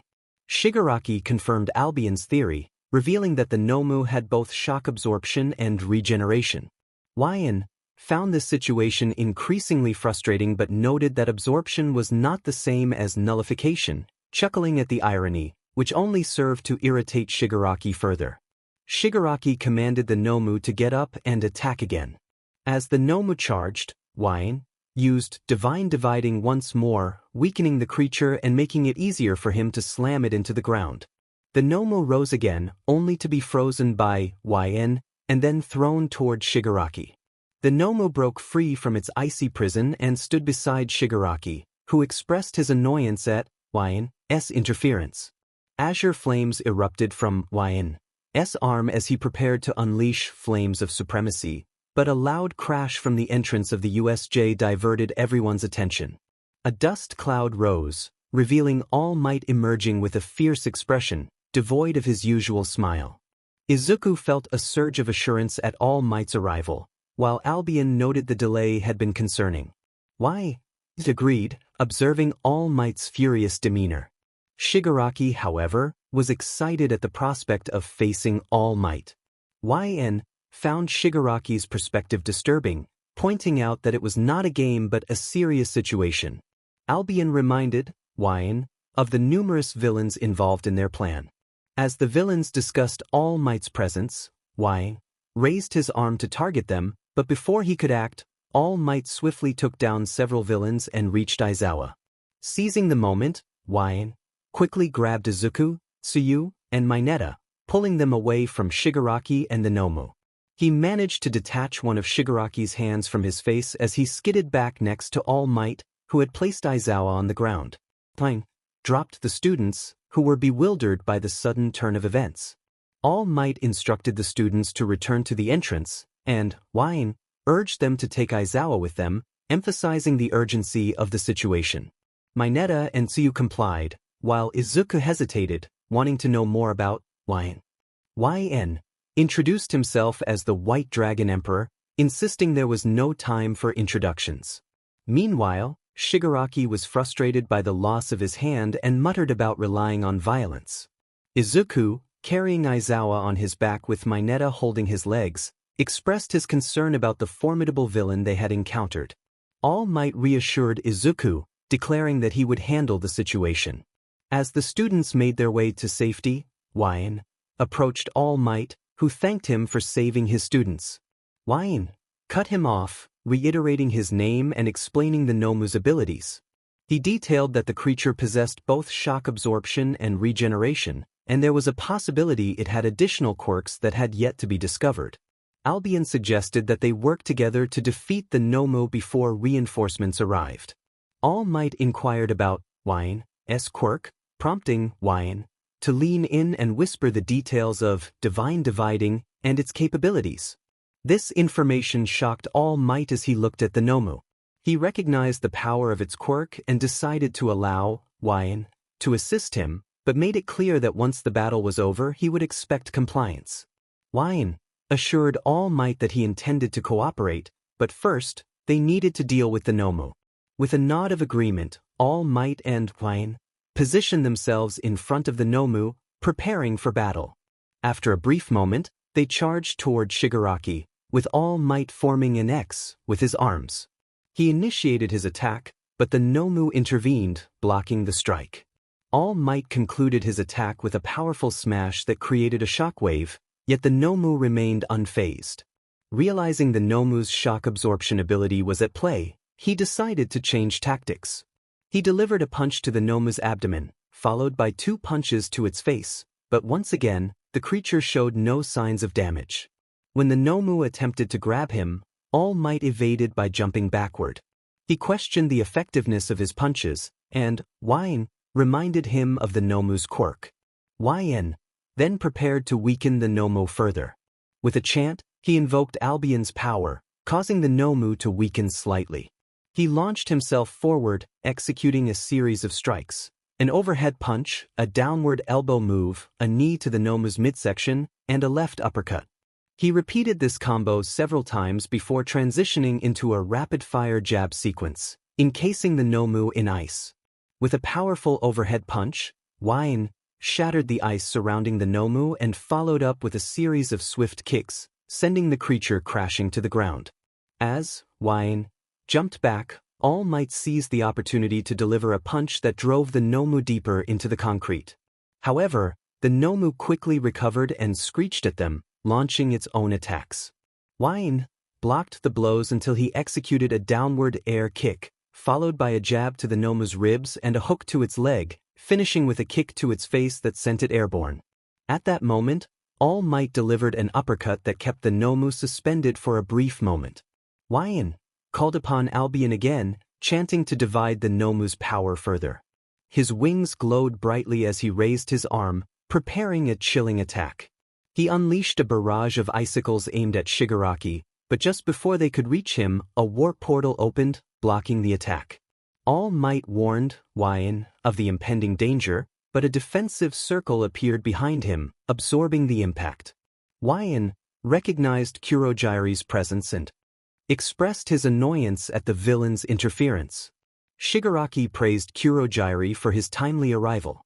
Wine retreated to All Might's side, where they faced the three villains together. Suddenly, Bakugo charged in, pinning Kurogiri to the ground with a fierce grip. Wine was taken aback but not surprised by Bakugo's aggressive nature. He noticed Izuku and Todoroki standing beside All Might, while Kirishima attempted to attack Shigaraki but missed. Kirishima expressed his frustration at missing the opportunity, then turned to Wine with curiosity about his identity. Wine brushed off the question, focusing instead on Bakugo's hold on Kurogiri.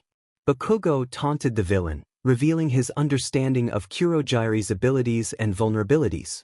Kurogiri struggled but was held down by Bakugo's explosive power. Bakugo threatened him, asserting his dominance. Kirishima commented on Bakugo's methods, questioning their heroism. Wine agreed, noting that Bakugo's behavior was more fitting for a villain than a hero. Bakugo, enraged by Wine's remark, demanded to know who he was. Wine responded confidently, asserting his superiority over Bakugo. This only fueled Bakugo's anger further, leading to a heated exchange. As the tension escalated, Shigaraki observed the scene, noting how the young heroes had managed to thwart his plans and capture one of his strongest allies. He realized that the new generation of heroes was proving to be a formidable challenge, and he could not allow this to continue. Nomu screeched as it looked at Shigaraki, waiting for an order like an obedient dog. Shigaraki informed Wine that Nomu had been modified to withstand even 100% of his power. However, he acknowledged Wine's incredible abilities, which weakened Nomu. Wine remarked that Nomu was essentially an efficient punching bag that fought back, making it a formidable workout partner, albeit for nefarious purposes. Shigaraki then stated that they needed to secure their escape route, causing Izuku and Todoroki to gasp, while Wine prepared himself for what was to come. He commanded Nomu to attack. All Might, realizing the speed of the incoming threat, rushed toward Bakugo. Despite their differences, Wine was determined to protect Bakugo, positioning himself in front of him just as Nomu swung its fist, creating a massive dust cloud and a powerful shockwave that sent Izuku, Todoroki, and Kirishima reeling. As the dust settled, Izuku expressed his concern for Bakugo, who had surprisingly dodged the attack.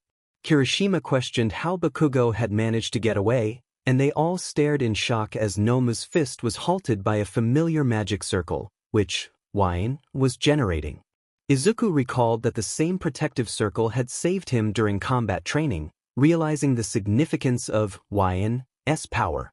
All Might, filled with anger, confronted Shigaraki about his lack of restraint against children. Shigaraki defended his actions, claiming he had no choice since Wine was a threat to his companion. He pointed out that Izuku had attempted to strike him with a powerful punch, questioning the morality of heroes who resort to violence. As tension filled the air, Wine suddenly laughed, drawing everyone's attention. He found it absurd that Shigaraki believed he could justify his actions. YN and his companion, Albion, pointed out that Shigaraki's words were merely the ramblings of a villain trying to rationalize his violent behavior. They challenged him, asserting that his actions stemmed from a desire for chaos rather than any noble cause. Shigaraki, realizing Wine had seen through him, remained silent as Todoroki, Izuku, Bakugo, and Kirishima prepared to assist, but All Might instructed them to stay back. He and Wine positioned themselves in front of the group, urging the others to retreat. YN agreed, summoning lightning and flames, emphasizing that their best course of action was to observe their teamwork. With a swift motion, Wine conjured a magical orb and hurled it toward the mountain zone, successfully neutralizing the villain responsible for the communication disruption, thereby saving Kaminari and aiding Jiro and Momo. With that threat eliminated, YN and All Might readied themselves for the impending battle against the remaining villains. Shigaraki commanded Nomu and Kurojiri to attack, while he would handle the children. All Might clenched his fists, preparing for the fight ahead, and YN's wings glowed with intensity as they prepared to clear the area and return home. The world symbol of peace and justice charged forward with determination. Beside him, the White Dragon Emperor propelled himself into the fray, causing both Shigaraki and Izuku to gasp in surprise. Nomu lunged at the two powerful fighters, letting out a screech as they all pulled back their fists, ready to collide. The impact created a massive shockwave that sent everyone around them flying backward. Shigaraki, caught in the air, shouted in frustration, reminding them that one of Nomu's abilities was shock absorption. The White Dragon Emperor responded, questioning the significance of that power. Shigaraki explained that absorption had its limits and declared his intention to weaken Nomu even further. All Might and Nomu engaged in a fierce exchange of blows, their fists colliding in a rapid barrage that created shockwaves, making it difficult for the onlookers to maintain their footing. Kurojiri, unable to assist Nomu, expressed his annoyance at being unable to get close. As All Might continued his relentless assault, he leaped back to allow the White Dragon Emperor to swoop in with a powerful air kick, forcing Nomu to retreat. The White Dragon Emperor then encased Nomu in ice, shattering it with a dual chop before juggling him with a series of precise strikes, culminating in a sliding kick that sent Nomu soaring into the air. With both arms raised, the White Dragon Emperor began to chant, dividing Nomu's power. All Might charged in, delivering rapid blows as he declared his intention to push beyond his limits. He aimed to force Nomu to surrender while the White Dragon Emperor continued to weaken him. With one final punch, All Might sent Nomu flying backward, prompting a growl of frustration from Shigaraki. As Nomu regained its footing and charged at them, it was met with the White Dragon Emperor's flames of supremacy, which sent it hurtling into the air, where All Might caught it. He then grappled Nomu's arm and threw it down onto the concrete, leaving Izuku, Todoroki, Bakugo, and Kirishima in awe of their teamwork. Might called out to the White Dragon Emperor, urging him to take action. The White Dragon Emperor declared his intent to divide Nomu's power completely. With Albion chanting loudly, Nomu was weakened to its lowest state as the two heroes prepared for their final attack. All Might readied a powerful move while the White Dragon Emperor's fist radiated intense heat and energy. They both unleashed their combined attacks, striking Nomu's chest with a force that created a massive explosion, sending it flying through the dome and beyond, leaving the students at the entrance in astonishment. As the dust settled, Izuku marveled at the sight of All Might and the White Dragon Emperor standing victorious. All Might acknowledged that he had grown weaker over time, noting that it had taken more than 300 blows to defeat Nomu this time. The White Dragon Emperor reminded him of his assistance, revealing that he was running out of time. He reassured All Might, who was concerned about his secret being known. The White Dragon Emperor promised to explain later and stepped forward to confront Shigaraki. He declared that Shigaraki had been bested not only by the symbol of peace but also by someone new. With most of Shigaraki's villains incapacitated, he urged Shigaraki to surrender, emphasizing that the day would end with either their imprisonment or their complete removal from existence. Shigaraki, clearly furious, seethed at the situation. No, rather more frustrated about the situation.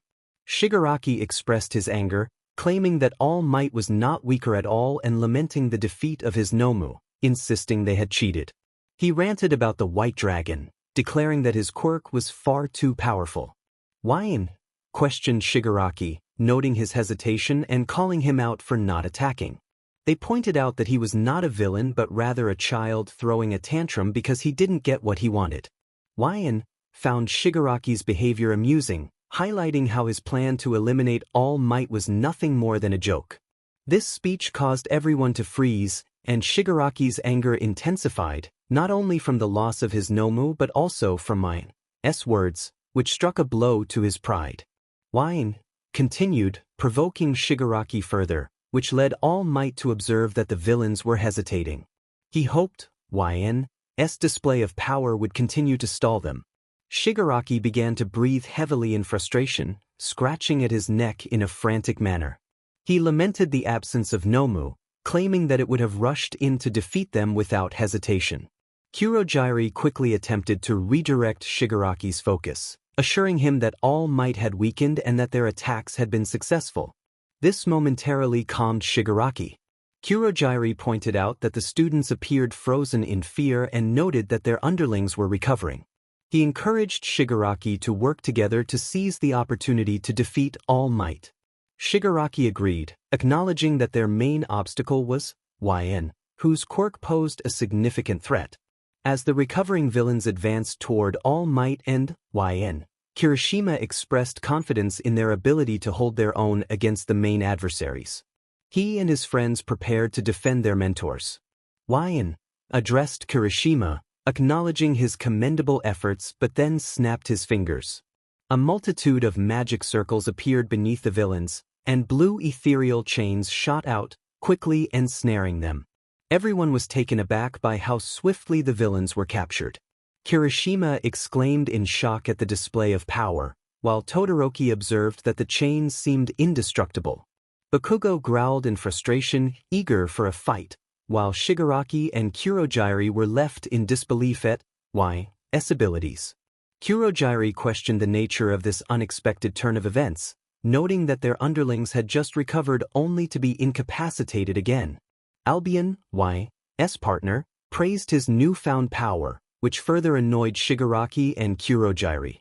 Yn explained that the villains were now trapped in his division chains of divinity, which functioned similarly to his quirk but on a smaller scale. As the chains did their job, Yn's wings began to glow brighter. Shigaraki and Kurogiri, growing increasingly frustrated, prepared to attack. Shigaraki charged in, vowing revenge for Nomu, while Kurogiri activated a warp gate. Yn readied his Flames of Supremacy and White Dragon Lightning to defend All Might, feeling the urgency for backup. Suddenly, Izuku appeared in the midst of the chaos, surprising everyone with his speed, though he had sustained injuries in the process. He flew toward Kurogiri, determined to protect All Might. As he approached, Shigaraki's hand emerged through the warp gate, igniting a deep rage within Yn. Izuku shouted defiantly, but Kurogiri interrupted with a warning, only to be cut off by the sound of a gunshot that struck Shigaraki's hand. Izuku fell to the ground, and All Might's spirits lifted as he realized reinforcements had arrived, with Nizu and the teachers of UA coming to their aid. But Yn had brought the teachers over as quickly as possible. Ida announced to everyone that the class representative had returned, fulfilling his duty by bringing reinforcements. The villains remained ensnared by Y's division chains of divinity, allowing the teachers to swiftly subdue them for easy capture. Meanwhile, Shigaraki was visibly frustrated by the arrival of the pro-heroes. Shigaraki expressed his annoyance, realizing that their situation had become dire. He suggested retreating and trying again another time. Just then, Kurogiri warned him to look out, but it was too late. In a fit of rage, Yn charged at Shigaraki, grabbing his left arm and forcefully tearing it from its socket, causing shockwaves among the onlookers. Shigaraki screamed in agony, clutching the spot where his arm had been. The sight left everyone in disbelief. Yn fueled by anger after nearly witnessing Izuku's demise, confronted Shigaraki with a fierce intensity. He warned Shigaraki that if he ever harmed Izuku again, he would make him regret his existence. As Wine removed the eye guards from his helmet, a flicker of fear crossed Shigaraki and Kurogiri's faces. Shigaraki, still in pain, commanded Kurogiri to act. However, Wine seized Kurogiri, heating the metal neck brace. With a powerful shout, Wine unleashed an azure explosion, causing Kurogiri to experience intense pain as parts of his neck brace melted and blood seeped from the wound.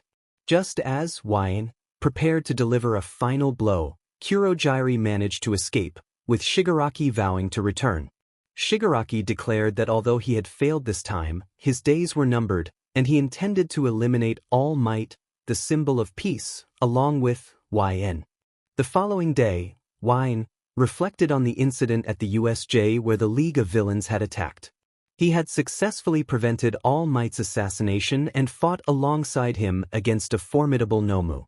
Despite the challenge, YN and All Might had triumphed, but in the heat of the moment, YN had lost control and harmed Shigaraki.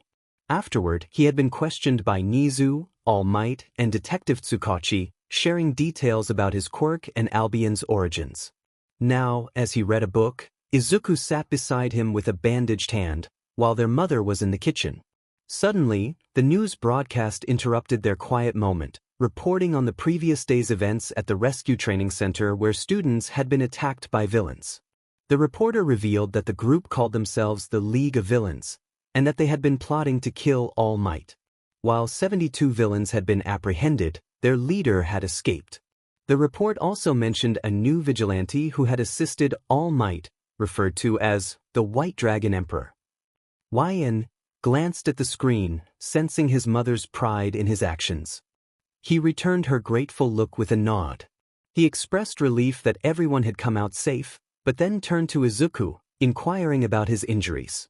Izuku assured him he was feeling better but mentioned something puzzling about the White Dragon Emperor's actions during the fight.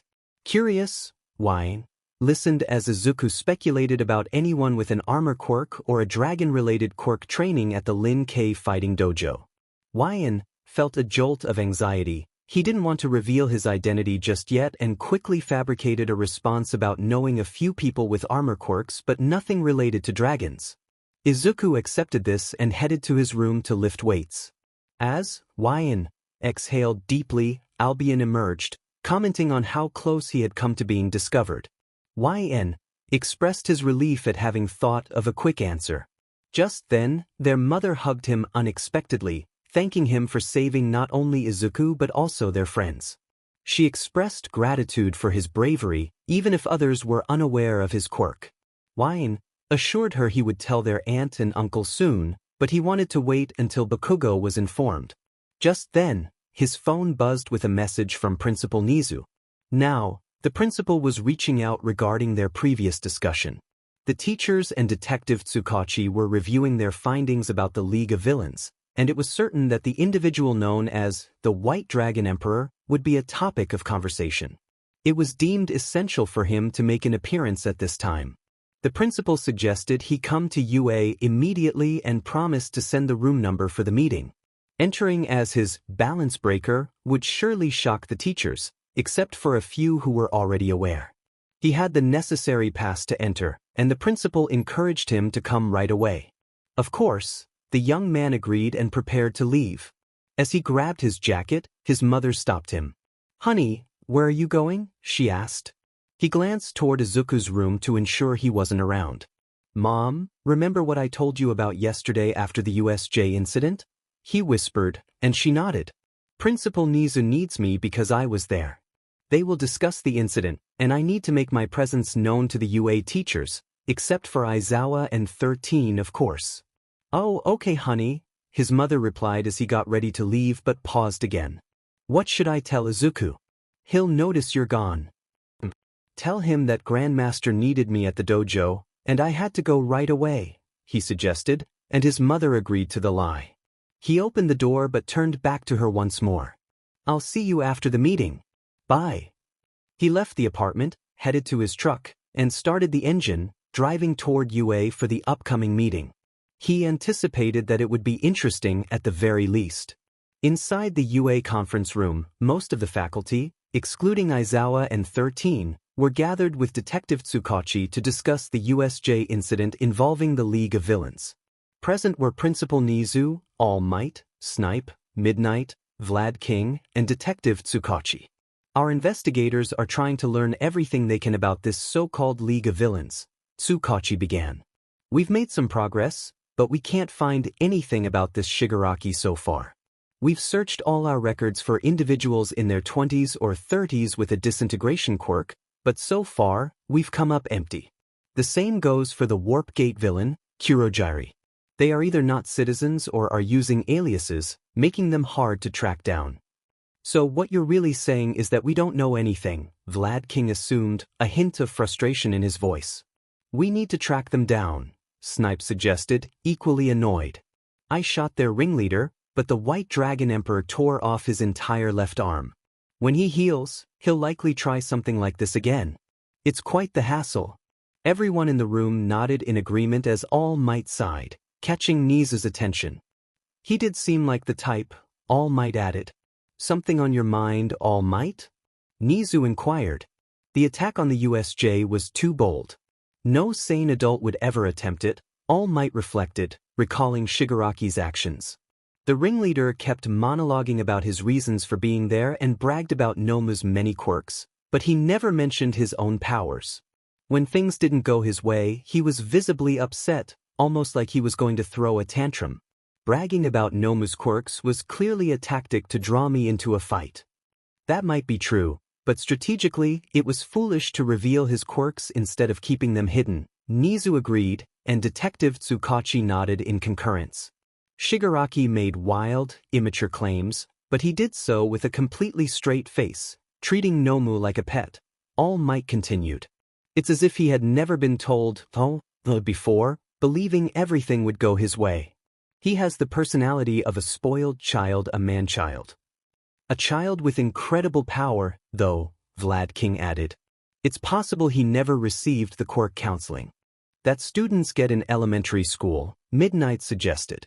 Regardless, it doesn't matter now, Snipe stated, bringing that topic to a close. In total, 72 villains were arrested in the aftermath of the USJ attack, Tsukachi continued. They were all small-time thugs who typically lurked in back alleys. What worries me is that this man-child managed to rally them all behind his reckless plan, and they viewed him as a real leader. Criminals are feeling more pressure now that the world is filled with heroes, which could explain why they were so quick to support such a simple-minded villain.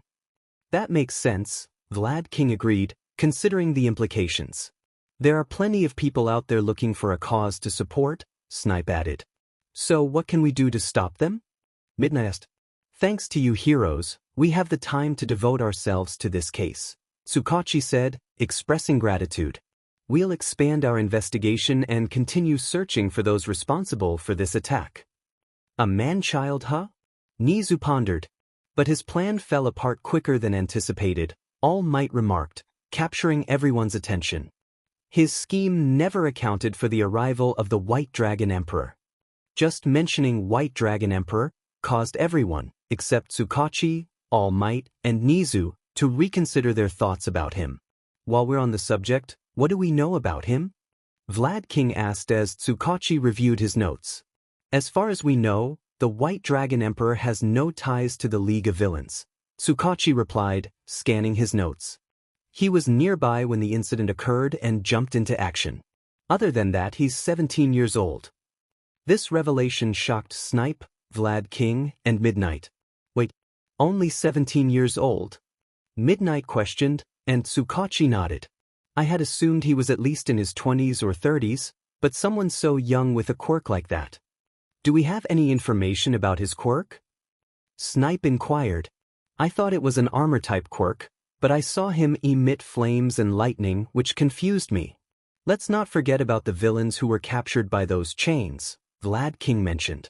Well, why not ask the young man himself? Nizu suggested, turning toward the door as the others exchanged confused glances. You may come in now. Snipe, Midnight, and Vlad King were taken aback when Wine entered the room in his balance breaker. To them, he was the White Dragon Emperor, and the sight was utterly shocking. Snipe remarked on the unexpected appearance, noting the honor of having the White Dragon Emperor in their presence. Wine greeted everyone warmly, including Nizu and Detective Tsukachi, expressing hope that they were all well after the recent attack at the U.S. Midnight, surprised, acknowledged the unexpected visit. Vlad King added that they had just been discussing YN.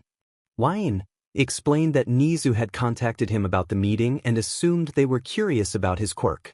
Snipe confirmed their interest, noting that he had initially thought YN's quirk was armor-based, but the presence of fire, lightning, and ethereal chains suggested otherwise. YN introduced Albion, who would help explain his quirk, Divine Dividing. As Albion spoke, the heroes listened intently, learning about the main power and the additional abilities of YN's quirk. The sheer magnitude of Divine Dividing left them astonished. As the discussion concluded, Vlad King appeared deep in thought, while Snipe expressed disbelief at the power of such a quirk. Midnight agreed, acknowledging its impressive nature. YN appreciated the compliment but decided to tease Midnight by using her real name, which caught her off guard. She questioned how he knew it, and Len chuckled, hinting that the fun was just beginning. As his armor glowed, he revealed himself, leaving Midnight in shock. All Might and Nizu shared a light-hearted moment, while Tsukachi shook his head with a grin. Snipe commented on the situation, but Midnight, her expression shadowed, stood up and approached YN. Concerned, YN asked if something was wrong, but before he could get an answer, Midnight playfully tugged at his cheeks, causing him to cry out in surprise. She expressed her frustration that he had kept his quirk a secret from her. Desperate for help, YN called out to the others, but they all declined to intervene. Nizu observed the unfolding scene with amusement. Finally, Midnight softened her tone, asking why he hadn't shared his quirk with her and how long he had it. YN explained that he had Albion even before the incident with the slime villain, which shocked everyone. He elaborated that he kept his quirk a secret because it could surpass even All Might and Endeavor, fearing that villains would target him or those he cared about. He admitted that Midnight was among those he considered important, causing her to blush. Midnight shyly remarked that such confessions were embarrassing, but YN found it amusing. Nizu interrupted, reminding them that YN was now a student at UA, which surprised everyone. Midnight was thrilled and hugged YN tightly, excited to see him more often. Snipe inquired about YN's class, and Nizu revealed that he would be in Class 1A starting the next day. I smirked, anticipating the surprise his classmates would have. He asked Nizu to keep it a secret from Aizawa, eager to witness his reaction when he learned YN was the White Dragon Emperor. The next morning, YN woke up early, dressed in his UA uniform, and prepared to leave. He exchanged a proud moment with Inko, who hugged him and expressed her pride in how far he had come since being adopted. YN smirked and returned the hug, the two remaining in that embrace for a few moments before letting go. Inko requested Albion to ensure YN and Izuku's safety. Albion appeared behind YN and assured her that he would do whatever he could to help. Inko insisted that Albion simply call her by her first name. As Albion faded away, YN opened the door and mentioned that he needed to inform Izuku that Grandmaster required his assistance regarding some students needing guidance, which meant Izuku would have to walk to school. Inko agreed to the plan as YN left for UA before anyone else arrived. Approaching UA, he spotted Midnight and Snipe waiting at the gates. Albion asked YN if he was ready for the day, and YN grinned, confident that today marked the beginning of the White Dragon Emperor's journey to becoming a hero. In Class 1A, Izuku Midoriya had to walk to school since YN was helping Grandmaster. He was accompanied by Ishido and Jiro until Yaoyorozu picked them up in her limo on the way to UA. The class buzzed with discussions about the recent events, particularly the appearance of the White Dragon Emperor. Izuku found himself lost in thought, wondering why the White Dragon Emperor had chosen to protect him and what quirk allowed him to fight alongside All Might. Jiro attempted to get Izuku's attention, but he was too absorbed in his thoughts until Shiro shook him. When he finally responded, Jiro noted that he seemed distracted. Izuku explained that he was thinking about the White Dragon Emperor, prompting Sato to recall the hero's impressive display during the battle. Kirishima expressed admiration for the hero's fighting style, while Todoroki speculated about the nature of his quirk, suggesting it could be a combination of multiple abilities. Kaminari shared his experience of being held hostage by a villain until the White Dragon Emperor intervened, and the class reflected on how fortunate they were that he had arrived in time. Mina excitedly pointed out that the hero had demonstrated knowledge of YN's fighting style, leading Izuku to ponder the implications of that connection. Just then, Ida entered, announcing that homeroom was about to begin. He instructed everyone to take their seats, only to realize he was the only one standing. As he settled down, Ishido asked Sue about who would be teaching that day, given that Mr. Aizawa was still recovering from his injuries. However, the door opened to reveal Mr. Aizawa himself, surprising the class. Mr. Aizawa greeted them, and despite his appearance, he assured them that his well-being was not the focus. He had two important announcements to make, the first being that their fight was not over yet. Kaken questioned what that meant, and Mineta expressed concern about more villains. Mr. Aizawa then revealed that the UA Sports Festival was about to start, which elicited excitement from Kirishima and the others, despite their initial fears. Kaminari raised a valid concern about the timing of the festival so soon after the villain attack, and Jiro echoed that sentiment, suggesting it could be dangerous to gather everyone in one place. Mr. Aizawa clarified that the administration believed the festival would demonstrate that the threat had been handled and that security would be heightened compared to previous years. He emphasized that the event was a significant opportunity for all students and could not be cancelled due to a few villains. Mineta, still anxious, questioned the decision further, but the excitement for the upcoming festival was palpable among the class. Mineta was clearly anxious about the upcoming competition, expressing his fear of potential danger. The importance of the UA Sports Festival was emphasized by Mr. Aizawa, who explained how it had become the premier event for aspiring heroes since the rise of quirks. He noted that top heroes would be watching, and this was a prime opportunity for students to get scouted. Yaoyorozu reinforced this point, while Kaminari added that many students joined pro agencies as sidekicks after graduation. Jiro pointed out that some might miss their chance to become independent heroes, teasing Kaminari about his intelligence. Mr. Aizawa reminded everyone that the festival was a crucial opportunity, urging them to train hard. Ida raised a question about a second announcement, prompting the entrance of Principal Nizu. He greeted Class 1A and addressed the recent villain attack, then introduced a new student. The class was taken aback by the unexpected arrival of the White Dragon Emperor, a renowned hero who had fought alongside All Might. The White Dragon Emperor greeted the class, and Ishido eagerly asked about his connection to YN. He confirmed that he had trained with YN at the Lin-Kei Fighting Dojo, surprising everyone. Todoroki inquired about his quirk, and the White Dragon Emperor explained that he would let his partner, Albion, elaborate. Albion introduced himself and described the White Dragon Emperor's quirk, Divine Dividing, which allowed him to have an opponent's quirk power every 10 seconds, transferring that power to himself. The class was astonished by the implications of such a powerful ability. Yaoyorozu questioned the additional powers the White Dragon Emperor exhibited, which Albion explained were considered subquirks. The class turned their attention to Hagakure, the only known student with invisibility, as YN stood up to ask a pressing question about why he had been protected more than others. The White Dragon Emperor laughed in response, and as he began to glow, the armor around him shattered, revealing YN Midoriya.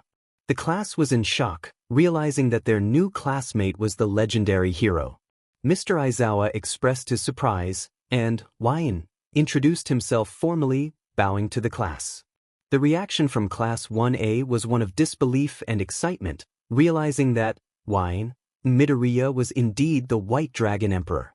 YN found their astonishment amusing, sharing a laugh with Albion.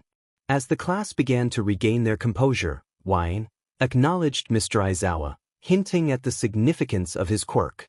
Aizawa was surprised to see me. He expressed that surprise was an understatement, but before he could elaborate, comments began to circulate around the classroom. Sato exclaimed that Midoriya's brother was the White Dragon Emperor, while Kirishima added that Midoriya's brother was quite impressive. Kaminari thanked me for my help in the mountain zone, admitting he didn't know what would have happened without my intervention.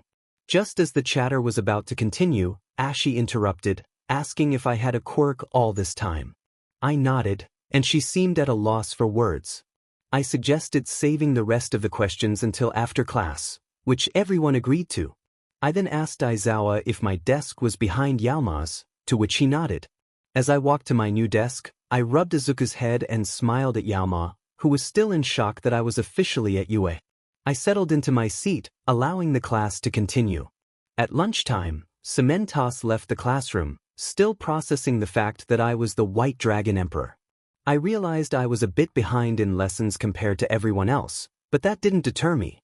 I remarked on how hilarious everyone's reactions had been, and Albion appeared, wishing me luck as my friends approached my desk. I acknowledged their presence and cleared my desk, inviting them to ask their questions. Shoto inquired how long I had possessed my quirk.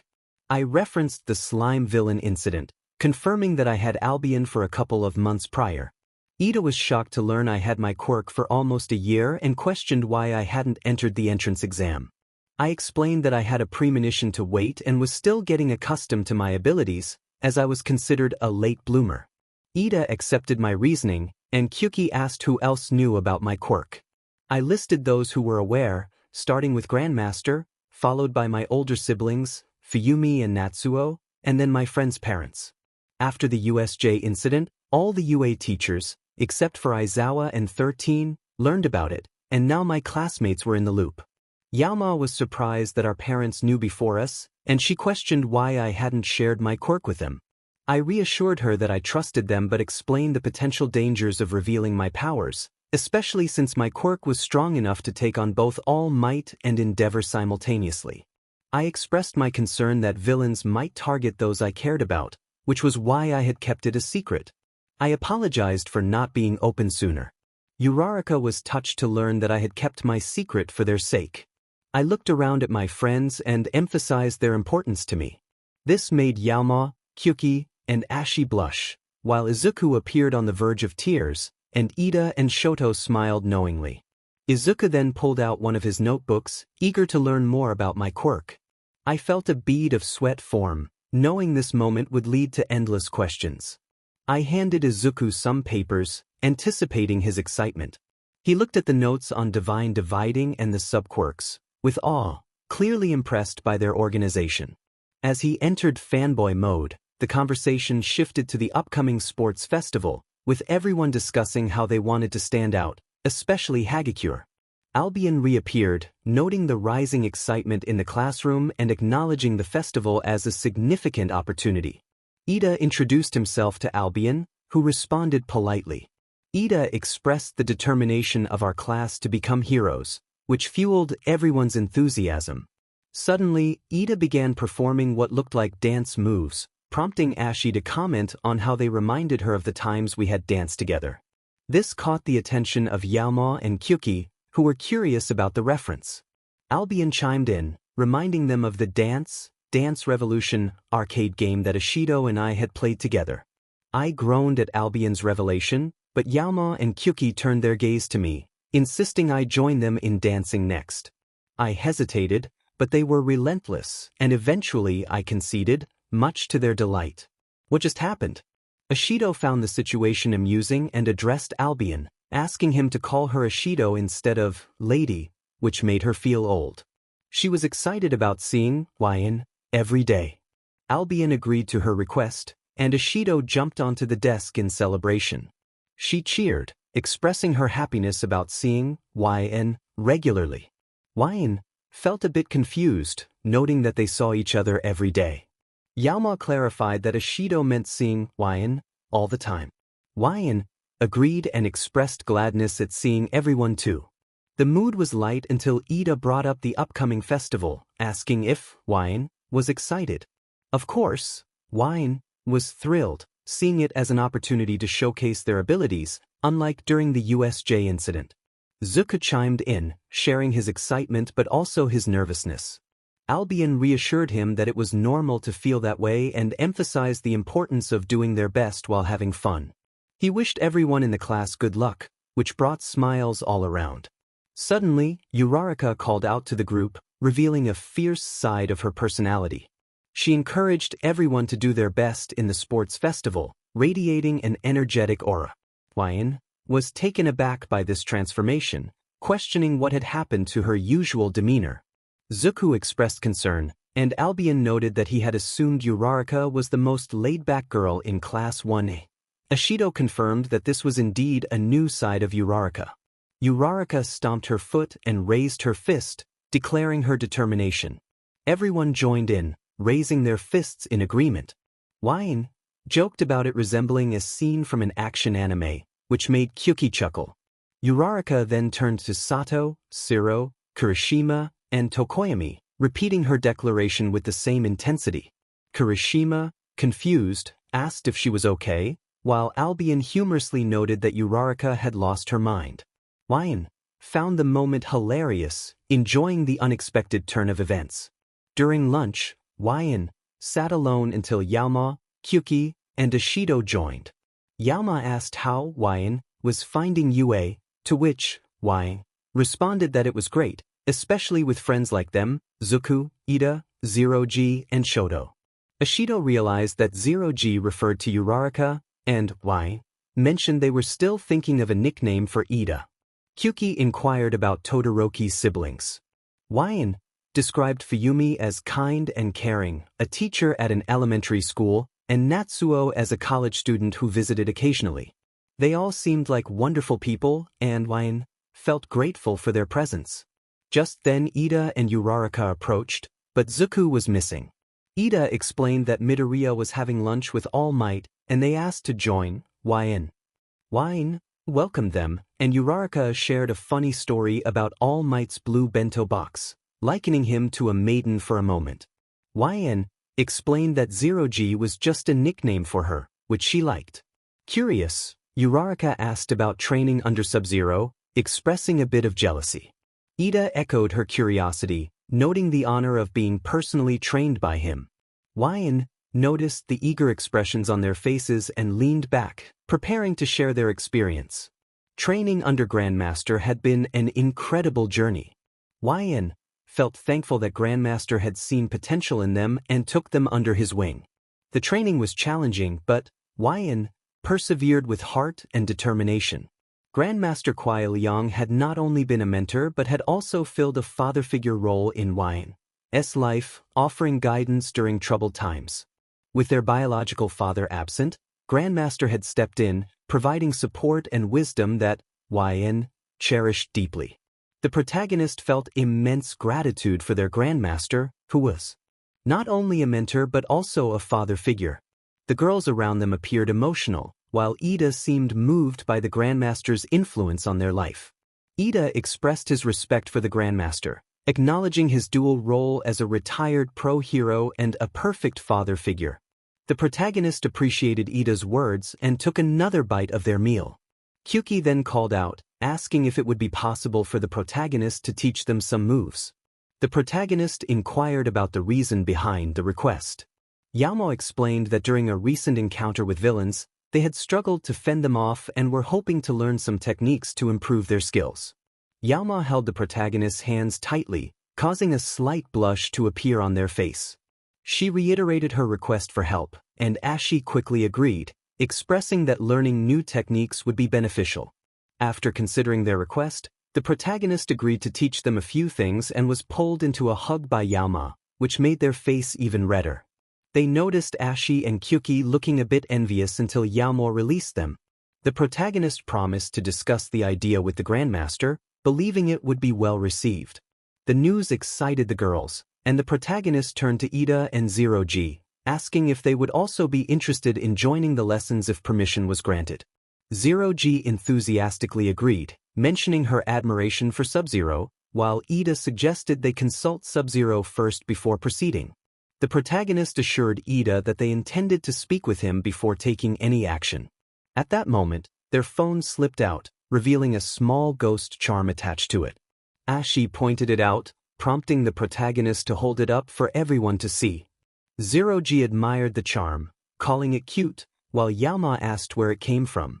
The protagonist explained that it was a gift from an old friend named Reiko, who had been at the orphanage with them. Reiko had faced bullying due to her quirk, which allowed her to move objects telekinetically but had limitations. Ida expressed sympathy for Reiko's situation and inquired about her quirk.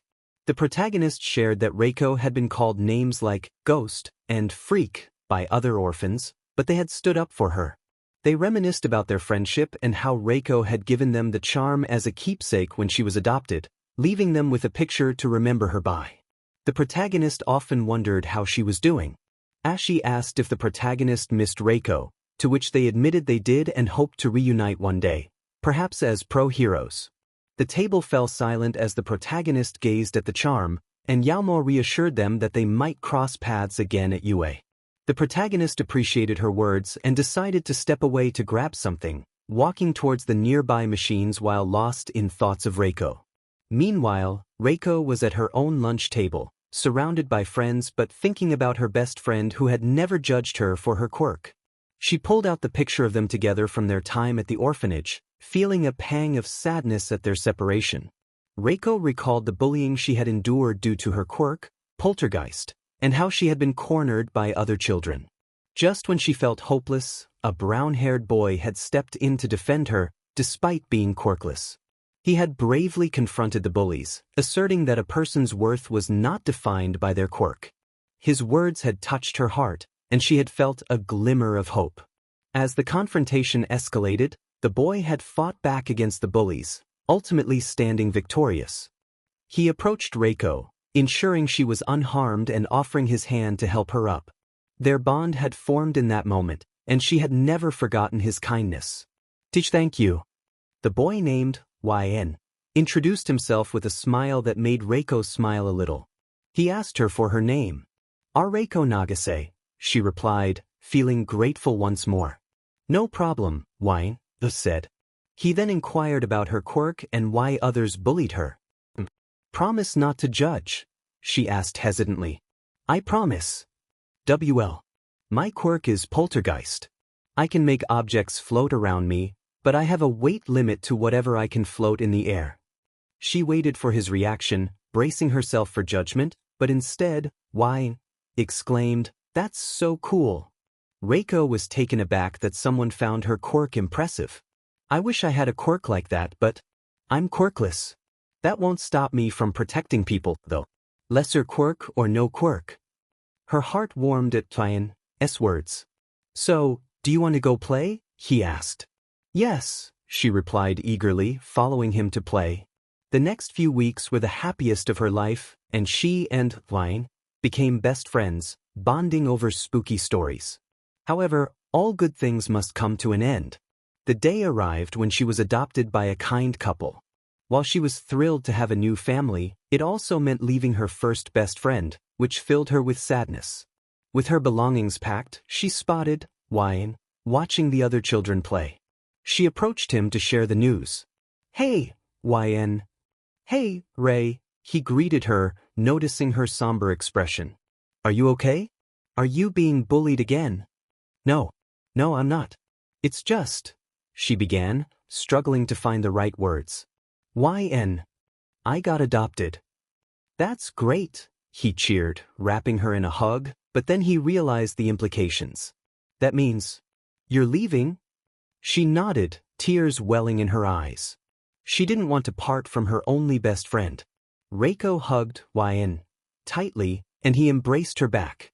I'm sorry, YN, she said, her voice trembling. I don't want to leave you. You're my best friend. I don't want you to leave either, but we all get adopted at some point, YN replied gently. They released their hug and he added, I want you to show everyone what you're capable of. I will miss you, Ray. Feeling guilty about leaving him, she pulled out a little ghost charm she had won from a game at the orphanage. Holding it up, she offered it to him. I want you to have it, so you don't forget about me, she said, and he accepted her gift. You're my best friend. Promise that we'll see each other again. I promise, Ray, Ryan assured her. He wanted to give her something to remember him by, and soon, the headmistress took their picture together and handed it to her as a keepsake. As she left the orphanage, she looked back at her best friend one last time and waved goodbye. He waved back until the orphanage faded from view. Reiko had improved her control over her quirk since then, but she often wondered how Wang was doing until Kendo brought her back to the present. Hey, Yanagi, you there? Kendo asked. Why, yeah, I am, Reiko replied, focusing on the photo again. I was asking if you were okay. You were spacing out there for a while, Kendo noted. Yanagi, what is in that photo? Cavalry asked, peering at the picture. Reiko showed her friends, and they examined it closely. Is that you, Yanagi? Tokage asked. Yes, it is, she confirmed. Back when I was at an orphanage.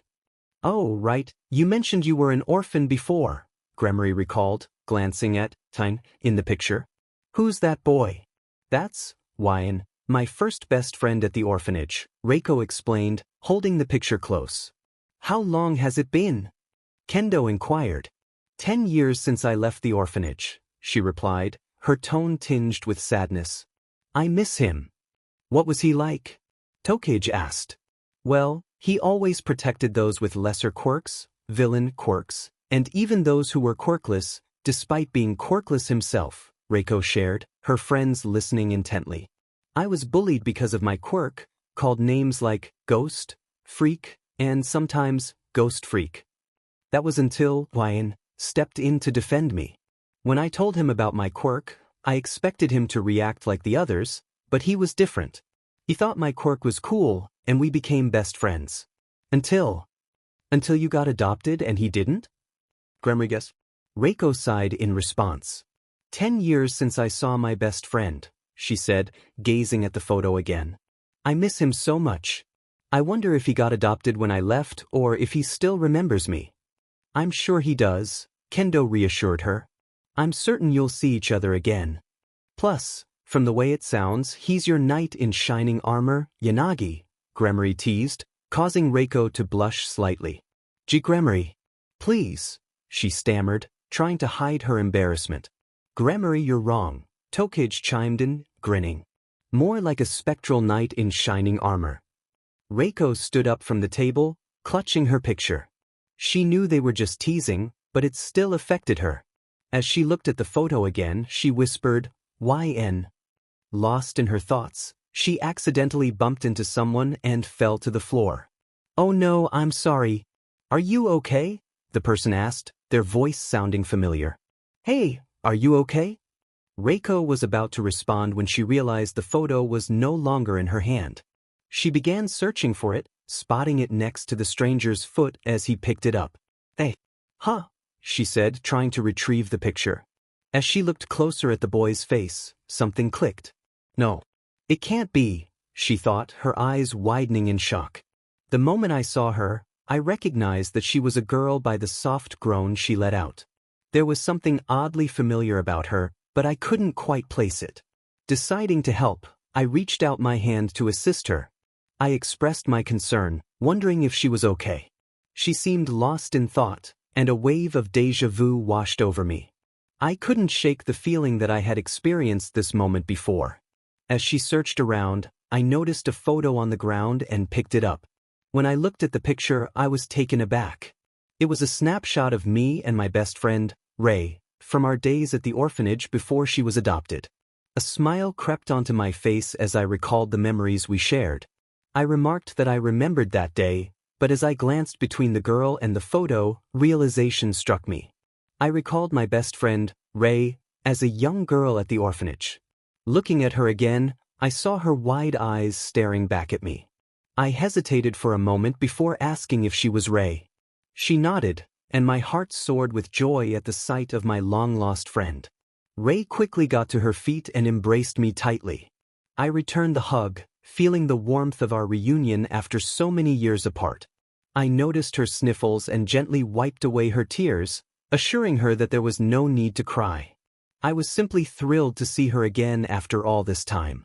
Ray expressed how much she had missed me, questioning if this was a dream. I reassured her that it was real and shared my happiness at seeing her at UA. Curious, Ray asked what I was doing there, recalling that I had been quirkless before. I explained that I had become a late bloomer, and she seemed intrigued to learn more about my quirk. I invited her to join me for a drink from the vending machines, and she eagerly accepted.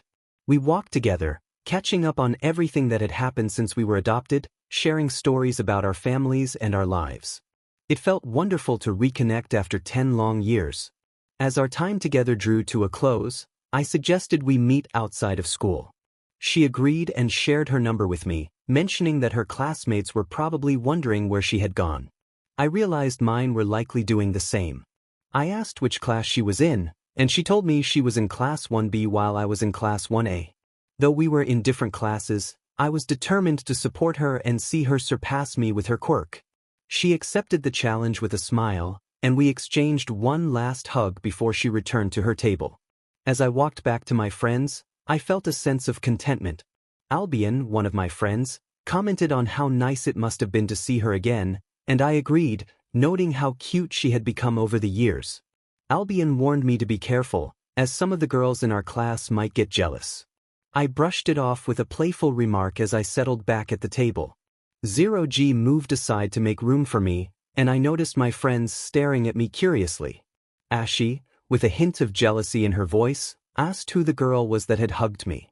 I explained that it was Ray, my best friend from the orphanage, and they all recognized her name.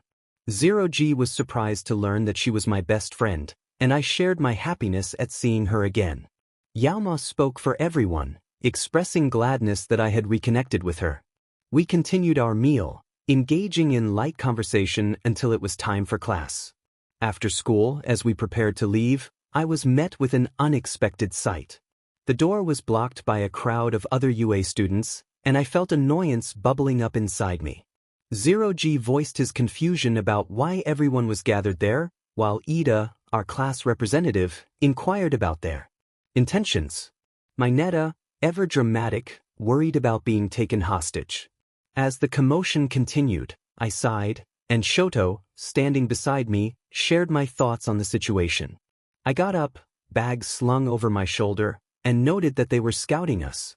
Albion chimed in, pointing out the boldness of their actions, especially considering our class's reputation.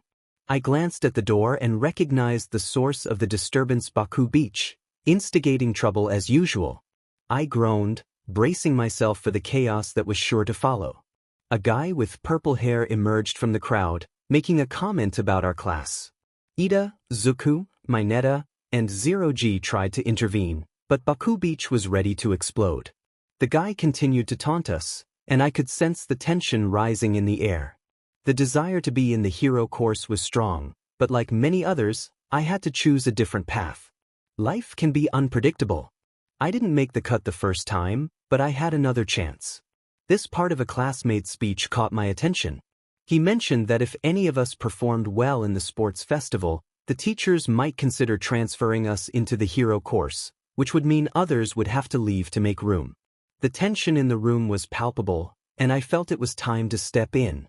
I approached the group, passing by Ida, Zero G, Zuku, and Mineta, and confronted Baku Beach. I suggested he leave, and he responded with a dismissive remark before storming out. Now, I stood before my classmates. I assured everyone that we were not like the so-called exploding Pomeranian. He was the only one with an inflated ego. I pointed out that his words seemed like a declaration of war against us. He confirmed my suspicion, stating that if we didn't bring our best, he would take our spots. I glanced at my classmates, who appeared taken aback, then turned my attention back to him. I asked for his name, and he introduced himself as Hitoshi Shinso. I explained that while we had faced real villains and survived, we were still just students learning to become heroes. The battles we fought were behind us, and now we focused on the upcoming sports festival. I emphasized that we were a group of dedicated heroes in training, willing to fight for our places in this class. I warned Shinso to be mindful of his words, as we didn't take kindly to being attacked. I accepted his declaration of war and promised to show everyone that we deserve to be in the hero course. After my speech, I spread my wings, illuminating my membranes to show I meant business. There was a moment of silence before Shinso smirked and left, followed by several other students. One remained, introducing himself as Tetsu from Class 1B. He had heard about our encounter with villains and wanted to see if it was true. He initially thought we were just a bunch of brats. I assured him that we were nothing like the exploding Pomeranian. I revealed that I was the so-called White Dragon Emperor, and he recognized my wings. We exchanged names, and I wished him luck in the festival, expressing my eagerness to see what his class could do. As Tetsu left, I turned to my classmates, who looked at me in awe. Kirishima praised my speech, calling it manly, while Ashi hugged me tightly, expressing her admiration. Ida applauded, and Kyuki remarked on my unexpected confidence. I playfully poked Ashi, causing her to giggle and pull away. I reminded everyone that the war had just begun, with 2 weeks until the sports festival. I rallied them to fight for their spots, and they responded enthusiastically. Ida noted that if there was a position for Class 1A's enforcer, I should be considered. With the hallway cleared, we left the classroom, ready to prepare for the sports festival. I was determined to showcase my abilities as the White Dragon Emperor. It would be tough, but I was ready to prevail. Days passed since the announcement of UA's sports festival and the declaration of war from the other classes. Everyone was training hard in their own ways. I was engaged in 2 types of training, one with Albion in my mindscape and the other with Grandmaster. At that moment, I was training with Albion, having mastered Juggernaut Drive and learned Draig's boosting power, though it wasn't as strong as Draig's. Valley had taught me some useful tricks for the sports festival, which I felt I might need. In my mindscape, I faced Albion in my Juggernaut Drive, managing to land a few hits before he called a halt to the training. Albion praised my progress, acknowledging my mastery of Juggernaut Drive and the boosting power. I sat on a rock, feeling accomplished but aware that I still had more to learn. I inquired if he had found Draig and his host yet. Albion acknowledged the power he sensed when the protagonist reunited with Reiko Yanagi from the orphanage, suggesting that Draig's host might be connected to her. The protagonist considered this and felt everything around them fading away, realizing it was time to train with Grandmaster. Albion agreed, and they resolved to continue their training until the sports festival. Upon waking from his mindscape, the protagonist found Grandmaster waiting patiently.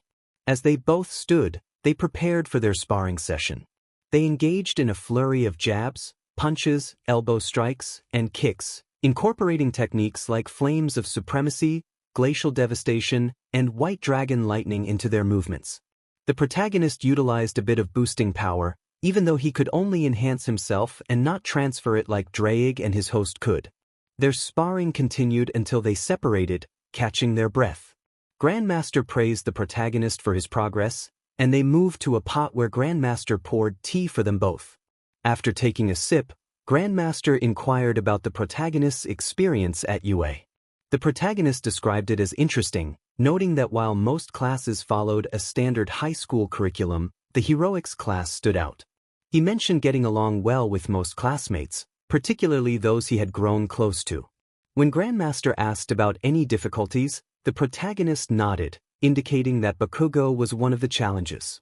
He also mentioned another classmate, Minoru Mineta, who had a reputation for being quite inappropriate, which surprised him given that Mineta was in the hero course despite his cowardice. Grandmaster agreed with this assessment and then shifted the conversation to the upcoming sports festival, asking about the protagonist's plans. The protagonist expressed confidence in his abilities and a desire to honor the Lin K Fighting Dojo, which brought a smile to Grandmaster's face. Grandmaster expressed pride in the protagonist's journey, and they resumed their training. On the day of the sports festival, the protagonist felt the time had flown by since training with Albion and Grandmaster. He noticed a white aura around him, which Albion explained was a sign of approaching soul merging, promising to elaborate after the festival. As the protagonist and Izuku prepared to leave for school, their mother expressed her concern for their safety. Izuku assured her he would be careful, though the protagonist doubted this. He reassured their mother that he would keep Izuku out of trouble. Their mother mentioned she would be at Yaoyorozu's mansion with everyone watching and recording the event.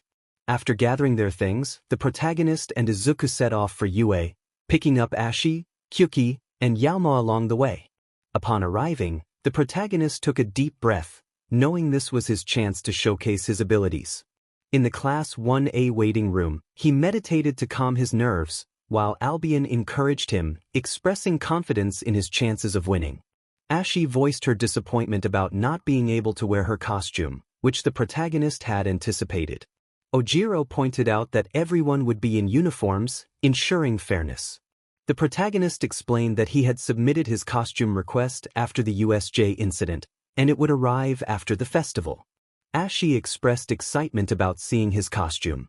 As they discussed the first round of events, the protagonist informed them that the initial rounds were always elimination rounds with random events, while the final round would be a one-on-one tournament.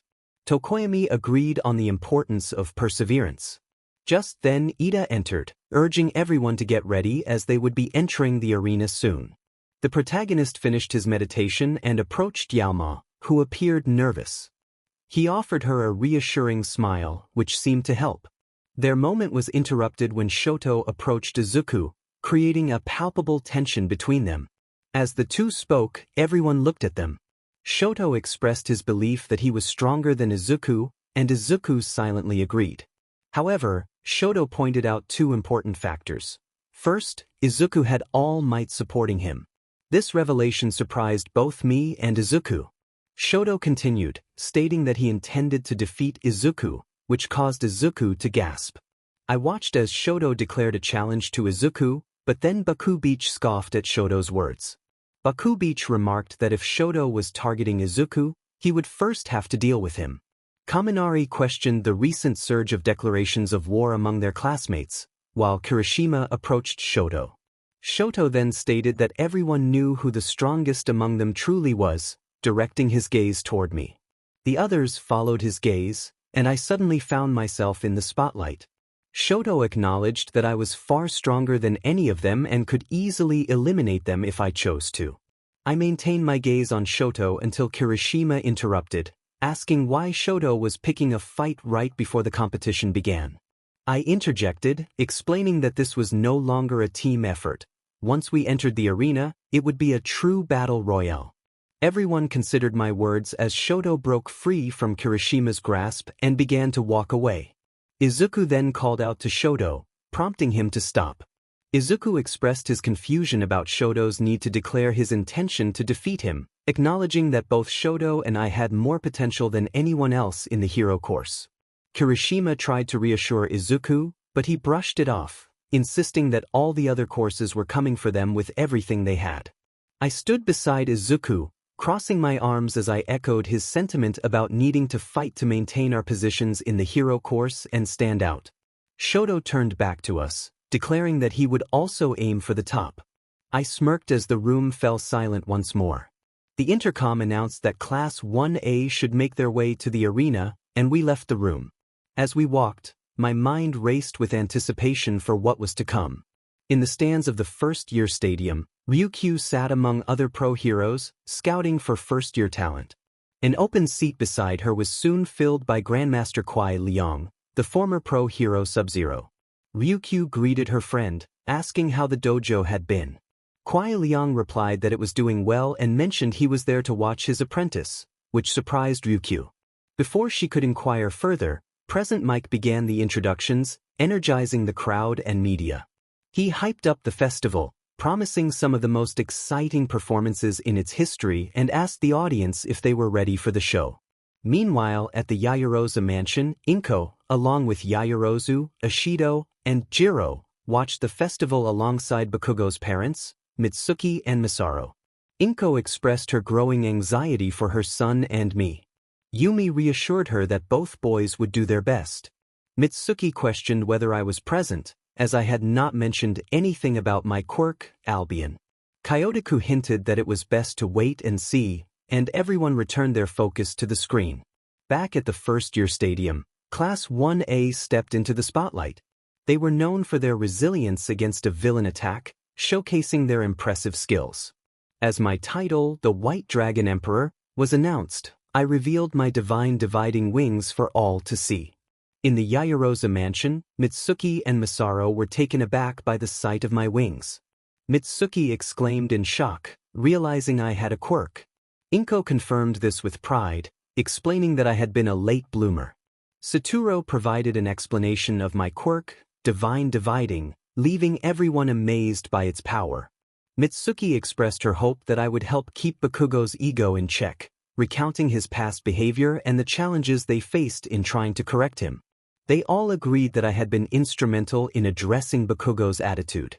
Maro shook his head until everyone turned their attention back to the screen. At the stadium, Izuku felt increasingly nervous with all the spectators in the stands watching them. YN noticed Izuku's unease and tried to offer some comfort.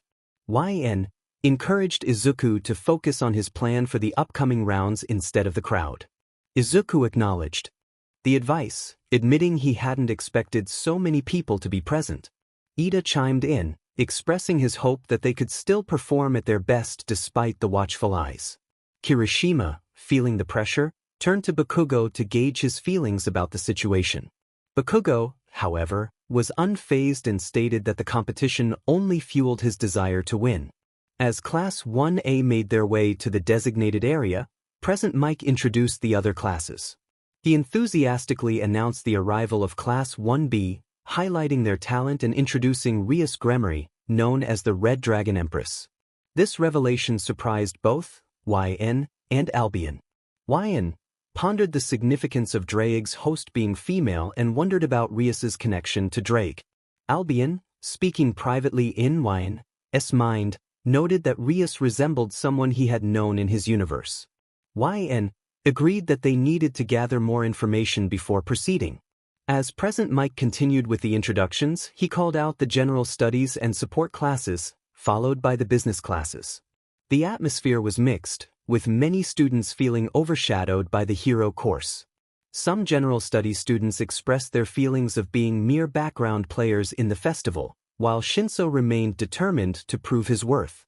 Once all the students were in place, the usher for the festival raised her whip, signaling the start of the introductory speech.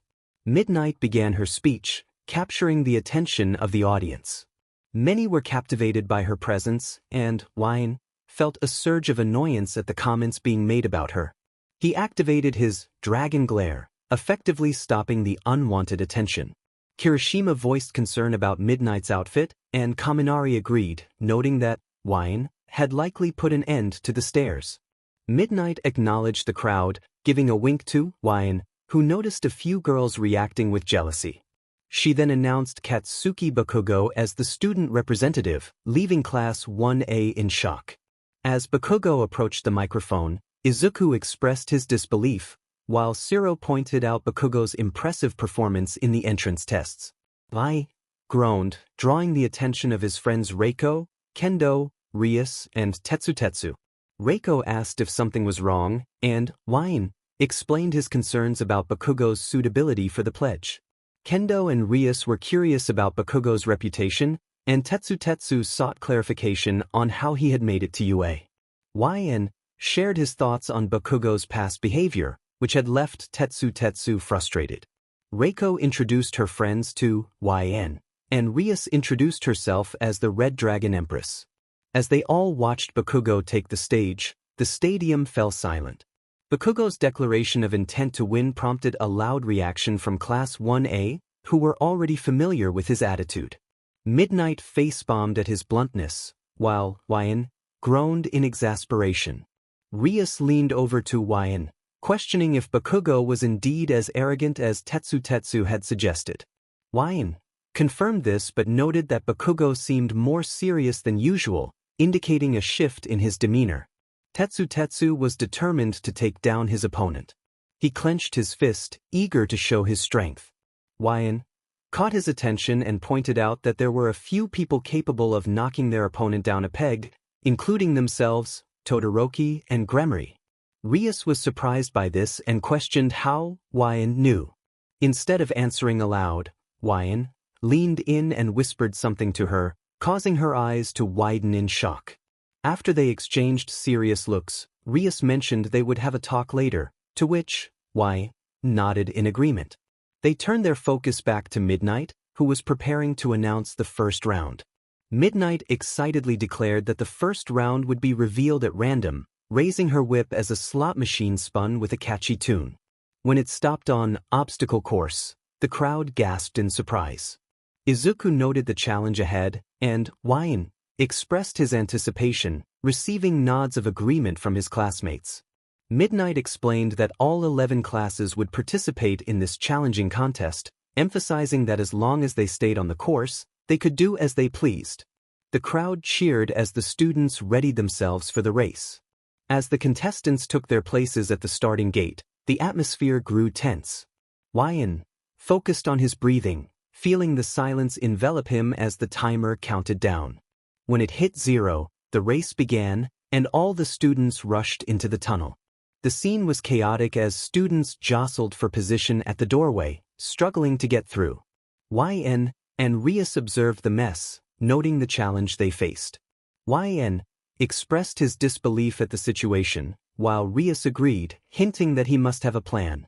With a confident smile, Yn revealed his wings, ready to take flight. However, he felt Rias grip onto him, and with a playful smile, she indicated she was coming along for the ride. Pine rolled his eyes but took off, soaring through the tunnel with Rias on his back. As he flew, Yn spotted Izuku struggling in the crowd and quickly swooped down to help him. Izuku was surprised to see him. Yn urged him to get moving, but suddenly, the temperature dropped as Todoroki emerged from the chaos, freezing the doorway. Todoroki apologized as he dashed past, unaware that Yn, Rias, and Izuku were right behind him. Yn dropped Izuku to the ground as Rias hopped off his back, thanking him for the ride. They continued running, but soon heard shouts from behind as Aoyama, Kirishima, Yaoyorozu, and Bakugo charged forward. Bakugo, frustrated, declared he wouldn't let them get away easily, launching himself with explosive force. More students from Class 1A managed to navigate through Todoroki's ice, surprising him. As he ran ahead, he noticed Yn, Izuku, and Rias catching up. Todoroki thought aboutYn's use of his wings and how Rias must have clung to him for support. Just then, Mineta attempted to use his quirk to gain an advantage, but a one-pointer robot interrupted him. Yn and Rias winced at the sight, while Izuku expressed concern for Mineta. As the mechanized sounds of more robots filled the air, Yn realized they were the same ones from the entrance exam. Rias was surprised that Yn hadn't encountered them before, and he explained that he had joined UA after helping to fend off a villain attack. With the situation escalating, Rias decided it was time to show her abilities. Yn agreed and prepared to take action. He aimed his arm at several of the robots and unleashed a powerful stream of white lightning, causing them to explode. Rias and Izuku watched in awe, impressed by his display of strength. Afterward, Yn suggested they keep moving, and together, they pressed on, with Rias using her powers to take down smaller bots as the ground trembled beneath them. Enemies appeared unexpectedly, signaling an exciting challenge that would test their strength and cunning. Todoroki halted as Rias, Yn, and Izuku caught up, and the three gazed at several zero-pointers obstructing their path. Yn inquired whether these were the same zero-pointers faced during the practical test, receiving nods from Rias and Izuku in response. The sight of the imposing robots left everyone stunned. Kaminari expressed his disbelief, while a student from General Studies echoed the sentiment. A support class student questioned if this was what they meant by obstacles, as Todoroki prepared for action. Todoroki remarked on the challenges faced by other students during their entrance exams, while Yaoyorozu pondered the funding behind such formidable machines. Suddenly, Albion's voice rang out, announcingYn's transformation into his balance breaker, soaring into the sky to confront the zero-pointers. As Yn surveyed the robots, he chuckled to himself, grateful that his power didn't require physical contact. He raised his hand and called out, "Half dimension." To everyone's astonishment, the zero-pointers began to shrink to half their size, making them more manageable to face. Gasps of shock filled the air as onlookers marveled atYn's incredible quirk. With the zero-pointers now reduced in size, admiration and awe filled the crowd. Some students felt envy, while others were intimidated by Yin's display of power. A general studies student questioned the feasibility of shrinking the robots, while another acknowledged Yin's place in the hero course. Ruse, however, felt uneasy about Yin's overwhelming strength. As the now smaller zero-pointers attempted to attack, Ruse seized the opportunity to showcase her abilities. With the boosting gear activated, she called upon Drake, who encouraged her as the gem glowed brighter.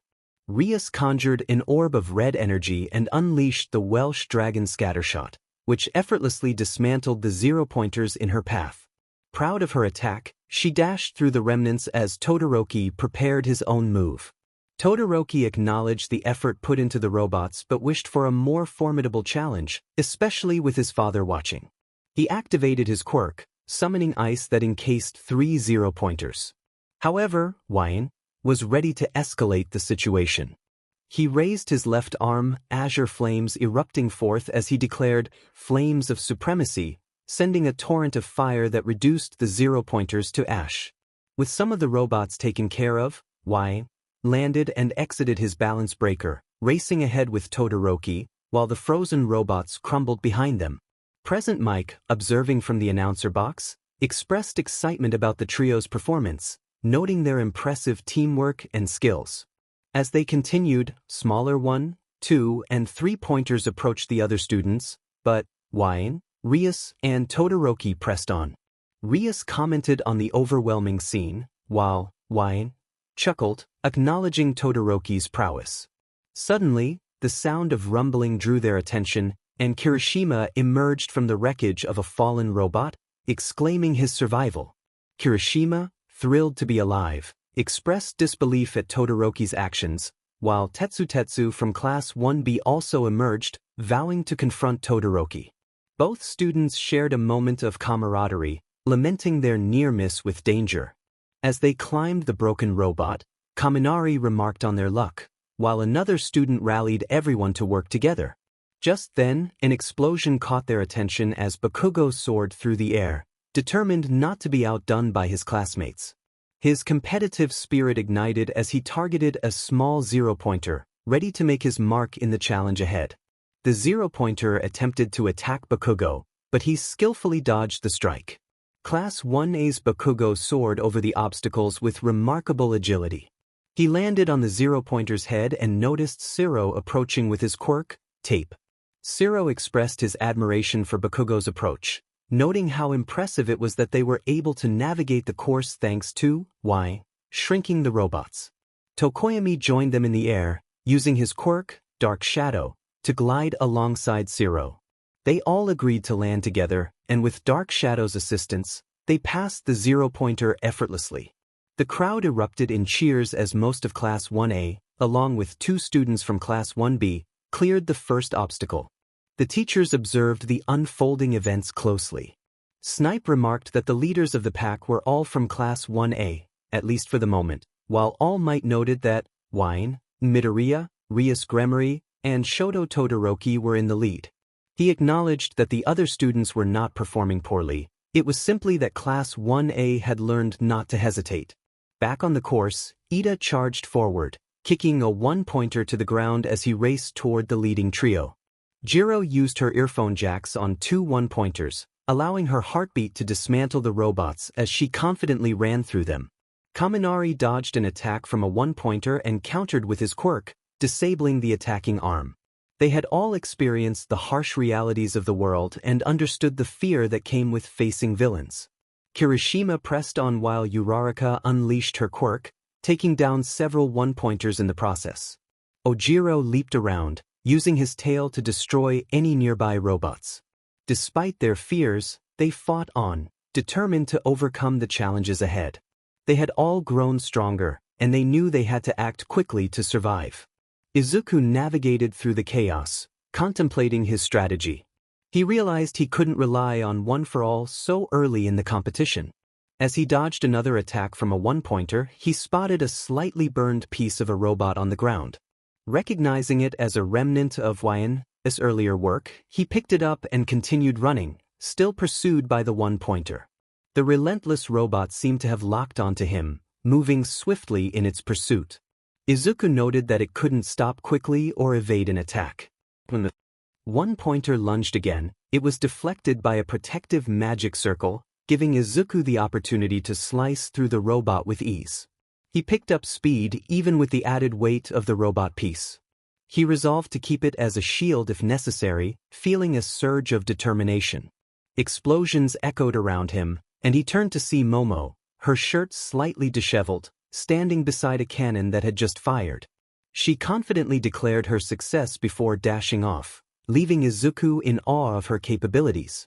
As he continued, he marveled at how easily she had taken down a zero-pointer, understanding why she had received recommendations and why Wyan held her in high regard.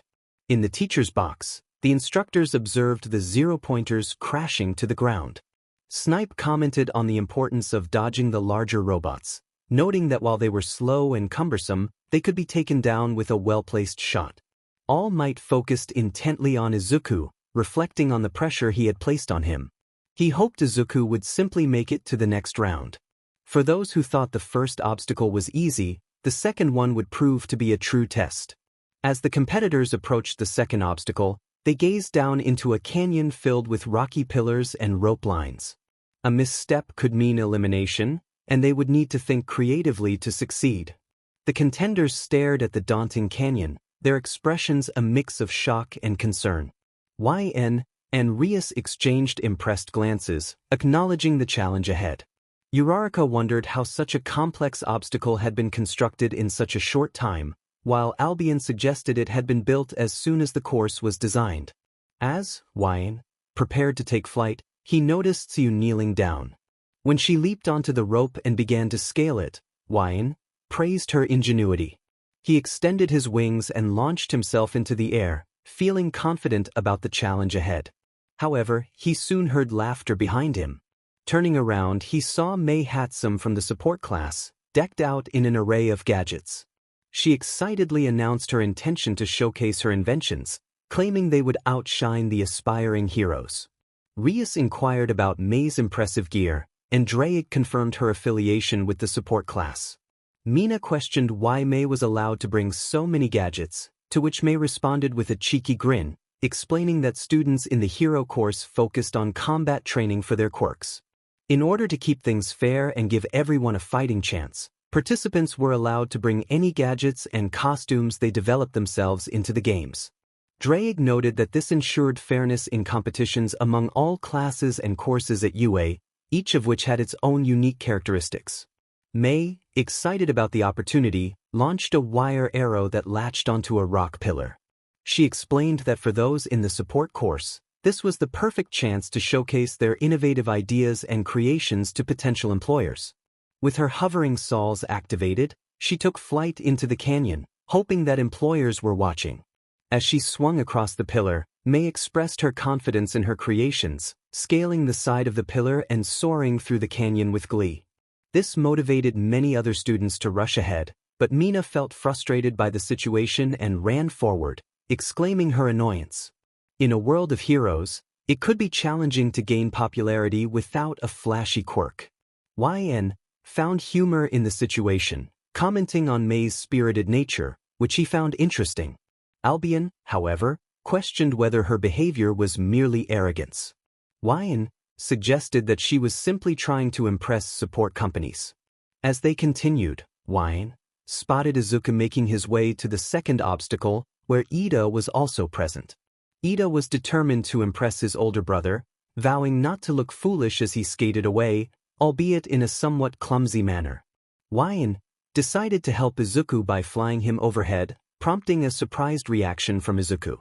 Yn explained that it would be difficult for him to navigate while carrying a heavy robot piece. When Izuku pointed out Rias on Y's back, Yn was taken aback, questioning how she managed to get there. Rias playfully referred to it as her little secret and asked him to call her by her name. As they flew toward the third obstacle, they passed Todoroki, which caused Izuku to notice Bakugo's growing frustration. Rias pointed out that Bakugo was more than just upset, and Izuku agreed to call her Rias as well. Meanwhile, in the stadium, spectators were captivated by the race as the camera shifted from Todoroki to Wine, carrying both Ruse and Izuku. Ryukyu and Kuai Liang were watching closely, and Ryukyu inquired about Kuai Liang's apprentice. Kuai Liang chuckled, revealing that his apprentice was currently in first place, referring to Wine as the White Dragon Emperor. This revelation surprised Ryukyu, stirring a sense of nostalgia within her. Kuai Liang hinted that Ryukyu would soon understand their connection, leaving her puzzled as they continued to watch the race. Back in the competition, Wine reached the third obstacle, where Ruse jumped off his back and gently placed Izuku on the ground. As they approached the final obstacle, an announcement warned them that they were entering a minefield, catching everyone off guard. YN expressed his disbelief, while Ruse acknowledged the challenge they faced, noting the uncertainty of where the mines were located. With a sense of foreboding, YN contemplated the situation. The announcer reassured the participants that the land mines were designed for the games, meaning they would be loud and flashy but not overly dangerous. YN decided to navigate the minefield the traditional way, joining the other students who were cautiously making their way through. As they entered the minefield, one student accidentally triggered a mine, resulting in a burst of colorful dust. YN and Ruse exchanged glances, both surprised by the situation. They soon discovered they could communicate telepathically, a revelation that left them both astonished. Curious about this new ability, Y questioned Ruse, who confirmed she had heard him. Drake explained that their telepathy stemmed from their connections with Albion and himself, allowing them to communicate as long as they were in close proximity.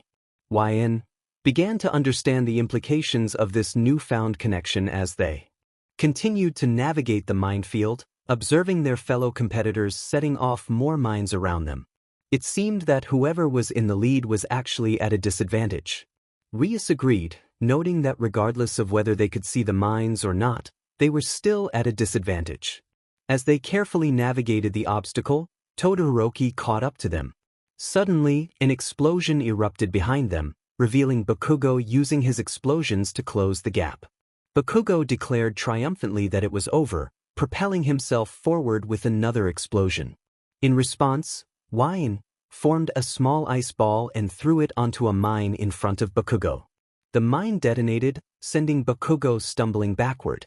With that, Midoriya secured his position in the race, and the media buzzed with excitement over the unexpected turn of events. Ida, running from behind, charged through the minefield but was blown back by a mine. The other competitors were also closing in, including Ibra Shiozaki and members of Class 1B as Ruse, Todoroki, and Bakugo all fought to maintain their lead, utilizing their quirks against one another. Meanwhile, Izuku observed from the back, assessing the chaotic scene. He thought to himself that they were too far ahead but reminded himself that it wasn't over yet.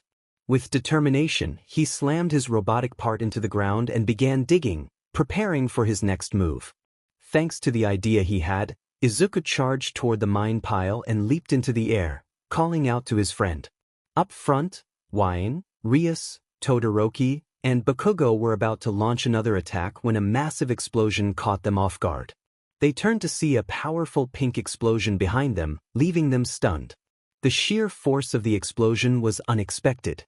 YN exclaimed in shock, questioning the existence of such a dangerous mine. Ruse echoed his concern, but their attention was drawn to the laughter of Albion and Drake.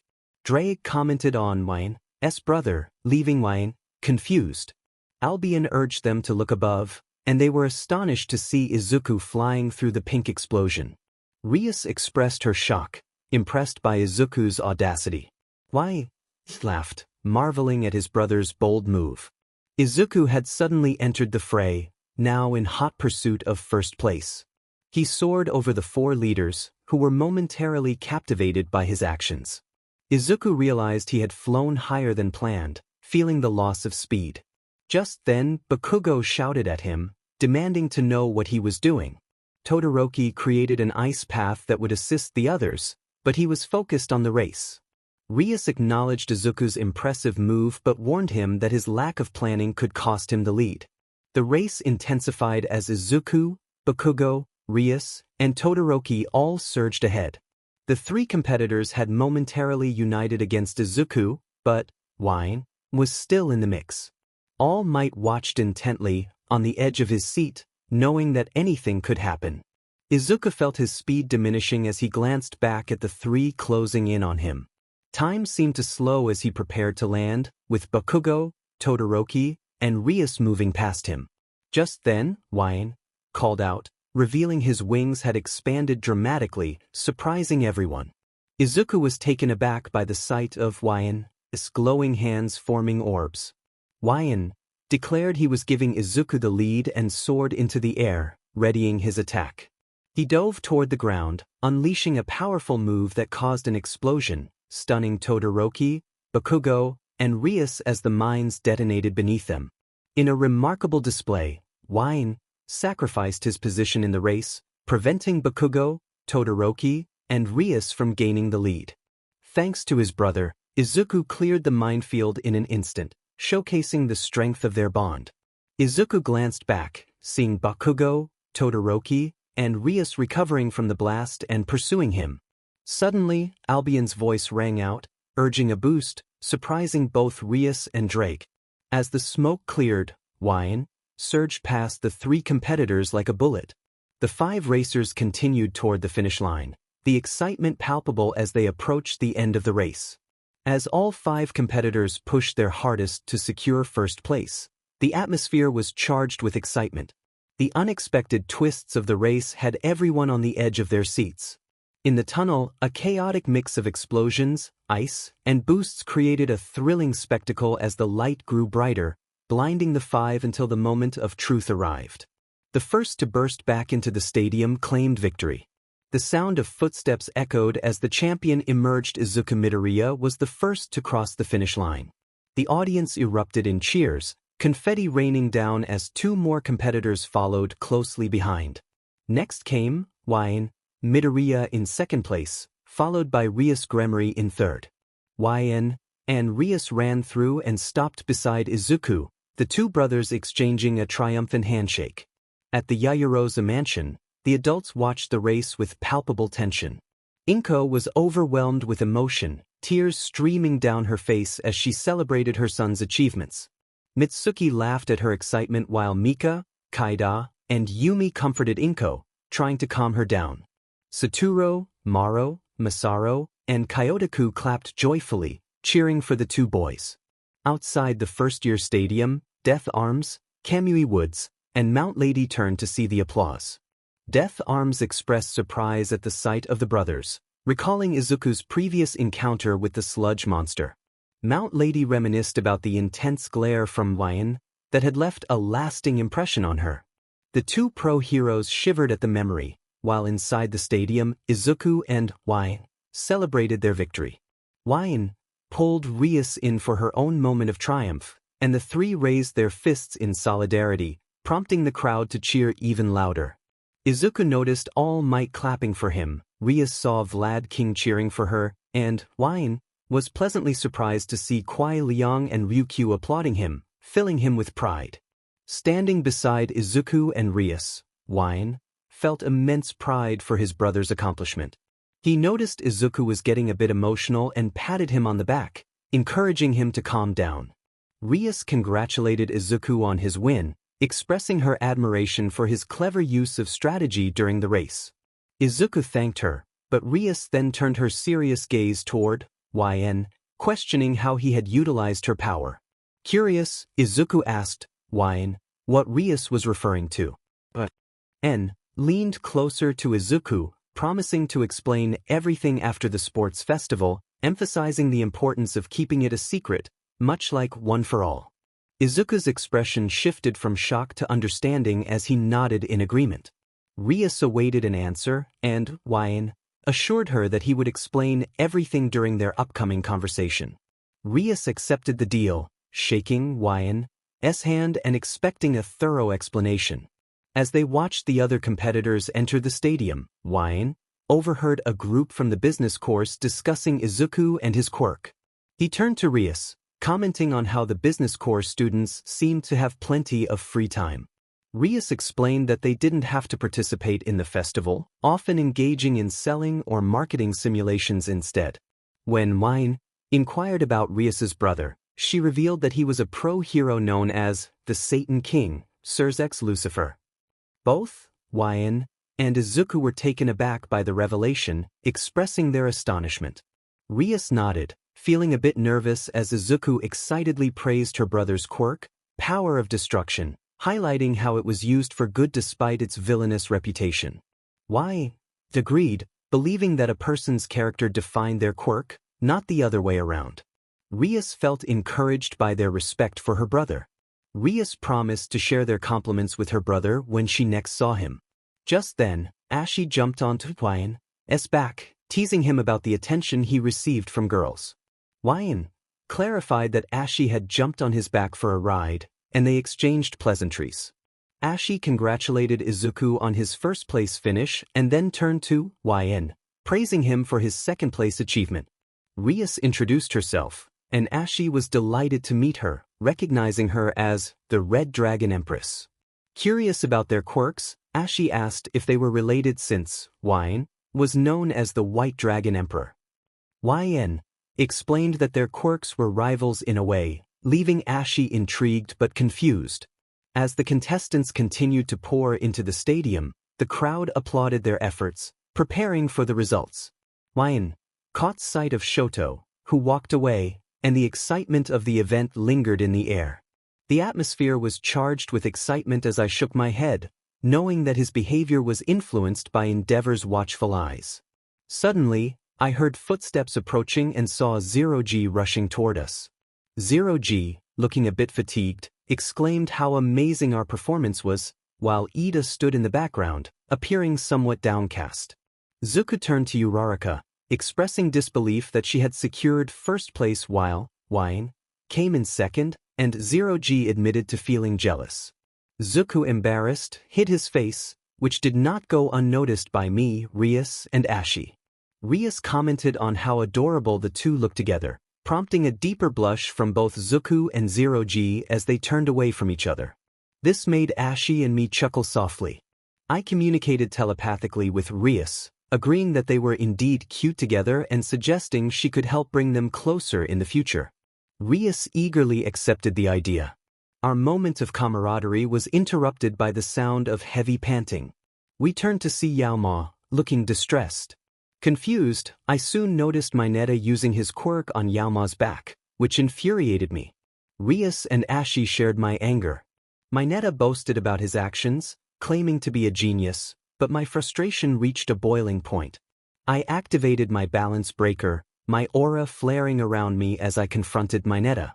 I warned him that if he ever bothered Yao Ma or any other girl again, he would face severe consequences. Mineta, visibly shaken, nodded in fear before I released him, and he hurried away. Turning to Yao Ma, I asked if Mineta had harmed her, and when she didn't respond, she unexpectedly hugged me tightly. I was taken aback but embraced her in return. Ashi and Rius watched, both feeling a twinge of jealousy but ultimately accepting the moment. After a while, Yao Ma released me, thanking me for my support and expressing her disdain for Mineta.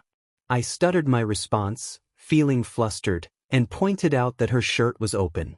Realizing her wardrobe malfunction, Yao Ma quickly turned away, holding her chest with a bright blush. She apologized profusely, and I reassured her that it was okay.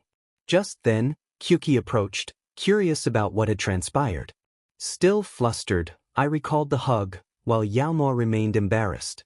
Ashi and Rius filled Kyuki in on the earlier events, which only fueled Kyuki's anger toward Mineta.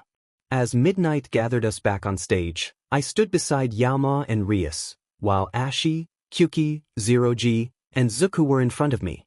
Midnight announced the conclusion of the first game for the first years, and as she revealed the standings, I felt a mix of pride and anticipation. The rankings were as follows. 1. Class A, Izuku Midoriya. 2. Class A, White Midoriya. 3. Class B, Rius Gremory. 4.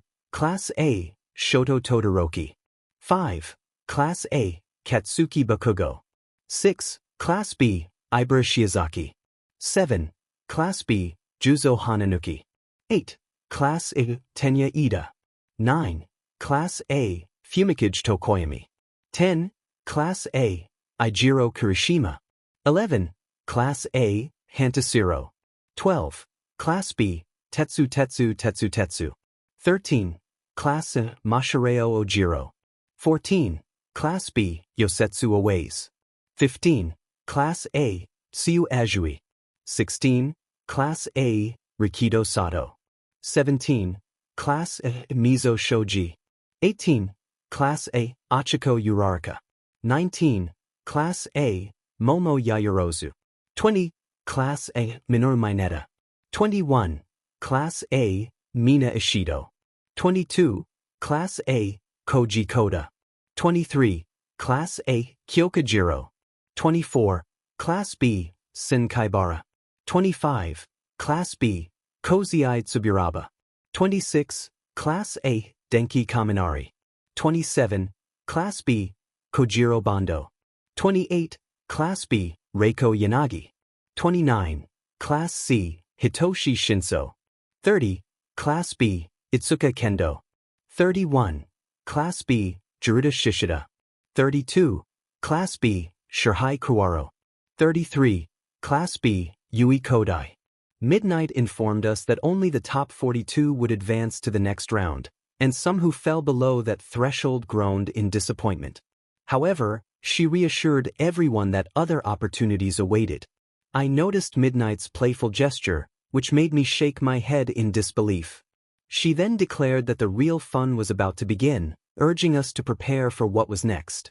A sense of anticipation filled the air as she hinted at the excitement to come. In my mind, Albion teased me about my preferences, and I felt my face heat up in response. As the screen lit up, I braced myself for whatever was in store for us next. Midnight announced the start of the Cavalry battle, and the screen displayed the event title. The sense of dread washed over me as I groaned at the thought of it. Kaminari expressed his own concerns about the event, admitting his lack of skill.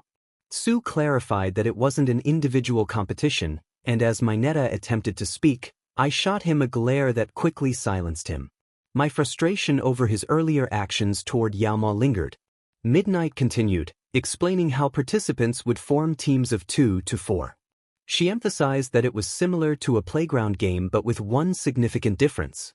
I shared my uneasy feeling, which drew confused looks from Rias and Yaoma. Midnight elaborated that each player had been assigned a point value based on their performance in the obstacle course, and my anxiety deepened.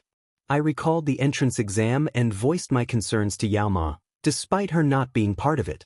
Rias asked if I was sure about my feelings, and I reassured her that when my instincts warned me, it was serious.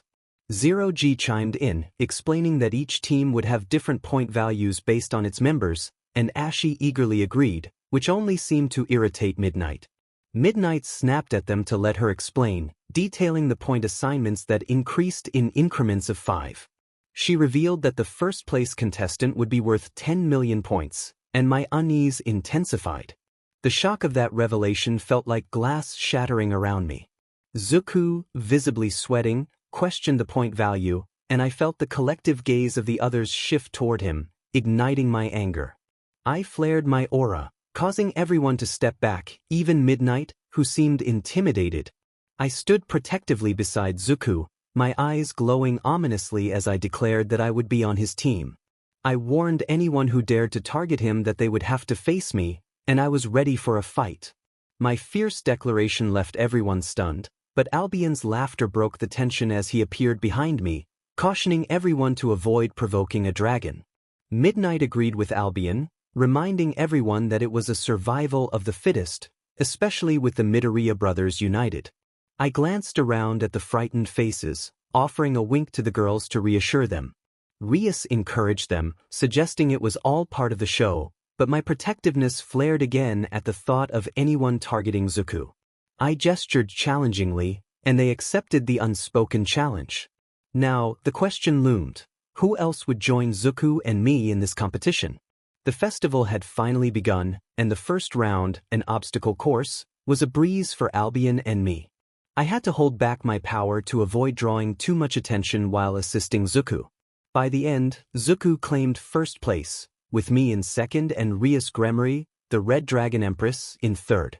The second round was set as a Cavalry battle, with only the top 42 advancing. Midnight announced Izuku's first-place finish and the staggering 10 million point value assigned to him. The atmosphere shifted as everyone directed their glares at Izuku, but I quickly flared my aura again, cutting through the tension. I declared our automatic team status, and once the atmosphere calmed, Midnight explained the rules of the game. She outlined that the competition would last 15 minutes, with individual point values contributing to team totals.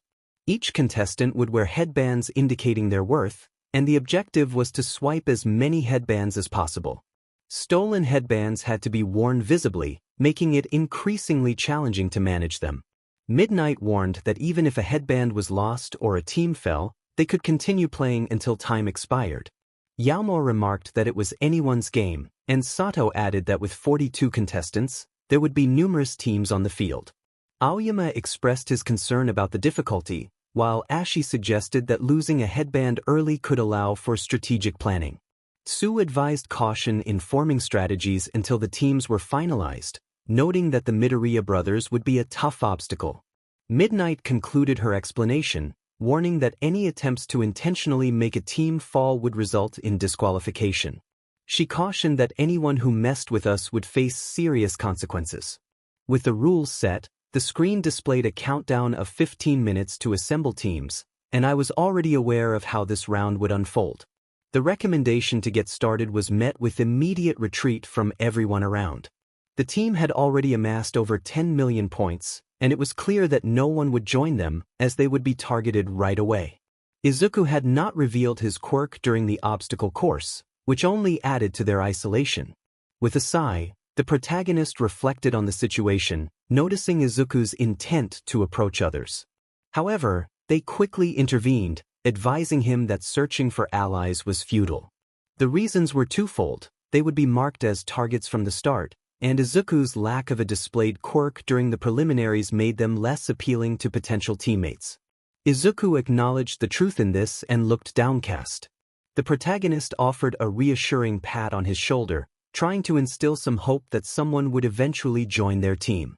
However, as they scanned the area, it became apparent that everyone was avoiding them, with many girls opting to join other teams. The sight of Shoto and Yaoyorozu together stirred an unexpected anger within the protagonist, causing their aura to flare and their teeth to sharpen slightly. Izuku noticed and attempted to calm them down, with Albion chiming in to remind them that Yaoyorozu had her sights set on someone else, alleviating the need for jealousy. Despite their efforts to remain composed, a distraction arrived in the form of Zero G, who approached with enthusiasm. The protagonist's irritation faded as they turned their attention to Zero G's proposal to team up. Izuku, overwhelmed with emotion, accidentally splashed water on both the protagonist and Uraraka, expressing disbelief at the idea of teaming up given their significant point lead. Zero G, undeterred, suggested that if they avoided confrontation, they could secure a win.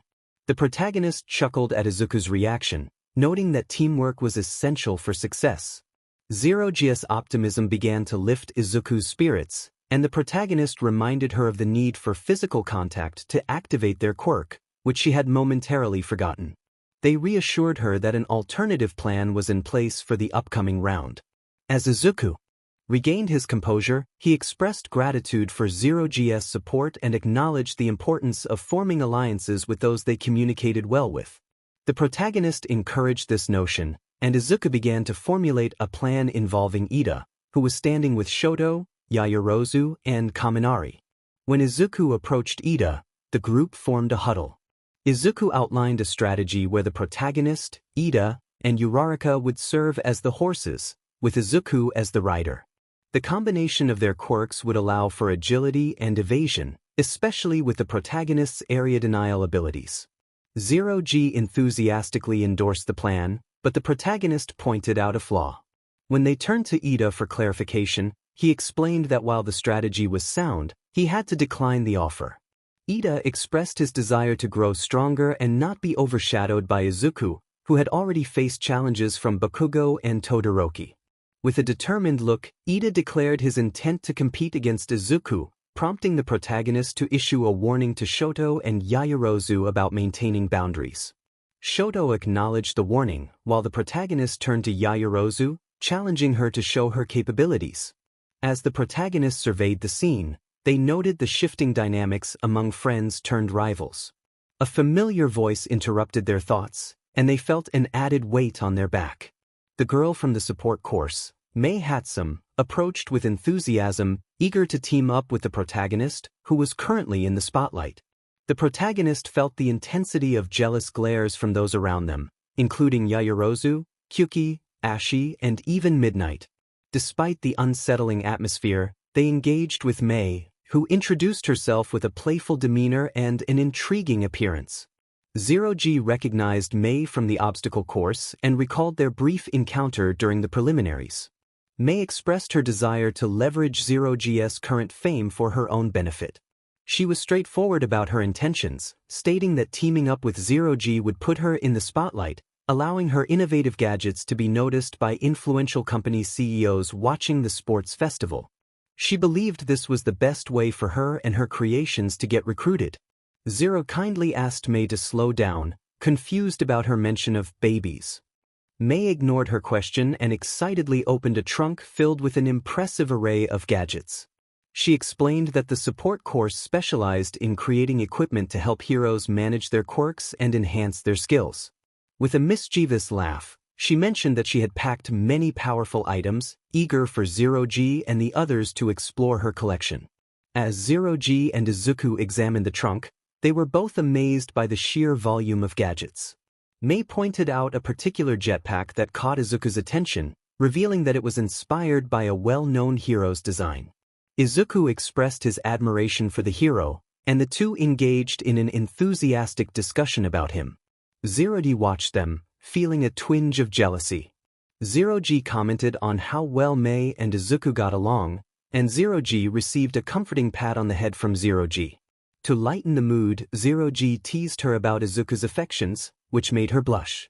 After a moment, Zero G calmed down, and the group organized themselves, combining their numbers for the upcoming challenge. As the buzzers signaled the end of the team formation PRD, Midnight prepared for the anticipated cavalry battle. Present Mike, waking Aizawa from his nap, announced that 12 teams were ready to compete. The excitement in the air was palpable as the teams gathered in the arena, each eager to claim victory. Izuku secured his team's headband, worth a staggering 10,350 points, while Wine extended his wings to shield Izuku. The atmosphere was electric as they prepared for the battle. Izuku checked in with his teammates, and they all expressed their readiness. With a fiery determination, Izuku shouted for the team to get fired up. The countdown began, and as Midnight called for the battle to start, all teams charged forward. Izuku felt a rush of adrenaline as they faced their opponents. Tetsu from Class 1B called out to his teammate, and the tension escalated as Team Midoriya braced for the onslaught. As the battle commenced, Team Midoriya found themselves in a precarious situation when Tetsu used his quirk to turn the ground into quicksand, immobilizing them. Izuku realized they were sinking and quickly deduced the source of their predicament. Just as Team Tetsu closed in, they were stunned to see Team Midoriya transform into ice shards, leaving the crowd and other teams in disbelief. Aizawa observed the scene with a hint of amusement, prompting curious reactions from those around him. The spectators looked up to see Team Midoriya soaring through the air, thanks to Wine's wings. The crowd gasped in astonishment at the sudden turn of events. Izuku praised Wine for his quick thinking, acknowledging the training they had undergone with their grandmaster. Although Wine clarified that the ice clone was not entirely successful, it had provided them with a crucial opportunity to escape. Just then, Team Hagakure spotted them and prepared to launch an attack, prompting Izuku to alert Wine to the incoming danger. Flames of supremacy erupted, creating a barrier that blocked Jiro's earphone jacks, forcing her to recall them. Jiro expressed her frustration as Team Midoriya glided closer to the ground. Uraraka announced their landing as she and Hatsum activated their hover boots, enhanced by Uraraka's quirk. Izuku admired Uraraka's ability to float everything except herself and the equipment. Once they landed safely, Team Midoriya continued on foot while Wine kept a watchful eye on his teammates. Mei proudly showcased her inventions to the Midoriya duo, asking if they thought her creations were precious. Izuku complimented her on the excellent mobility of her gadgets, and Wine echoed his praise. Mei appreciated their compliments, though Uraraka felt a twinge of jealousy, reminding them that she was the one making them float. YN acknowledged Uraraka's contribution, expressing gratitude for her quirk's assistance. Uraraka smiled at the praise, but their focus shifted as Team Hagakure pursued them. Hagakure informed her team that they were gaining ground, urging Jiro to push forward. Sato then pointed out that Hagakure's headband was missing, causing her to panic. Meanwhile, Monoma, the instigator of the rivalry between Class 1A and 1B, toyed with the headband from the sidelines. The chaotic atmosphere intensified as all the teams scrambled after Team Midoriya. Izuku and Wine were drawn to the unsettling sounds of laughter and commotion nearby, realizing that Shoji was alone. Izuku questioned where Shoji's team was, while Wine expressed frustration at being targeted by multiple teams. Uraraka suddenly gasped, realizing she was stuck to the ground by a purple ball. Wine recognized the ball as Minetta's and shouted for him, only to find him peering from inside Shoji's arm tent, which sent chills down their spines. Midnight confirmed that Minetta's actions were allowed, much to Wine's dismay. As the battle escalated, Izuku dodged attacks from Minetta's team, which included a barrage of purple ball and shadowy strikes. Wine grew impatient and decided to intervene, using his flames to dissolve the sticky ball on Uraraka's boot. He then aimed at Dark Shadow, unleashing a powerful bolt of white lightning that forced the shadow creature to retreat. Izuku was impressed by Wine's quick thinking, while Hatsum cheered for the preservation of her gadgets.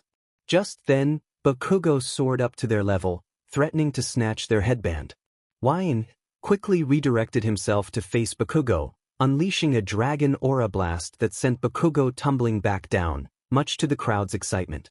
Bakugo was caught by Zero, who pulled him back to his team. Midnight confirmed that Bakugo had not touched the ground, making his actions permissible, which left Wine incredulous. Once Team Midoriya landed safely, Izuku thanked Uraraka and Wine for their contributions, curious about Wine's newfound ability to shoot lasers. Wine explained that it was an experimental technique and cautioned against overusing it. As Team Midoriya continued to navigate the competition, they remained the center of attention, with everyone eager to take them down. The pressure was on, and they had no time to rest. What a show this is!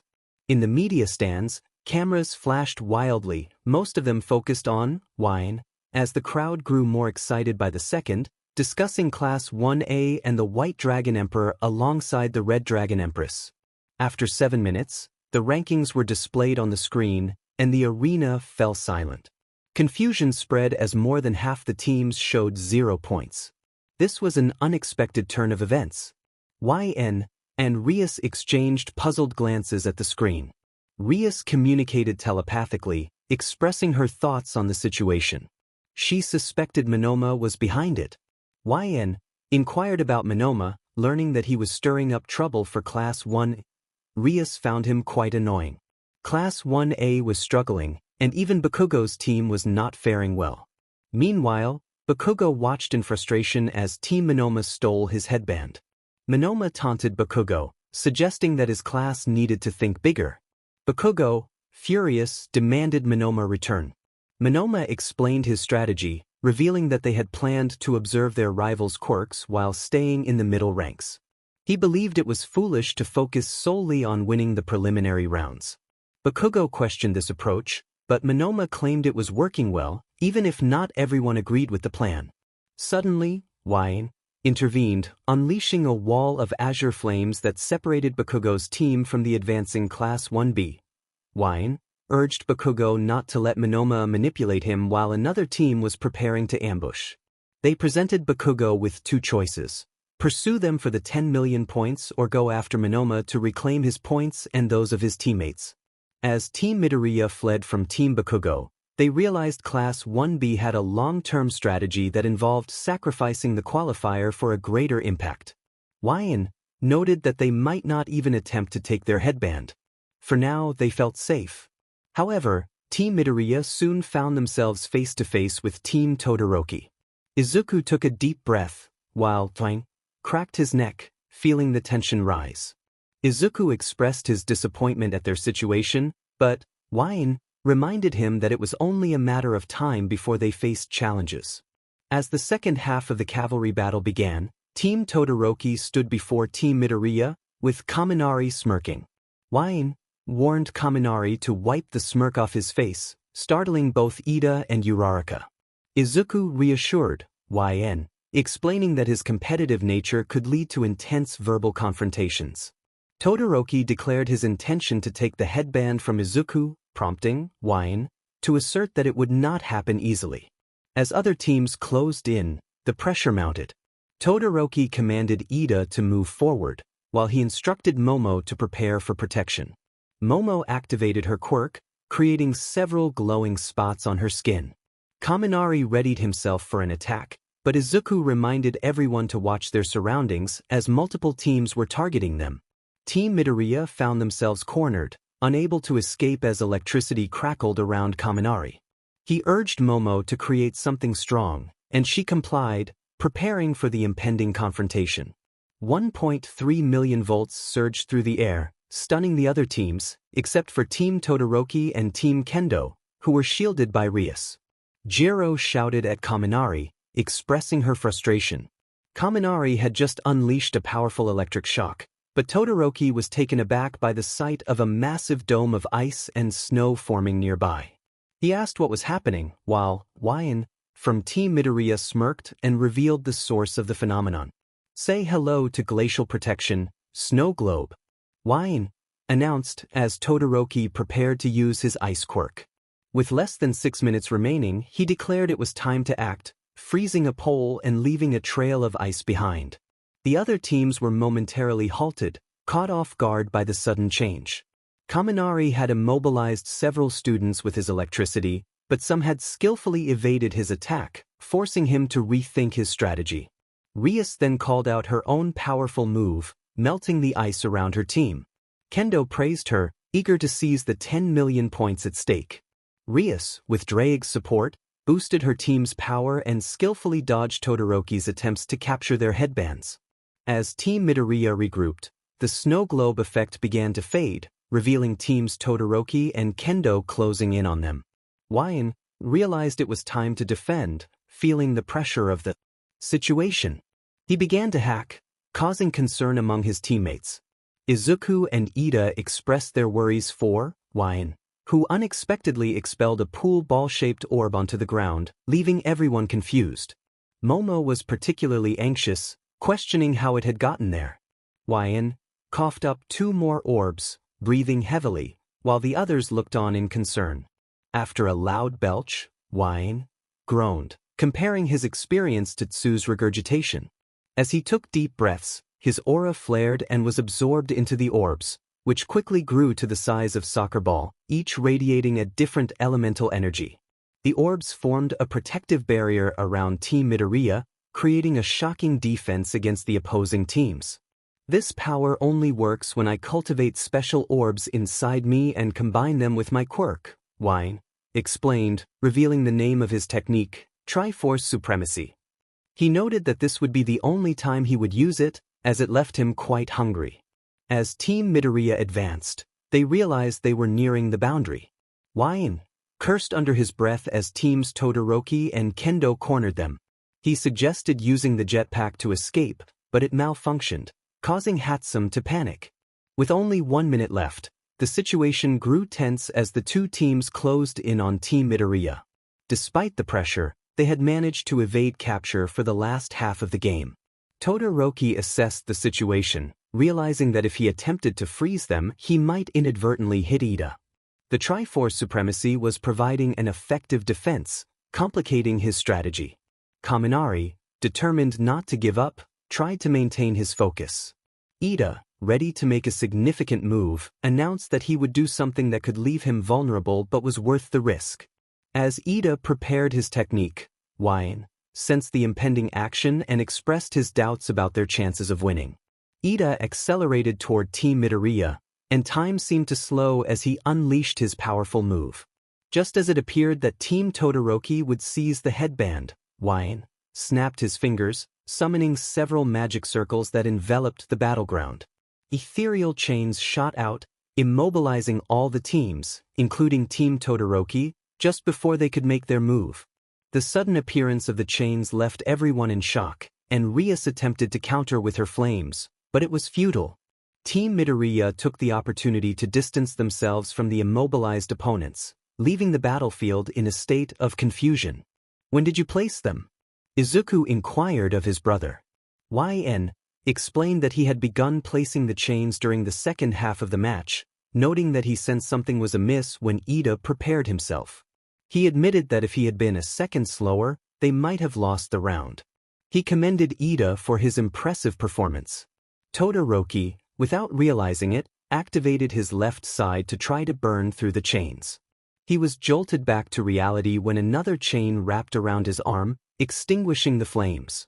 This made him realize he had broken his promise and glanced at his arm. "Time's up."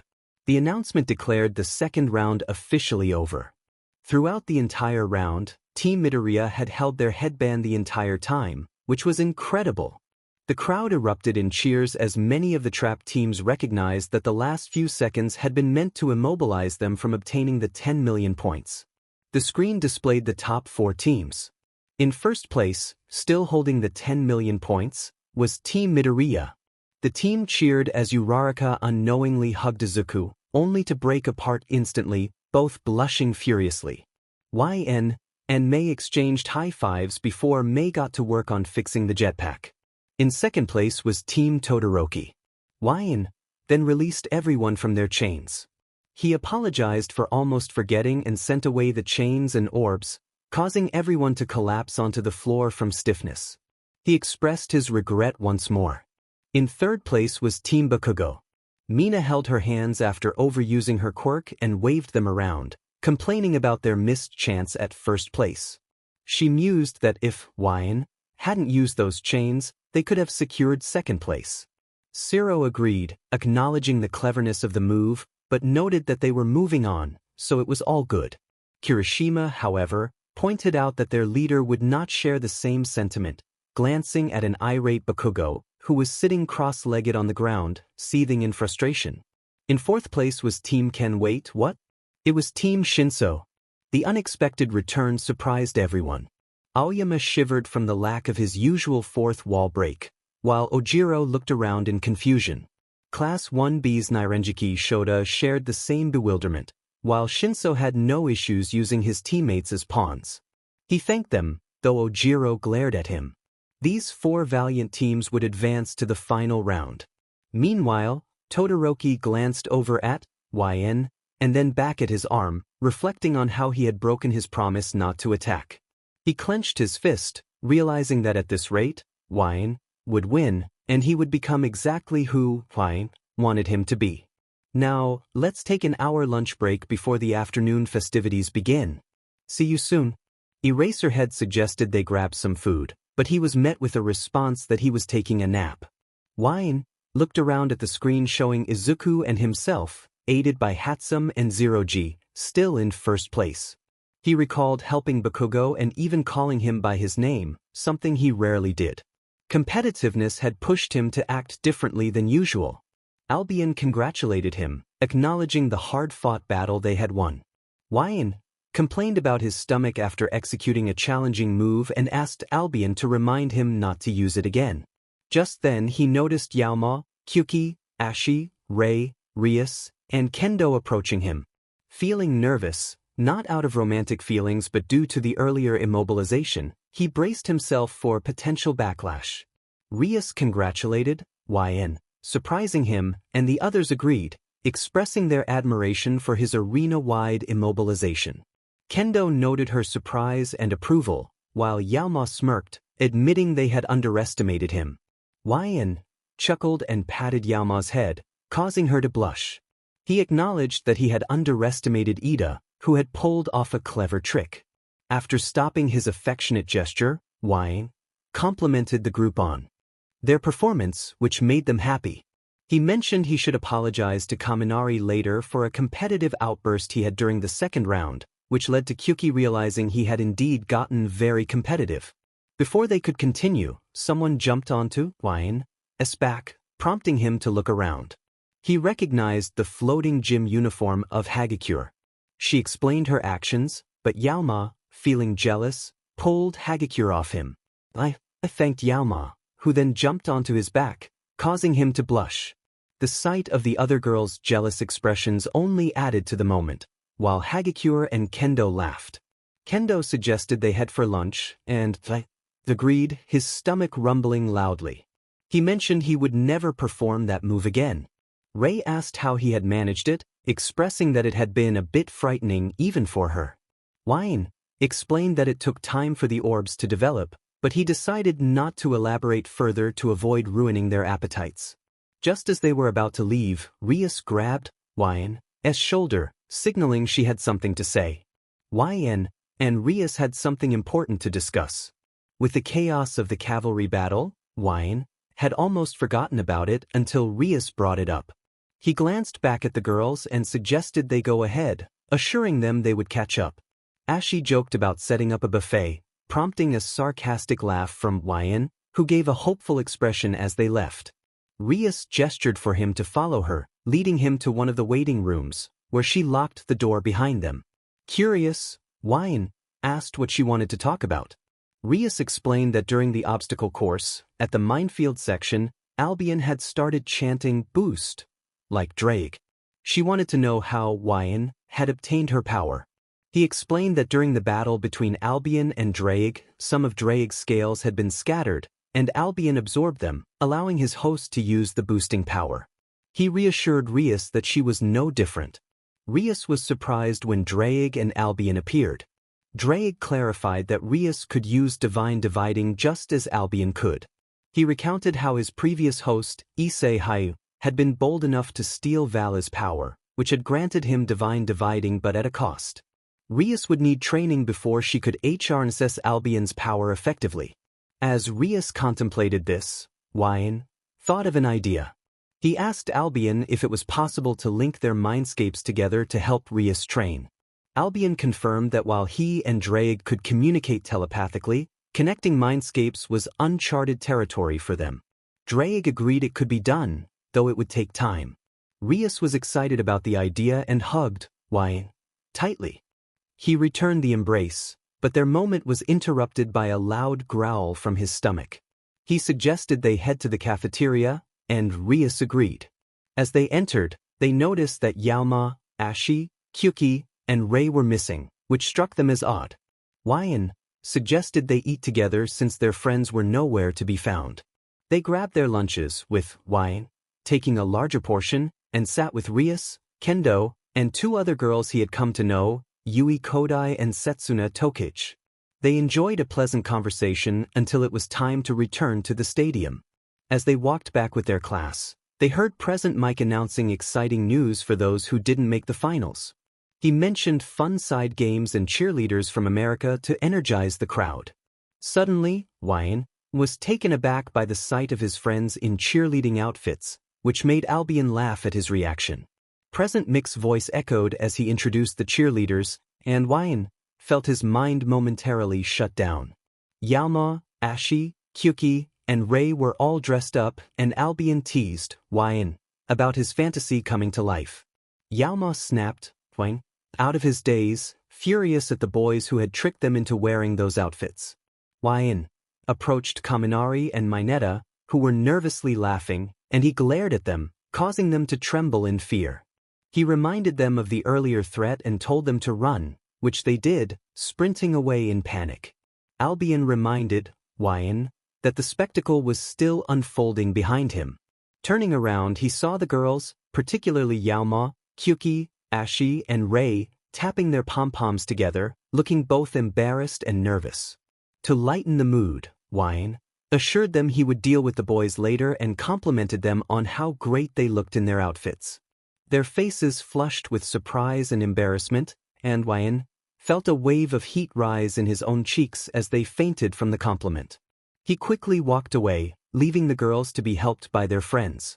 As Present Mike announced the start of the side games, Wyan tried to shake off the earlier moment and focused on the tournament bracket displayed on the screen. The upcoming one-on-one matches would feature the top students from the 4 leading teams, including his own. Excitement filled the air as his classmates gathered in front of Midnight, eager to see who would emerge victorious in the epic matchups ahead. It was always a tournament, and Zero explained to Ashi that the finals were always a one-on-one competition, but the format changed each time. The previous year had featured a foam sword fighting match, while the year before that included a parkour obstacle course. As they spoke, they noticed Midnight approaching with a box labeled lots. She encouraged everyone to draw lots to determine their opponents and mentioned the option of participating in recreational games or conserving stamina for the battles ahead. The first-place team would be the first to draw. Just as Midnight was about to approach them, Ojiro raised his hand and announced his withdrawal, surprising everyone. Zuko expressed disbelief, while Ida pointed out the opportunity Ojiro was passing up. I suggested they let Ojiro explain his decision, and he shared his concerns about not remembering much from the Cavalry battle, attributing it to another student's quirk. Ojiro glanced at Shinso, who turned away, prompting thoughts of mind control or brainwashing. Albion advised caution if they faced Shinso. Ojiro continued, expressing his desire to take advantage of the opportunity but feeling that advancing without understanding his performance would be unfair. Hagakure urged Ojiro to prove himself in the finals, while Ashi added that she hadn't done much either. I interjected, explaining that Ojiro was concerned about his pride, a sentiment I could empathize with. Ojiro thanked me but seemed embarrassed about another matter, questioning why the girls were dressed like cheerleaders. As the girls groaned, Shota from Class 1B stepped forward, echoing Ojiro's sentiments about not wanting to advance without earning his spot. Kirishima and Tetsu were visibly moved by their declarations of integrity. Midnight finally spoke, dismissing their concerns as naive, which caused me to facepalm. She officially accepted Ojiro and Shota's withdrawals. I offered to fight for Ojiro, who appreciated the gesture. Midnight then announced that 2 members from the 5th-place Cavalry team would need to advance, leading Kendo and Rias to step forward and claim their spots. As they drew lots, the bracket was revealed, showing the matchups for the upcoming rounds. I noticed I was set to face Yaoma in the 3rd round and wished her luck. Meanwhile, Zuko was up against Shinso, and I sensed something troubling about Shinso's demeanor. Ojiro and I approached Zuko, warning him about Shinso's potential brainwashing quirk. After a brief exchange, I decided to meditate until my match, needing to focus despite being in the 3rd round. As I walked away, I heard Present Mike announcing the recreational games, signaling a momentary pause before the tournament resumed. Before the battles began, it was time for some exciting side games. As the fireworks lit up the sky, the girls cheered, except for Yaoma and Kyuki, who seemed uninterested in the festivities. The first game announced was a scavenger hunt. Everyone eagerly grabbed a card and began asking the audience for various items. I shook my head, considering leaving, but then I felt someone grab my arm. Turning around, I saw Kyuki looking a bit embarrassed. She hesitated before asking if I could follow her. I could tell she was shy about her outfit. She assured me it would be quick, and I smiled, deciding to join her. As she linked her arm with mine, I followed her lead until we reached Midnight, feeling a bit confused about what was happening. Kyuki handed a card to Midnight, her face turning red. It dawned on me that Kyuki was participating in the games. Midnight glanced at the card and then at me, smiling as she commented on Kyuki's choice, which read, handsome. I felt a blush creep onto my cheeks, and when I looked at Kyuki, she quickly looked away. Midnight added that she would have chosen me too, which only intensified my blush. In a moment of spontaneity, I grabbed a card, turning it over to reveal the word, cute. I couldn't believe it. Looking at Kyuki, I noticed how adorable she looked, especially in her cheerleader uniform. I gulped and pulled her close, causing her to gasp in surprise. Kyuki stammered, asking what I was doing as I handed the card to Midnight. She observed us for a moment, a hint of jealousy flickering in her eyes, but she understood my intentions. Midnight admitted that we looked like a cute couple, which made Kyuki blush even more as she hid her face. I gently patted her head before stepping away to meditate for my upcoming battle with Yaoma. Everyone else was engaged in their own activities or mentally preparing for the tournament. After what felt like an eternity of meditation, I finally exhaled and opened my eyes. It was time to show the world the might of the White Dragon Emperor. With determination, I made my way back to join everyone else as the finals began. Once the dance concluded, Wyan glanced at Mina, who wore a smirk. She complimented Wyan, saying it was not bad and asked if they were ready for a few more rounds. Excited by the challenge, Wyan eagerly agreed, and Mina cheered, thrilled to have found a new dance partner. With the randomizer activated once more, they continued their energetic rounds, enjoying every moment together.